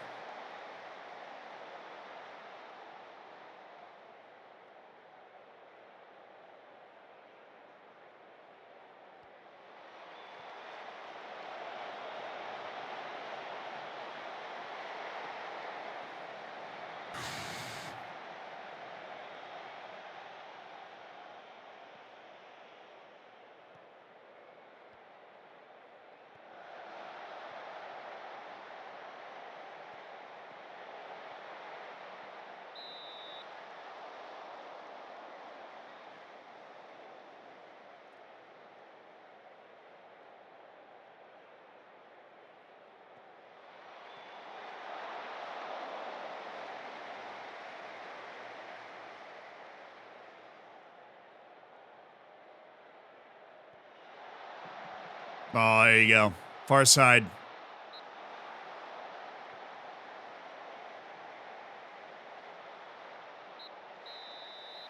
Yeah, I think the injuries are the only thing that everybody seems to be able to agree on as being like a really huge problem.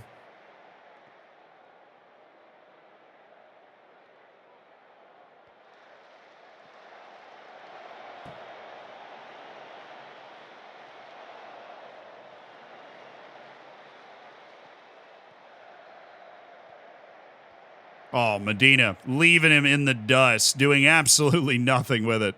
Nice find, though. Nice find. There's some time wasting on, just so we can try and save the legs a little bit.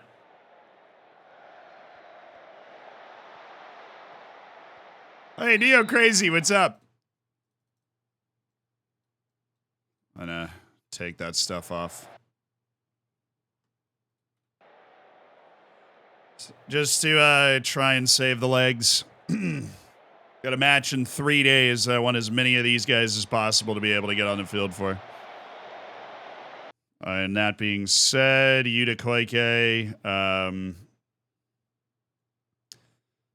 Ryo Miyachi. I guess we do Kunimoto and Ryo Miyachi.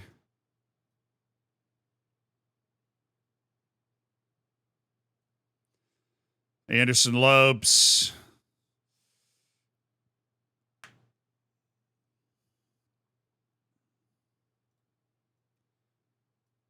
Sugimoto to the attacking midfield spot for Nishimura. Okay. Those are subs to help save the legs as well as we prepare ourselves for a league match 3 days from now. What an opening 20 minutes against Kashima Antlers. What a performance. Nightsap, thank you for the 19 months. How you finding the game? It's been great. Honestly, it's a huge improvement. Today's been rough because we ran into just some very annoying parts of the dynamics. But it's been great. The game has been great overall.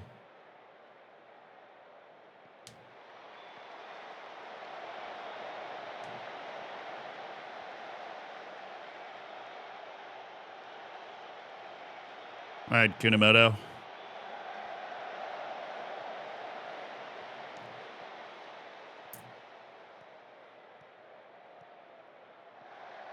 Sure.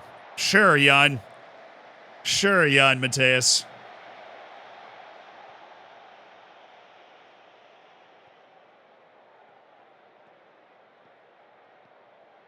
I'll play him. Finally, we see Miyachi or somebody playing that left side. Finally.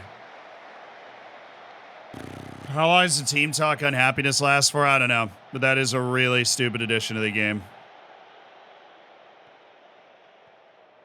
Mine's still going. Probably been about a month.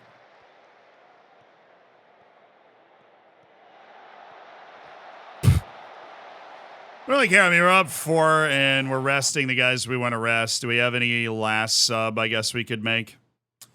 Guess we do. I could get Ryuta Koike for Matsubara. And I might as well do it going into the last 20 minutes. All Japan Cup semifinal. What's up? And we will not be playing a team that is as good as Kashima Antlers. Oh, what a save by Samuel. Nice save. That should have just been a goal. It was a tough bounce for us.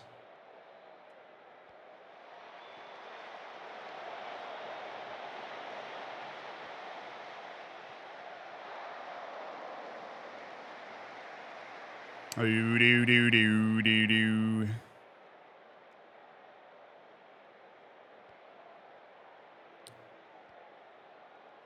All right, Kunimoto, Miyaichi, Aoki, Sugimoto. First time all year he's playing the attacking midfield spot. All hands on deck sort of vibe.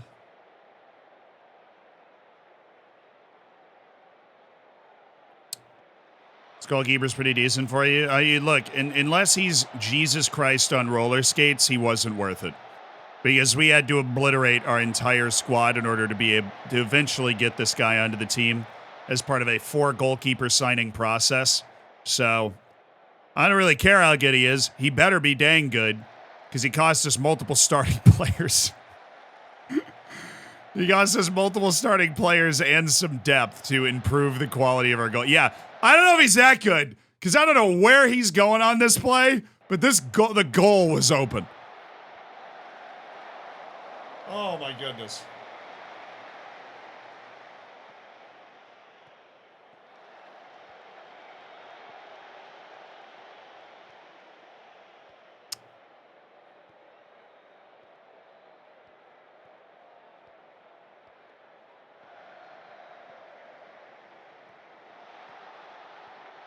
All right, buddy.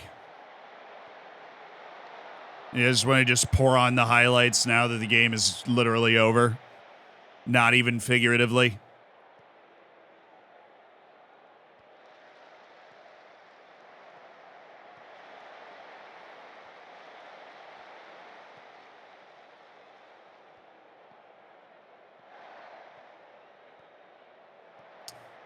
Hey, watch me score on you again! Oh. Who say it? That where that got touched by somebody that looked like it just went flying right through. Saw the player that kicks off about strengthening the team. Yeah, it was literally like my best player. So.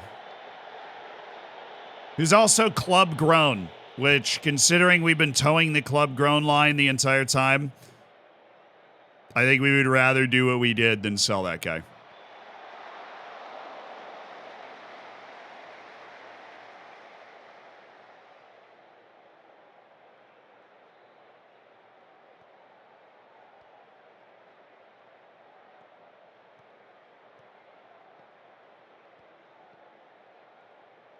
All right, he's scoring this.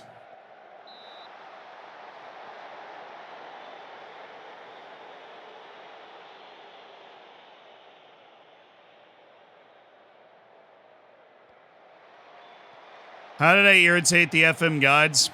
I kept saying that the game was great. It just had to show me its worst side today. That was how I irritated the FM gods. I kept saying the game was great. And they were like, actually, what if instead we do this?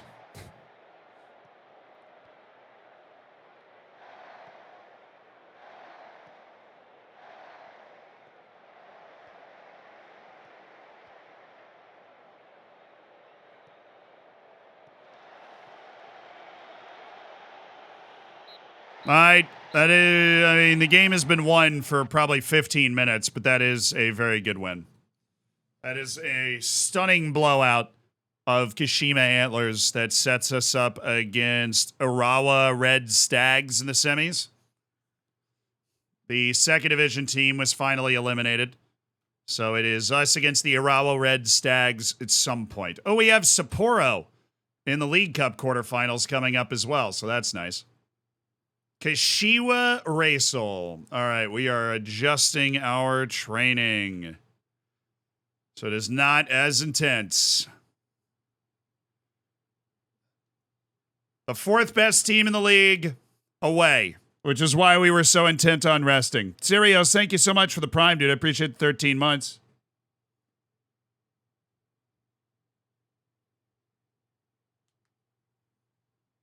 Aren't those the Urawa Red Diamonds?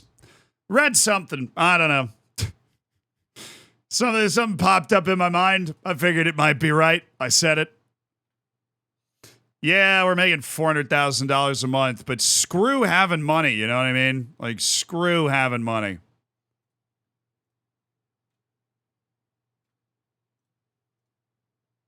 Oh, wow, his contract was mutually terminated. That's awesome. We'll keep an eye on him. Because we can sign players for free, I believe, and they can just play at any time. We don't have a registration window or anything. So that guy wants to join us. Wait, what happened?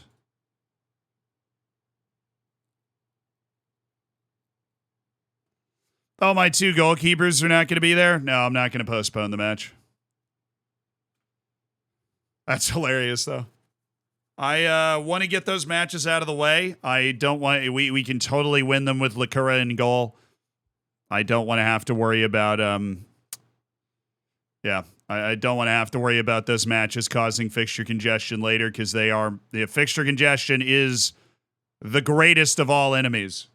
Whoa, whoa, whoa, whoa, whoa. Whoa. Whoa. Show some love to Contact Center Girl. Dude, with the 25 gifted subs. 25. If you got one, be sure to say thank you.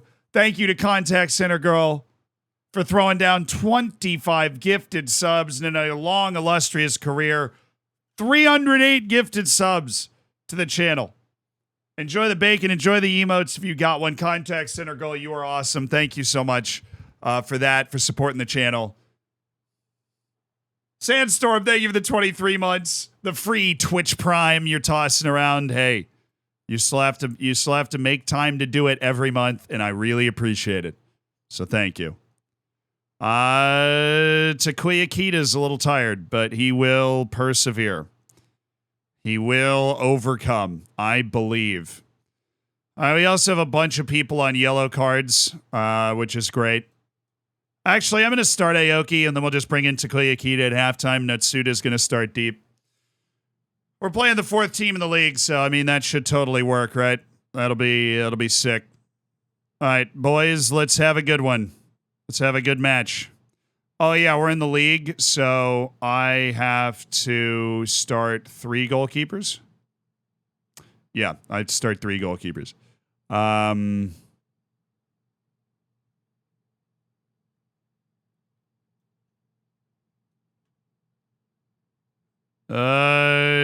We don't have any homegrown guys in the team. All right, we go to the reserves. Find ourselves a beautiful goalkeeper somewhere. Kimura, beautiful. Kimura, you're coming back up to the first team. Kimura, you're here. You're going to pick up Sugimoto. There we go. There's the thruple goalkeeper bench that everybody just absolutely loves to see. Mizunuma's still out for 5 to 10 days. Yamane actually is back in 4 weeks to 2 months. He might be back before the end of the year. He'll help solve part of that problem. But all right, the thruple goalkeeper bench, my favorite.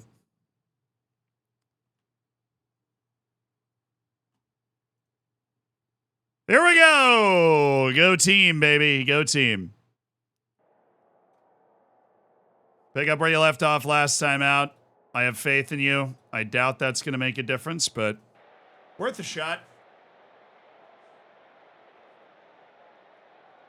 Why the triple goalkeeper bench? Because of injuries to club-grown players, which we need to have on the field. Or we need to have in the match day squad. So here we are. A hilarious confluence of events that has created a situation where, yeah, that needs to happen. All right. There are 9 league matches left, including this one. If we can get a win away against the 4th best team in the league, that is an absolutely monster result. This is all about survival right here. This is all about survival. Survive in advance. Every match is a microcosm. Deserves to be micromanaged. Somehow putting a team together that's fit enough to be able to execute what we're trying to do. We're in the All Japan Cup semifinal. We're in the League Cup quarterfinal, which we've got that home and away coming up next. 9 matches left in a league that we lead by 3 points. All right. The press looks fine. The press still looks fine. That's beautifully done. That's a nice ball as well. Medina whistles it. Had to make a play, and he made a play. That's credit where it's due. Good positioning, Eduardo. Well done, Mr. Eduardo. All right. Left. Elber. Oh, see you later. Oh, if he was a good passer, he could have gone for that, but I'm kind of happy he didn't. That's fine. Well done. Well constructed. Got a real good-looking chance out of that.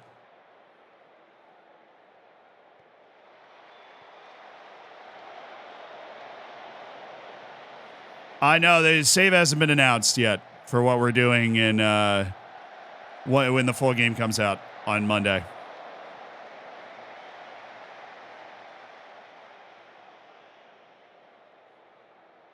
Come on.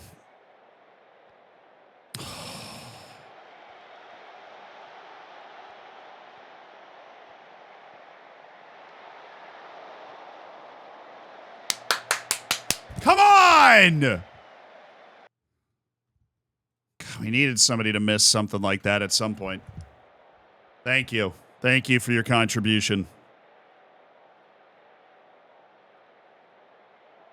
Not going to go bump the mentality yet. We did just hit and encourage, though. Ooh, good spot for Medina. Not Suda. Didn't miss that by much.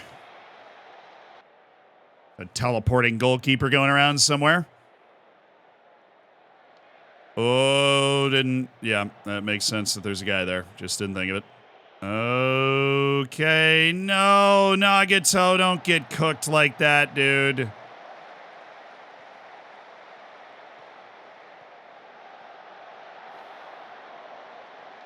Well, haven't they woken up in this game in the last 5 minutes?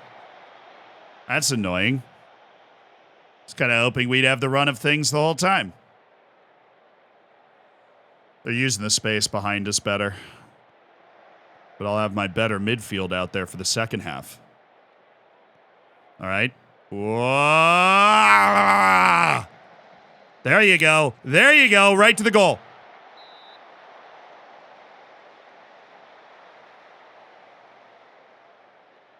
I think I'm 48567 for the marathon bib number.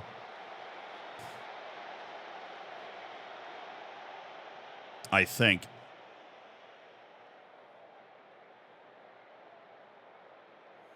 All right, interesting half. The nerves are there. We've done well controlling possession. Focus on the good things. Be happy. Don't focus on the nerves. We've kept the ball well. We're going to go 10 more minutes on this, and then it is time for Takuya Kita. Oh, no. He should have gone back in. He should have gone straight back in. Oh. Should have headed it back in. That would have been it. Oh, yes. Oh, yes. Very well done by Lopes.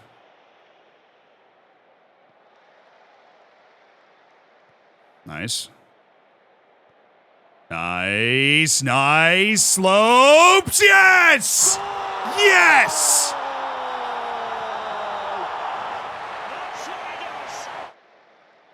Anderson Lopes!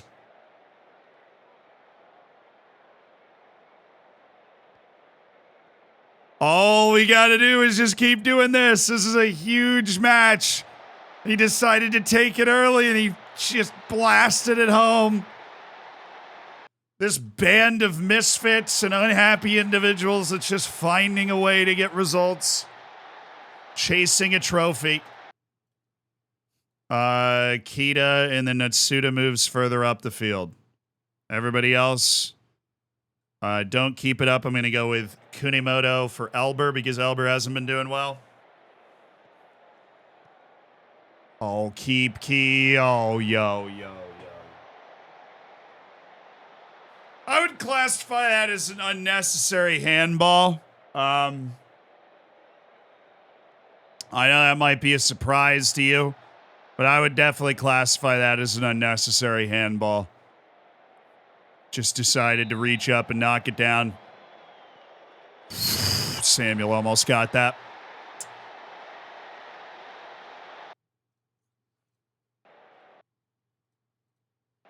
There we go. Okay, and they're back. You explain the shouts. When do you use them? When you're not winning, you use encourage. It's basically the basics. I get through most of my life by just adhering to that. You can demand more if you feel like there's complacency or you're underachieving against a better team, or sorry, a worse team. But there's really, you can do a praise if you're winning, but the main one is just if you're losing or drawing, demand more or encourage. Okay, Nagato, that was really well done. Good hustle. What do we got? Kunimoto. They're not really pressing, so let's just get this ball to Natsuda. Dude, why do you go way up? Did R1 get stuck in the controller, like, with the dummy? Are you serious? All right, let's have a winning moment. Let's have a winning moment here. Because we've given them a free goal. They didn't really earn that. We just kind of gave them a pin out of nowhere. All right, wide. Dang it, man.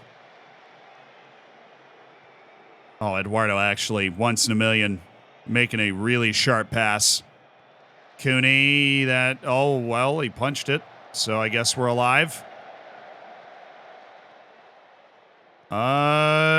Sure, Eduardo will make another nice pass. See, that's just what he does now. He makes nice passes. I have no idea when this started, but I am all for it.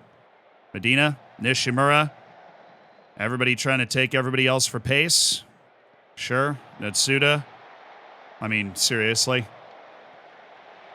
All that articulate buildup for you to whirl around and just try and pick out the corner like a maniac.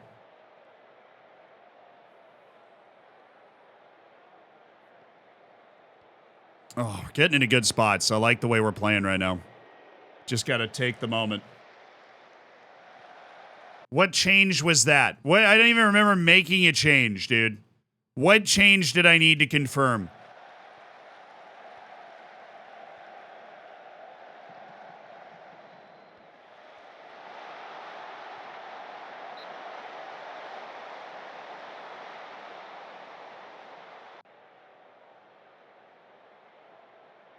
It was literally an encouraged shout again. Why do I need to confirm changes for a shout? Somebody remind me. Because that's not how that works. Nagata, you're off.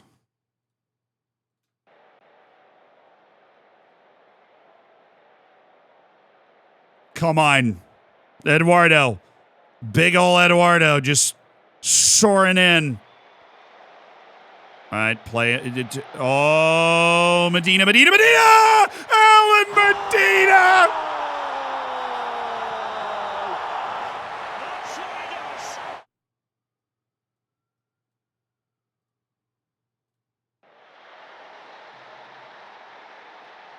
What a moment for Alan Medina! And it might be one of those championship winning moments with 10 minutes to play left in the match.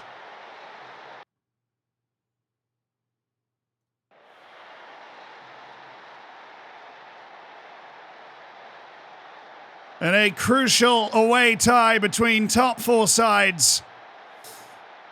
It's Alan Medina that scored. Oh, kept it alive. Medina again.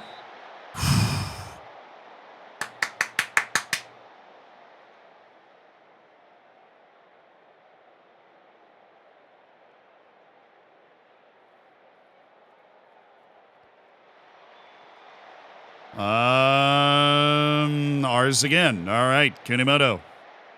That was bold. Yuta Koike, part of the cadre of players leaving at the end of the season. Okay, Takuya Kita, how are we losing that?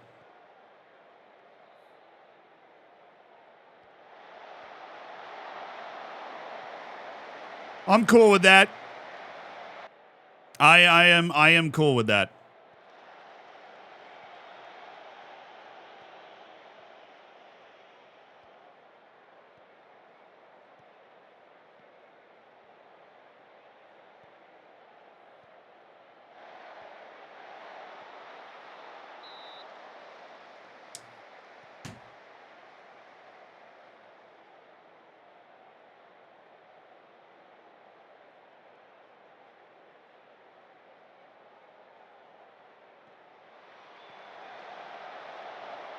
Good idea, good idea. Well headed. Well headed.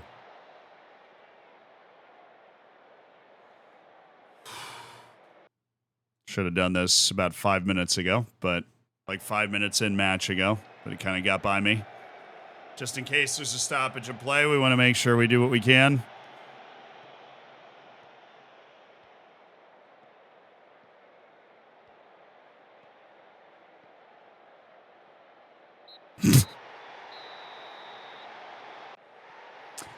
We beat the number 4 team on the road, overcoming a stupid handball penalty conceded. That's what I'm talking about. That's all that matters. 8 matches left in the league.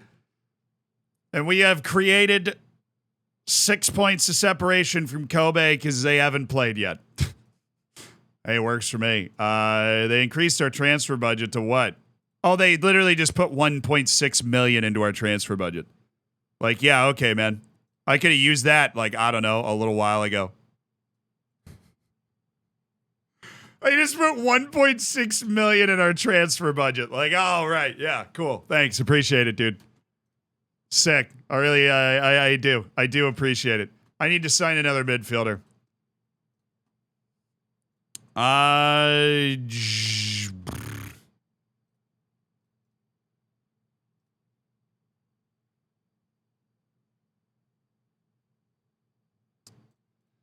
Any Japanese free agents out there?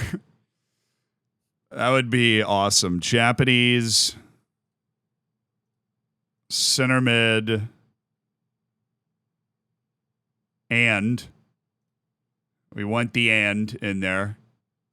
And then expired contract. And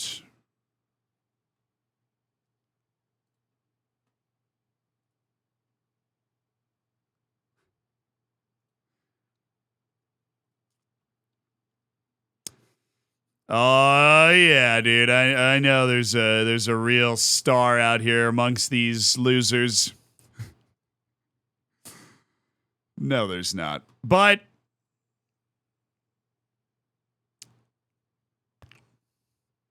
what do we remove that? Just Japanese free agents. Anybody we even know?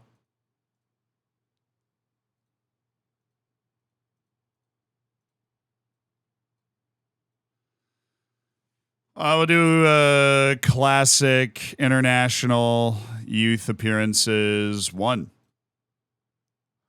Nobody even has a youth Japan appearance. Okay. So you guys are all really bad.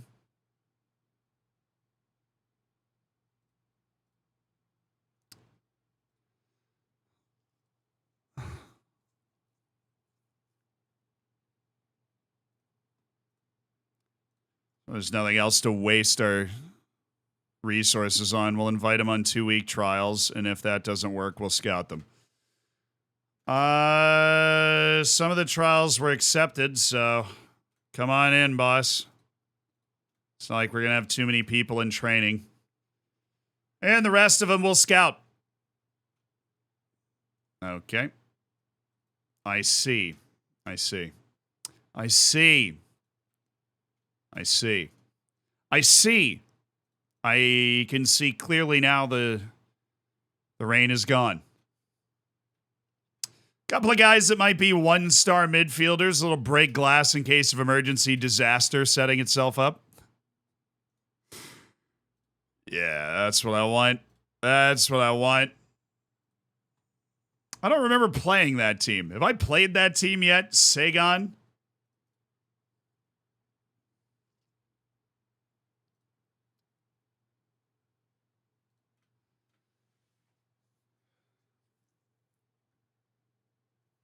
Risky move, taking them all on trial. They'll be injured in no time. This guy gets it. This guy understands. This guy understands it.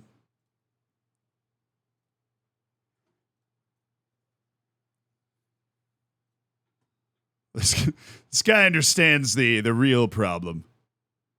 I want to work on the transition phase. It's not really us. It's not really us, you know. That's okay. I'm out of midfielders. I am officially out of midfielders. Takuya, and they're all the homegrown players. Dude, he might. Mizunuma is going to be okay by the next actual league match because these are the 2 League Cup quarterfinal ties. But I mean, we have 3 injuries to players that I didn't loan in injured. I loaned a Kubo in injured. All of them are 3 outfield homegrown club players. 4 goalkeeper bench. It is so on. The 4 goalkeeper bench is so on. They're just targeting the one spot that we can't survive. We literally can't survive it. But at least Akubo's back. Oh, it's crazy. It's been an absolutely crazy day. But you know what, chat? Even though it's been an absolutely crazy day, I've had fun. As much as I've mauled it, it's been a real, challenge. A real challenge. And we're still top of the friggin' league, dude. We're still top of the league. We're in the All Japan Cup semifinal. We won 2 of those matches today. We've got the League Cup quarterfinals coming up. We got those League Cup quarterfinals coming up. And then it's all J-League, Japanese friggin' Cup.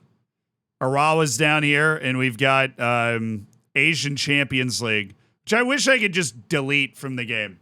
Because, we're not playing the save long enough to actually be able to win it. You know? We're not playing the save long enough to be able to win it. So we're just kind of staring at, we have 5 matches in the Champions League group stage that we're just going to have to play. That we are going to play bums in. We are going to play some serious bums in those games. There's one fixture congestion thing here. One here. And then one here with Pohang, but it's not actually that bad. We do have a nice break before the Kobe match, which is good.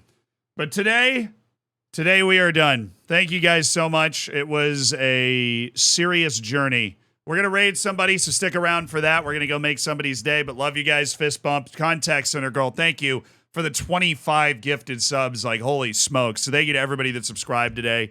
Thank you for supporting the channel. Sorry the stream dropped out at one point, but OBS came right back up and we were fine. So life is good. We'll be here tomorrow. We'll be finishing the season tomorrow. So hopefully you guys are going to be able to make it. We're definitely going to be rotating super heavily for those matches, playing as many reserves as we can. But I literally don't have any midfielders, so I have to sort that out. Go and get some easy miles in. Yeah, I think I might jog 5 or 6 miles today just to kind of keep the legs under me. Marathon coming up on Sunday, so I think I've got 4 days 4 days left. Oh boy. All right, who are we raiding? Gotta go find somebody who's... They have no choice. Their day must be brightened. They have no option. Their day must be brightened. All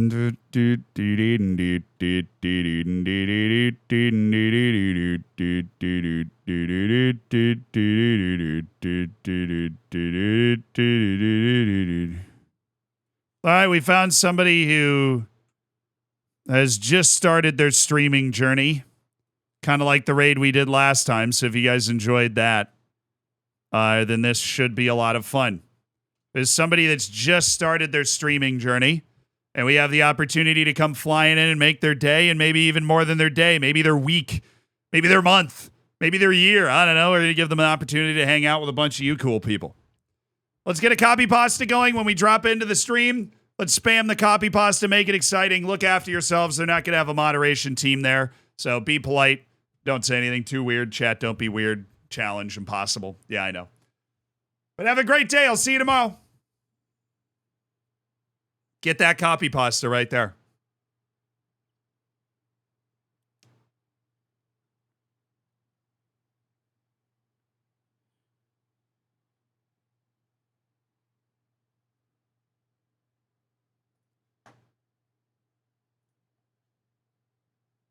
All right, word of the day.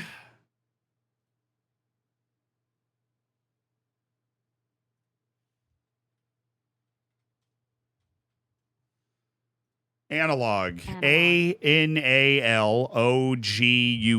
Analog refers to something that is similar to something else in design, origin, use, etc. In other words, an analog is analogous to something else. There are many historical analogs to our current political situation that we can learn from in order to not repeat the mistakes of the past. Analog. I guess that's like the root of analogous. Right?